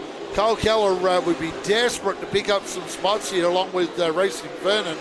That's the Dave Reed car with the 4, and it's his first ever race at Madera. And I think one of Reed's first starts as an owner in the prolates here at Madera. With 35 laps remaining, Kyle Keller must be starting to get worried that he's not able to draw his way through the pack.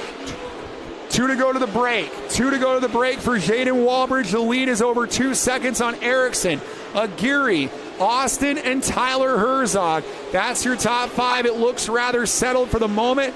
Brake rotors glowing on Jaden Walbridge. I wonder if he's just riding the brake to try to not run over Okada. 1 to go to the break. Yeah, Okada trying to stay on the lead lap. Walbridge right there.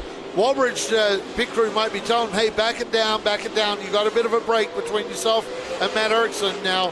And Okada trying to stay on the lead lap. But Walbridge brings it to the line with a sideways Okada in front of him. He will lead at the break. Jaden Walbridge, Matt Erickson, Jason Aguirre, Austin Herzog, Tyler Herzog. That will be your top 5. Wow, wow, wow. Tyler Herzog into the top 5. We'll bring these cars down for their live pit stop. When we return here on MAVTV, Stephen Lexi will be down talking to the happy top 5 and the Nut Up Pro Late Models, brought to you by Mission Foods from Madera Speedway, California.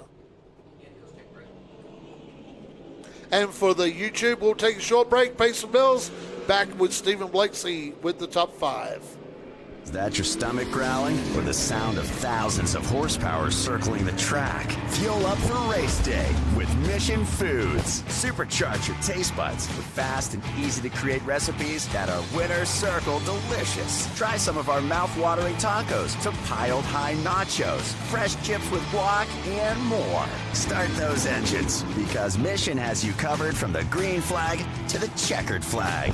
Now that's too fast, too tasty.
5150 is power. The power to overcome. The power to persevere. The power to set your life on a course for success. When you're faced with the challenges life throws at you, you focus and do what is needed to go beyond what is required. So stand up, stand firm, believe, make it happen, and live through the madness, knocking doors down along the way. We are 5150.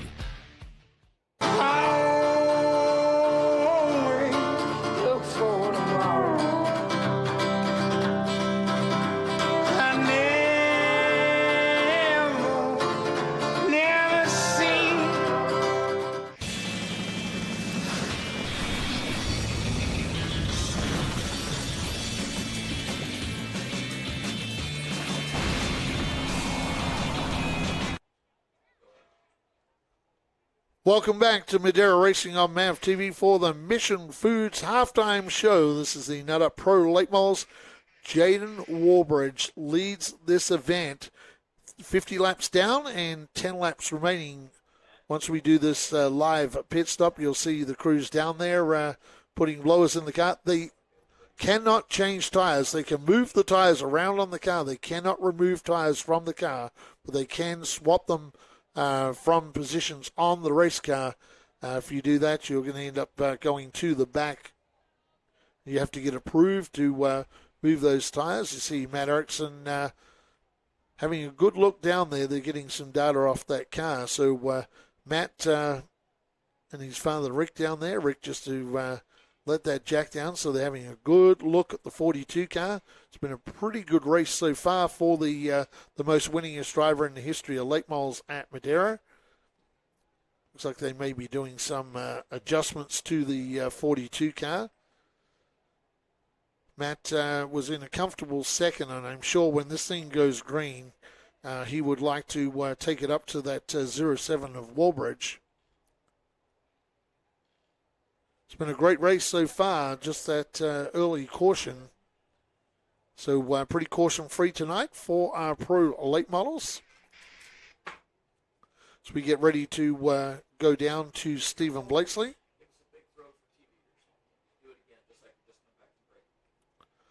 Welcome back to Madera Racing on MAVTV for the Mission Foods halftime break. This is the Nut Up Pro Late Model Series from Madera, California. And down trackside with our race leader, Jaden Walbridge, is our Stephen Blakesley. Well, Jaden Walbridge fought off Matt Erickson, leads the way through lap number 50, and now you're going to have to battle him again with 30 to go. What do you need to fight off that 42 car? First of all, I need those lap cars to stay out of the way. I don't know what they were doing, trying to battle me the whole time. That 88 parked on my nose those last couple laps, so it'd be nice if they gave me a little courtesy. You know, you guys know me, I race clean. And, no, the car's good. We were just tight there at the end. I was trying to save. And, you know, because I knew I had a lead. So, yeah, we should be good for this next run. They're feeling pretty good down here. Jaden Walbridge in the 07 leading the way on lap number 50. Well, interesting comments from young Jaden Walbridge. Well, as a young driver, that's one of the things he's going to have to learn is to navigate lap cars. And that happens in your career. You're going to have lap cars that are going to race you. So it's you're the fast car. You've got to find a way past those lap cars. So, yep, he'll learn that. And I'm sure when he goes back and listens to his comments, he'll know that it's all a part as a young driver of learning the race car for driving these late models. Steve Blakesley is down trackside now with the most winningest driver in the history of late models, second place, Matt Erickson. Matt Erickson, the blue car, start on the front row, and they're the top two after 50 laps. I know the 07 built up a pretty sizable lead there, but now it all comes back together with 30 to go. How is your car for the second half? Considering somebody, myself, forgot to put the pin in the sway bar, and I did that the entire sway bar. It's sitting right here, so car's a little free. We're going to fix that. Hopefully we get the adjustment right back where it was. You know, with not handling good, I had to use more brake than I normally did. In the last 8 laps, I had no brakes, so we're trying to get those cooled down so we can bleed them real quick. But other than that, the car's on rails in the high groove there. Hopefully he'll stay on the bottom and give me the high side, and with the sway bar fix, we could get in front of him and check out. Now, this is one of the cooler nights we've ever had for Military Tribute Night. Is that leading to the outside being pretty strong? I just think it was the track preparation. I mean, Kenny's been working it in, and it's been good once the sun goes down. I knew last night we had a good car on the high line, actually last couple of races, so we didn't deviate too much from that high line setup there. And, the bottom's pretty good too, so I just hope the top will be better once we get the sway bar fixed and just check out, because it's a big handful loose coming off without that sway bar. Well, we got a car that's good on the bottom and a car that's good on the top for the upcoming restart. Matt Erickson, second place. Well, for Matt to be so close to Jaden Warbridge after the malfunction with the sway bar, that can only go fairly on that driver. He admits it that he missed tightening the bolt on that. So, Matt, he'll fix that, and I'm sure you'll see that car very, very fast when we go back green flag racing. Well, the Waterford Irrigation Corbin Cash driver out of Atwater, California. It's racing Jason Aguirre. He's in third and down with Stephen Blakesley. Racing Jason Aguirre rolling the top up to the third position. How good did your car feel up there on the outside? It fired off great. As we got into that run there, it got a little loose on entry, a little tight in the middle. I'm not sure what we're going to do. We're going to our old air pressure adjustment, and try to get this thing to fire off the way it did at the beginning. But I'm happy. We're sitting third. I got a big family at home for my brother-in-law's birthday, Gerardo. Happy birthday, Gerard. Got my family here with us here today. And, it's big thanks to my fiancée, Michelle, and my entire family for helping out today. And, we're sitting third, and let's hope the luck continues to go our way. Well, the luck's been going their way so far. Third place for Racing Jason Aguirre. Yeah, Racing Jason charged hard in those early laps and drove from 7th right up into that third position. So great early going from the driver of the 45, the veteran racer. We go from a veteran racer to one of our young drivers. It's a former champion here at Madera Speedway. The driver of the number 11 down there with Stephen Blakesley. It is Austin Herzog. Austin Herzog, a great battle there with the 41 of Howard Holden, the 1 of Tyler Herzog. You were pretty busy that whole race, rolling the bottom like you've done throughout the season. But the question becomes what you have in store for the top 3. Do you have a car that can win this race tonight?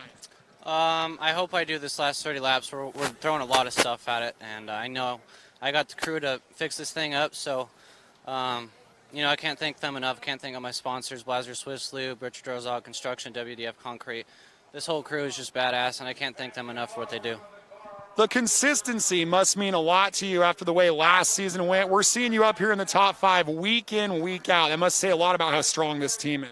Yeah, I mean, they just work so hard. And, I look around at all these cars, and, I feel like I really do have the best crew out here. They give it their all, and, if they got something going on at home, they kind of push it away to come, help me. And I can't find words to explain how thankful I am.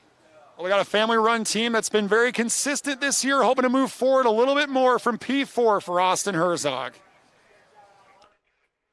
Yeah, I'm sure Austin Herzog going to fire out from the outside of row number 2. He doesn't know who's in front of him yet. He'll find that out when we go back green flag racing.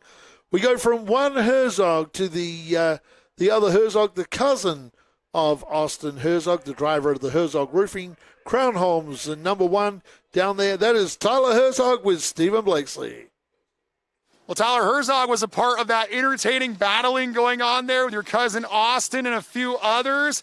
What have you learned about this car, and what changes do you need for the second half? I think we're pretty good. All thanks to Crown Homes, Van Dorn Racing Development, Herzog Roofing. Car's super stout, just being patient and picking my time and just wait until the end. Kind of like Austin, you guys have had a really consistent season, third in the points. How do you feel so far for this start of the year for your team? It feels pretty good. We have super fast long run speed. Car gets faster and faster as the run goes on. We just need to get some qualifying speed. Today we had really good speed in practice, and then qualifying we had carburetor issues, so we had to start 11th or 12th. So just got to be patient and hope it all falls in our favor. Well, some of the drivers in the top 5 want long runs. Some of them want short runs. We'll see what happens for car number 1, Tyler Herzog.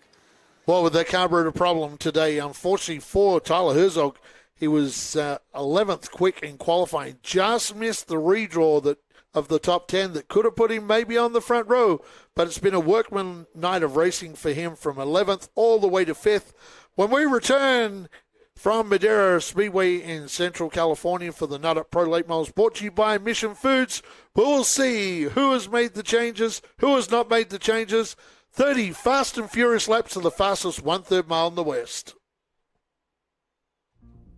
Where you are now may not be where you came from.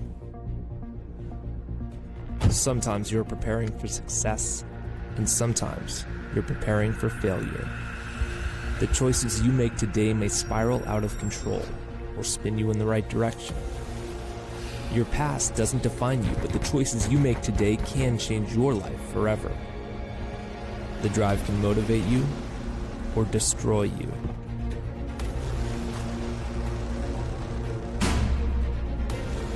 But you have to find a way out. Discover a riveting real-life story of recovery that will inspire you. Believe, make it happen, and live through the madness, knocking doors down along the way. Read the true story of how Carlos Vieira nearly destroyed his life and lived to tell about it. And don't miss others telling their powerful stories on our podcast. Visit kddmediacompany.com. Race fans, please support the brands that support our sport. NutUp Industries and NutUp.com is the primary sponsor of these free live streams for our fans to enjoy. Please go to NutUp.com and enter the code MAVTV20 for a 20% discount on all of their great, healthy almond snacks. Please visit NutUp.com and support the brands that support our sport by entering MAVTV20 for a 20% discount to say thank you for this free live stream tonight. Since 1977, Mission Foods has been creating fresh and authentic Mexican food products. Put some mission in your kitchen, race fans. As we like to say here at the Madera Speedway, support the brands that support our sport. I'm Kenny Shepard here on Madera Racing on MAVTV, and we would like to welcome Mission Foods on board here on the Madera Racing program. Too fast, too tasty. Make sure Mission is the choice you make the next time you're at the store.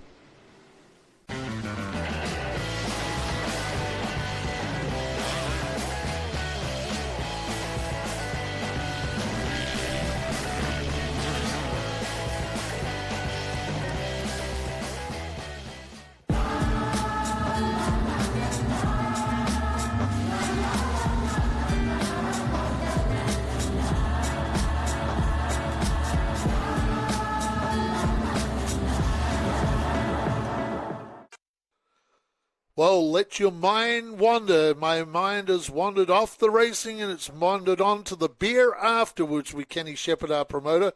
And I'm going to have one of those Mind Haze tonight. So, yep, from Firestone Walker. Normally it's an 8:05, but we might switch it up tonight to a Mind Haze. Welcome back to the booth to my broadcast partner, Stephen Blakesley, as we get back on track for our late models. The break is done. Interesting comments from our racers down there and some interesting things that happened to the cars in the pack there, Stephen Blakesley. Well, I wanted to actually talk to our live stream viewers. We had some viewers kind of asking us about this break and why we do what we do. Well, I think our promoter, Kenny Shepard, was rather inspired by the NASCAR Camping World Truck Series and the way they did their halfway breaks in the beginning. They didn't do live pit stops. And it was always really good. Back then, the Craftsman trucks, of course, before Marcus Lemonis got his hands on it. And, it was a made-for-TV spectacle with a lot of the best grassroots drivers that had moved up, people like Rick Corelli and Steve Portengay and people like that. And the reason they were able to grow that truck series in the beginning, no live pit stops, the break, they got to share their personalities. They didn't have to hire live pit crews. They could use their ingenuity as a grassroots racer to make the truck better throughout the day with a brake to wrench on it. And we have adapted that mindset here at Madera, where if you're really good and know what you're doing, like a Matt Erickson, you can make a big impact on the handle of your race car during this break. You don't have to come out of the gate with a perfect race car. You don't have to rent the track and spend thousands of dollars and hundreds of hours making it perfect. You have a chance to wrench on it and get better. And so we really like sharing the personalities of these drivers, seeing the crews go to work, and it's just a fun aspect compared to some of the touring late model series in the country that are just 100 laps, green to checker, you kind of lose some of the things that make racing interesting for a lot of us. Yeah, and you hear Matt Erickson also talk about last night. Before every pro late model race on Friday nights, there is a practice session for about 4 hours that we have here at the racetrack. So these guys come in on the Friday night, they practice on the Friday night, and it gives them a chance to shake down. So if you've got accident damage from a race before, you get a chance to run the car, give it a shakedown. If you've made any changes, you get to see if those changes worked from the last race to the next race. And Matt Erickson learned a lot with that car, obviously, last night. Matt made the mistake by leaving the bolt loose on the sway bar and destroying that Heim joint. So they'll repair that. They've obviously got it repaired. Matt will get back out there. Said a little short on brakes. So Matt's going to want to get up there up front and get on the high line so he doesn't have to use a lot of brakes. So here's the question for you. You heard us talking about it during the break interviews. We know that the 07 likes the inside. We know that the 42 likes the outside. And that's probably how they're going to start for this restart. What's going to prevail, Andy? Well, what's going to prevail here is we're going to have, well, a hell of a race going on. I can tell you that. And like we said in the Open, they're singing the blues tonight for the rest of the field. What you got is what we would now call Matt Erickson as a veteran that incidentally has had that MJ Gilbert sponsorship right from the first time he raced at Aldermont. You have a veteran like Matt Erickson, who we used to call the Highline. It was always called the Matt Erickson Highline. So someone went up the Highline, it was the Matt Erickson Highline. We've seen him in recent years come, multi-dimensional. He's able to run the inside, run the outside. Now, on the inside, you've got a young kid that's fresh out of our juniors, a super young kid. So you got the veteran and you've got a young kid. Man, oh, man, I don't know what's going to happen I don't here. either. But one of them loves the inside, and I'm sure he's going to take that. But that opens up that he gives the guy on his outside that's the outside specialist. So I don't know. I just think we're into for some really good racing. It's been fairly caution-free tonight. We had that incident with Racing Vernon and Kyle Keller, and they've really struggled to get back. They're back in Kyle Keller in 13th and 14th. I will go back on some of the comments I made before from Jaden Walbridge about lap cars. I'm not a favor of hearing drivers say that. As a young driver and a race car driver, it is your job when you're the fast car to get around lap cars. Lap cars have their own battles. Don't be out there complaining about the car parked in front. You're the fast car. You had enough brake not to worry about it. And as a race car driver, and he's young, he's going to learn those things. Well, there's two mindsets I have, and I want to get your take on them because we have a moment here. First of all, the misnomer that the blue and yellow flag is a move-over flag. I like to always consider it a hold-your-line flag. Well, that's what it should be. It should be hold your line. Right. Imagine if you're flying up on a cone in the middle of the freeway. Would you prefer that cone stays still so you can go around it predictably, or would you like it moving around? I want that cone stationary. But there is a second part to this. They do talk in the driver's meeting of if you get in the position where you do have time to move and give the driver the preferred line, they talk in the driver's meeting of where they want the lapped cars to go. And we weren't privy to what they have them doing the last couple of weeks. And our promoter, Kenny Shepard, is saying the top. And I can tell you right now, Jaden Walbridge, being a bottom-feeding car, was not expecting Takuya Okada to go low into 3. He was thinking, you could go upstairs into 3 and let me go, and he chose not to, and that forced Walbridge to get on the brakes and was probably a closer call than he would have preferred. So I think there is some truth to that, where maybe the lap cars weren't going exactly in a predictable place for the 07. Well, the other thing, too, is when you get into battle and lap cars are going to be racing each other, they're going to be too wide.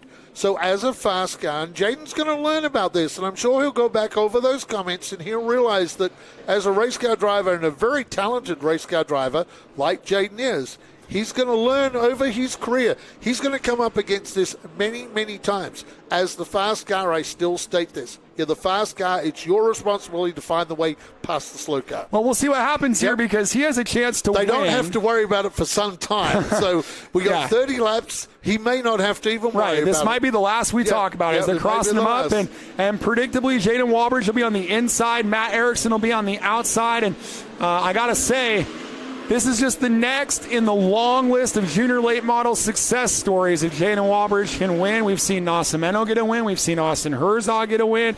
I think he'd be the next in line. Can't wait for it. You're going to bring us back for MAVTV at the stripe. This is round number 4 of our Nut Up Pro Late Models.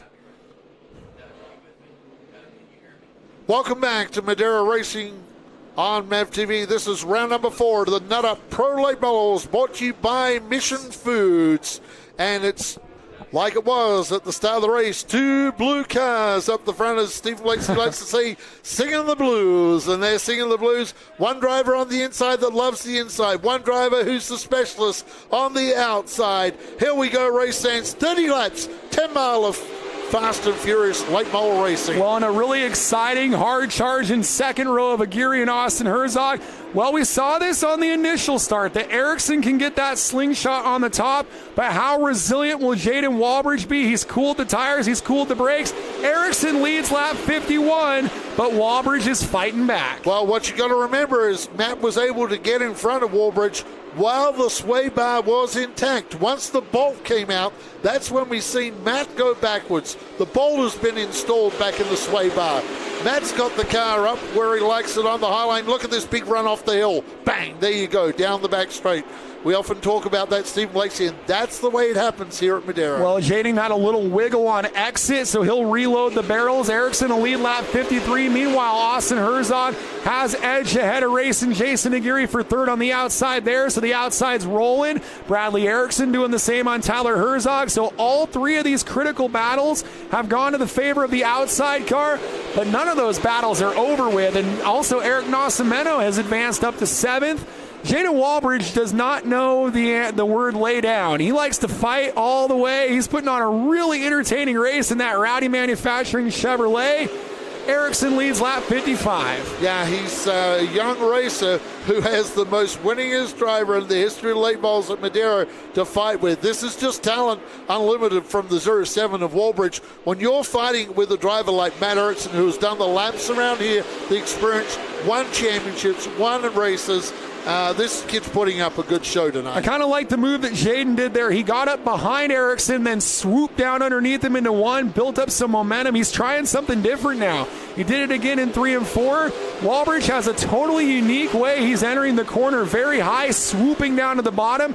And so this battle, well, he's going to do it again here. See how he comes up high and he swoops it in there? That's pretty nifty, and it's working pretty well. Kind of a junior late model line, a momentum line on the 07. A lot of forward bite on that 42 car tonight for Matt Erickson, getting out of the turns nicely. Let's recap the positions right now. Matt Erickson leads Jaden Walbridge, or will Walbridge lead at the line? It's going to be close. Matt Erickson, Jaden Walbridge, Austin Herzog, followed by Jason Aguirre, Tyler Herzog, Bradley Erickson, Eric Nascimento, Howard Holden, Colby Potts, and Jake Jolson now breaks into the top 10. Good run from the San Jose driver. 20 to go, and I got to tell you, with 20 to go, that while they've done all this battle, the 11 of Herzog got into open racetrack, has not gained on the leaders. He's still 1.6 seconds back, so at the moment, the top 2 are kind of in their own race. Here comes Tyler Herzog to the inside of Aguirre. Well, for the defense of Austin Herzog, Austin had some battles there with racing Jason Aguirre at the start. Now he's broke free of this in single file. Let's see if Austin Herzog can make some of that ground. Right now, those cars behind him are going side by side, and here comes the veteran, the Corbin Cash Waterford irrigation car of racing Jason Aguirre, trying to fight back on Austin Herzog, and game on up front. Matt Erickson storms out of turn 4 to lead another lap at Madera Speedway. They are still pulling 0.2 of a second every single lap on third place Herzog while they battle, and they've built the lead to 2 seconds. I am awfully impressed by the pace of the top 2 cars, because we know that Austin Herzog, Jason Aguirre, and Tyler Herzog have good race cars, and they are being another quarter-second advantage gained by Erickson over third-place Herzog. That's awfully impressive, the pace of the top two, and they just ran sizzling laps on lap 65. Both Erickson and Walbridge just ran their quickest laps on the main event and gained a further 0.3 on Austin Herzog. Yes, they did, and interesting enough, Austin Herzog and Jaden Walbridge ran their, up until Walbridge just ran that the fastest lap on lap 65, so too Matt Erickson ran the fastest laps. Walbridge and Herzog on lap 13 have run their fastest laps. Now, it went a little quiet there in the lap times for Walbridge, but come lap 65, he has certainly got that 07 car tuned up. And how about the one of Tyler Herzog? Tyler really battling it out. Tyler is just out, well, he's in the top 5 right now, battling for that 4th spot and trying to pick up a podium position. He's got his cousin 2 cars in front of him. So for racing Jason Aguirre, he's in a Herzog sandwich right now. Yeah, we're 68 down. It's going to be 69 down, 11 to go. There's a good battle behind them between Bradley Erickson and the 21 and Nascimento. You see them side by side on the front stretch. Behind them is Howard Holden in 8th, Colby Potts. Into the top 10 is Kyle Keller, as Keller's up to 10th. And it's a battle of 12. In fact, there's 3 number 12 cars in this battle. Colby Potts, Kyle Keller, and Jay Juleson. That's pretty cool. A trio of 12s here on the front straightaway. All 12 cars battling. That's kind of cool. Potts is the straight-up 12. Kyle Keller is the 12K, and Jay Juleson is the 12J. So here comes it's the Aguirre. 12K, the 12J, and the 12 leads them all. Yeah, it's Aguirre going up the inside of Tyler Herzog. There's racing all over this Madera Speedway, and Tyler Herzog fights him back. Right now, the 2 cousins of Herzog now got past racing Jason Stephen. Right now, the 42 of Matt Erickson coming into tonight had only led 1 lap of competition this year. He's led a lot more than that now. Coming out of the break, took the lead on lap 51. This time by, he will have led his 22nd lap of this main event as he's trying to get himself into the points lead, perhaps, as the battling going on here for spot number 6. Yeah, battle for position 6. That's between Bradley Erickson and Bubba Nascimento. Both former junior racers. We talk about this. This field is stacked with former 5150 junior racers in this field, Stephen Blakeslee. Oh, Matt Erickson might hit lap traffic at the absolute worst moment as Flaggy Frank shows him just 5 of the fastest 1/3 miles in the West to go. Tyler Herzog has clamped down on Austin Herzog for 3rd. Battle continues here for 6th between Bubba Nascimento and Bradley Erickson, couple of junior late model stars. The trio of 12s are battling. There's great racing everywhere as Angelina Dempsey has taken the hard left turn into the infield. Her night is done. There's a look at Matt Erickson. This time it'll be 3 to go. 1 more mile around Madera Speedway in Madera, California. The Nut Up Pro Late Models powered by Mission Foods. Yeah, the LaGrange, California racer of Matt Erickson. Been in this position so many times here at Madera Speedway, and he has stretched his lead out last time. Let's take a look at it. 2 to go on lap 78. Walbridge ran a 3.76, a 2.51 for Matt. So Matt is really turning up the pace. And we have 1 lap to go at the line here. Stephen Blakeslee for Matt Erickson. Final trip around the Madera Speedway for the driver of the MJ Gilbert construction car. He's hitting a few lap cars right at the worst possible moment with a 1.5 second advantage. He'll steer it out a 51.50 turn. Yes, he will, right on the back of the 77 of Rick Thompson. But Matt Erickson goes on to win another Nut Up Pro Late Model race brought to you by Mission Foods at Madera Speedway. Jaden Walbridge, Austin Herzog will fill the podium. And they will be joined by Stephen Blakeslee in Victory Lane after this short commercial break.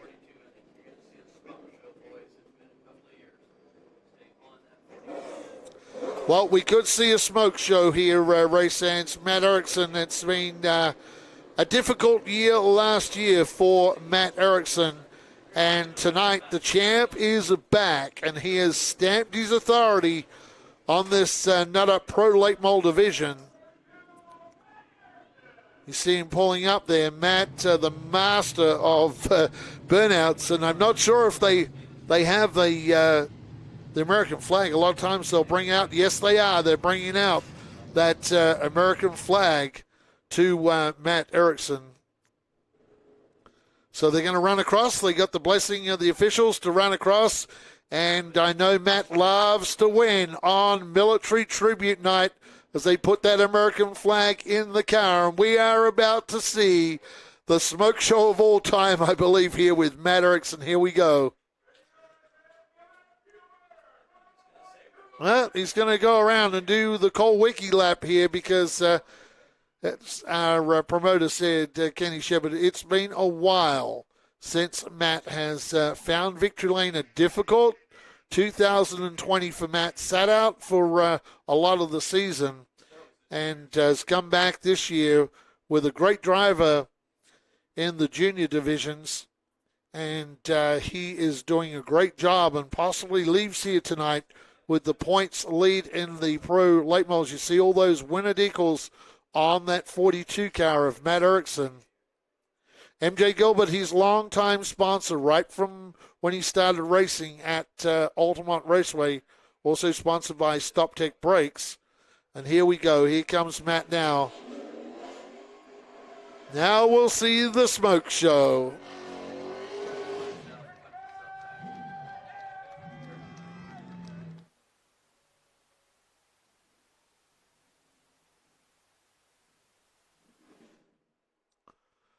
Matt drives it into Victory Lane. Those two blue cars meet again as they did at the start of this race and at the break. Stephen Blakeslee will find his way down to Matt Erickson. See Rick Erickson. Now this is going to be interesting. Cameraman and Stephen Blakeslee will need to be clear out of the way because I see all those water bottles from the crew. It's going to get pretty wet down there in Victory Lane tonight. The 5150 girls are probably not aware of that. They're going to get a drenching here from the crew. In fact, Matt's getting one of those bottles from Rick to drink, maybe even for Matt to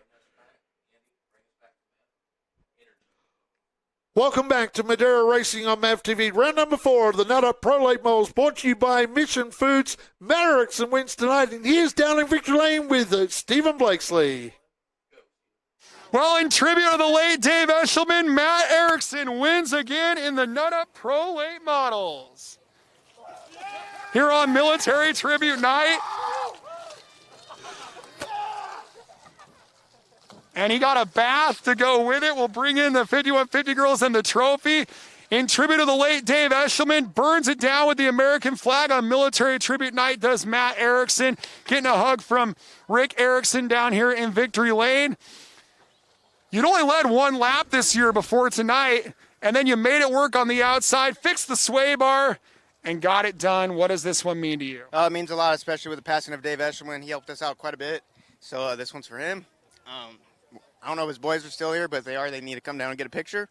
But that brake, sway bar was out, lap 5, brakes went out, and then we fixed it. Had a little too much bar, but it was liking it. So just drove that thing to the front on the outside, stayed out there, had good drive off, and hopefully we can keep this up the rest of the year. We've seen you do the celebrations with this American flag in the car before. How special is it to do it on Military Tribute Night? That's a pretty special night. Another one would be next race with Reverend Ron. Hopefully we can win that one. We got the first one, and his family was here to watch that, so hopefully we can do that again. An impressive performance, a big win on Military Tribute Night for Matt Erickson in tribute of Dave Eshelman here at Madera Speedway. Yeah, great scene down there in Victory Lane. Rick Erickson, really the only crew chief Matt has had through his career, coming down to congratulate him. They're a team, and that's how they get to Victory Lane, the two of them. Tonight, Matt Erickson wins over Jaden Warbridge. Austin Herzog picks up the final podium spot, followed by his cousin Tyler Herzog, racing Jason Aguirre, Bradley Erickson, Eric Nascimento, Howard Holden, Colby Potts, Kyle Keller round out your top 10. Followed by Jay Jolson in 11th, Racing Vernon, Cade McClenny, Matthew Meach, Takua Okada, Glenn Cook, Pete Soto, Angelina Dempsey in a tough night for Rick Thompson. Rounds out your field tonight for the Nut Up Pro Late Models brought to you by Mission Foods. Down there now with a very happy second place tonight, and he drove a great race. The 07 of Jaden Walbridge with Stephen Blakeslee. Well, Jaden Walbridge, second place here at Madera Speedway. I know you want one of these MAVTV televised nut-up Pro Late model wins. Put up a good fight there with Matt Erickson. But what does it say about your team and your effort to run second tonight? Oh, yeah, it means a lot. Second time out, we got a second. I feel like we gave that one away. I felt like both times we've been out here, we've had the speed. Now we know what to do next time for the halfway break. Definitely be better. But, like I said, it felt great that first half. God puts all these blessings in my hand, Mike Juarez. Hats off to Derek Thorne, man. I couldn't do without him. And Grandpa, Grandma, just everybody, Colby. I'm sure Nelson. He's a wonderful guy. And, we'll go back to the shop. We'll get everything straight again, everything right again. Get a good maintenance on it, and then we'll be back next race. So we got some good notes. Well, you guys were trying something different there near the end of that run, really opening up your entry, building up a lot of momentum to go to the bottom. Did you maybe find something there, something different in this 07? Yeah, it felt like there was something down there, but it's just, seeing that guy pull away and you could definitely tell we were tight. I was definitely trying to open up my entry. So, it's tough. It's tough beating Matt. It's nice to see him. Victory Lane is a good competitor, and it's hard to beat when he's on his A game. I think he's won the most Madera races here. So, couldn't do it without all these guys. Well, our front row starters end up 1-2. Jaden Walbridge, second place here at Madera Speedway. Great drive by Jaden Walbridge tonight, and Jaden should be very, very happy. He's a young star, and when you run to second to Matt Erickson, the most winningest driver in the history of late models, and Matt knew they had something in that car at the break. All they had to do was fix that sway bar, call the brakes down, and you could see the confidence of Matt Erickson. As long as the sway bar could be fixed and they called the brakes down, Matt was confident in getting to victory lane. He did. So the 07 of Jaden Walbridge should really hold his head high, as should third place tonight. And the former champ is back on the podium tonight. Stephen Blakesy is down with Austin Herzog. Third place for Austin Herzog, our incoming points leader. You cleared the 45 of Aguirre, had some open racetrack, but couldn't quite run down these top two. What else did you guys need in this 11 car to go after your leaders tonight? We needed a lot more cut in the middle. It just had no roll speed, but I know my team did everything they can. I think we got a parts failure on the car, but we're going to go through it. We're going to see what we got and come back next time stronger. When you draw a 6 and you likely leave here with still the points lead, that has to feel like a win in some respects. Well, usually I draw a 6. I drew an 8 this time, so we're not improving on that. But yeah, I'm glad we got a top 3. It was a good points night. I can't thank all my sponsors, Blaser Swiss Lube, WDF Concrete, Richard Herzog Constructions, and I really wish I could have got the first place for all the military veterans. It would have been a very good night for me. But I got what I got, and couldn't be more happy. We've seen these drivers on the podium often this year. The 11 of Austin Herzog, third place here at Madera Speedway. Austin Herzog should be very happy with the work he put in tonight. Like he said, he started out at position 8, drove it up to 3rd, picked up more positions than any other driver in the top 10 at the start of the race tonight. So Austin Herzog in that Blaser Swiss Lube car should be very, very happy with his performance. They can go to work on that car and be back for round number 5, the Reverend Ron Classic at Madera Speedway on MAVTV here in a few weeks' time. On behalf of Stephen Blakesy, my broadcast partner, Kenny Shepard, who was in control of the ship behind the controls tonight, all of our cameramen, Matt in production, I'm Outback Andy. What a great night of racing from Madera, California. We'll see you back for the next Nutter Pro Late Model race brought to you by Mission Foods and just a short few weeks from Madera, California. Well, to the live stream, what a great night of racing. We've just wrapped up our MAVTV telecast tonight. A young guy taking on a veteran tonight, and he need not be disappointed. He drove what I believe was a great race tonight, but when Matt's like Matt is, and Kenny Shepard, we've seen this a number of times. This is not the first time we've seen this from Matt. He knew all he had to do was fix the sway bar and call the brakes down, and you just see the confidence in Matt Erickson that you knew he was likely to drive that car to victory lane tonight. Well, I think a few things. Hold on here. Let me get Stevens' microphone on. You had a couple of things lined up. First of all, Jaden Walbridge is going to win a ton of races. You know, that rowdy car, that thing's on rails. You know he's going to win. But what he ran into tonight was almost an unstoppable force. How long's it been? Matt Erickson, 2 years, something like that, Victory Lane? Steven nodded yes. That's an unstoppable force. Matt Erickson had a little snap in his step a race ago. Last night he was kind of feisty. You could see it in his eyes. He had something to work with. They found a few things. In this rental car program that is so fast with Jacob Smith, they're learning things off of that car they're applying to this car. They certainly are. And that car's led a lot of laps this year for Jacob Smith as well. Yeah, and that's a good race car, and they've added some parts. So now they're getting data off of 2 cars, and they've caught back up. So I'm very, very impressed with Matt. I'm also very proud of Matt. You know, Matt's gone through some struggles, some highs and lows. And I think this junior program they've got right now is really healthy for Matt and Rick and the entire family. So I'm very, very impressed. So no, it was a cool night of racing. Again, before 10 o'clock we're done. All those laps of racing. This is some hammer down stuff. I like to jump on at the end of the night. I love the super chat and the chats and all that stuff going on.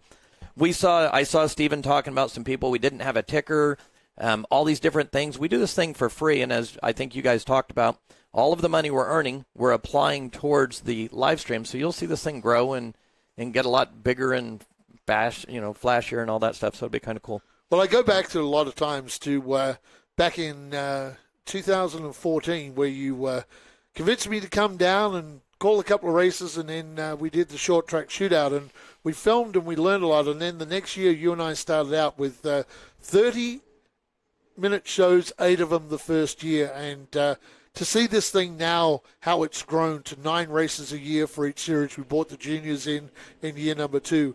This is just an amazing 2 series that we put on MAVTV. And again tonight, the racing was phenomenal. These late models tonight, and even the juniors tonight, the racing is phenomenal. Like this year, we have a whole new crop of kids. It's the first time we started the year where we never had a race winner in the field. But often we see that over and over. Yep. Each year is a fresh start. Look at all the kids again, from Haley Deegan, Jesse Love, Ryan Vargas. We could go on and on. Joey East being the latest one. Cole Custer, kind of our original kid that raced with the adults. So this place has been a talent factory in a lot of ways.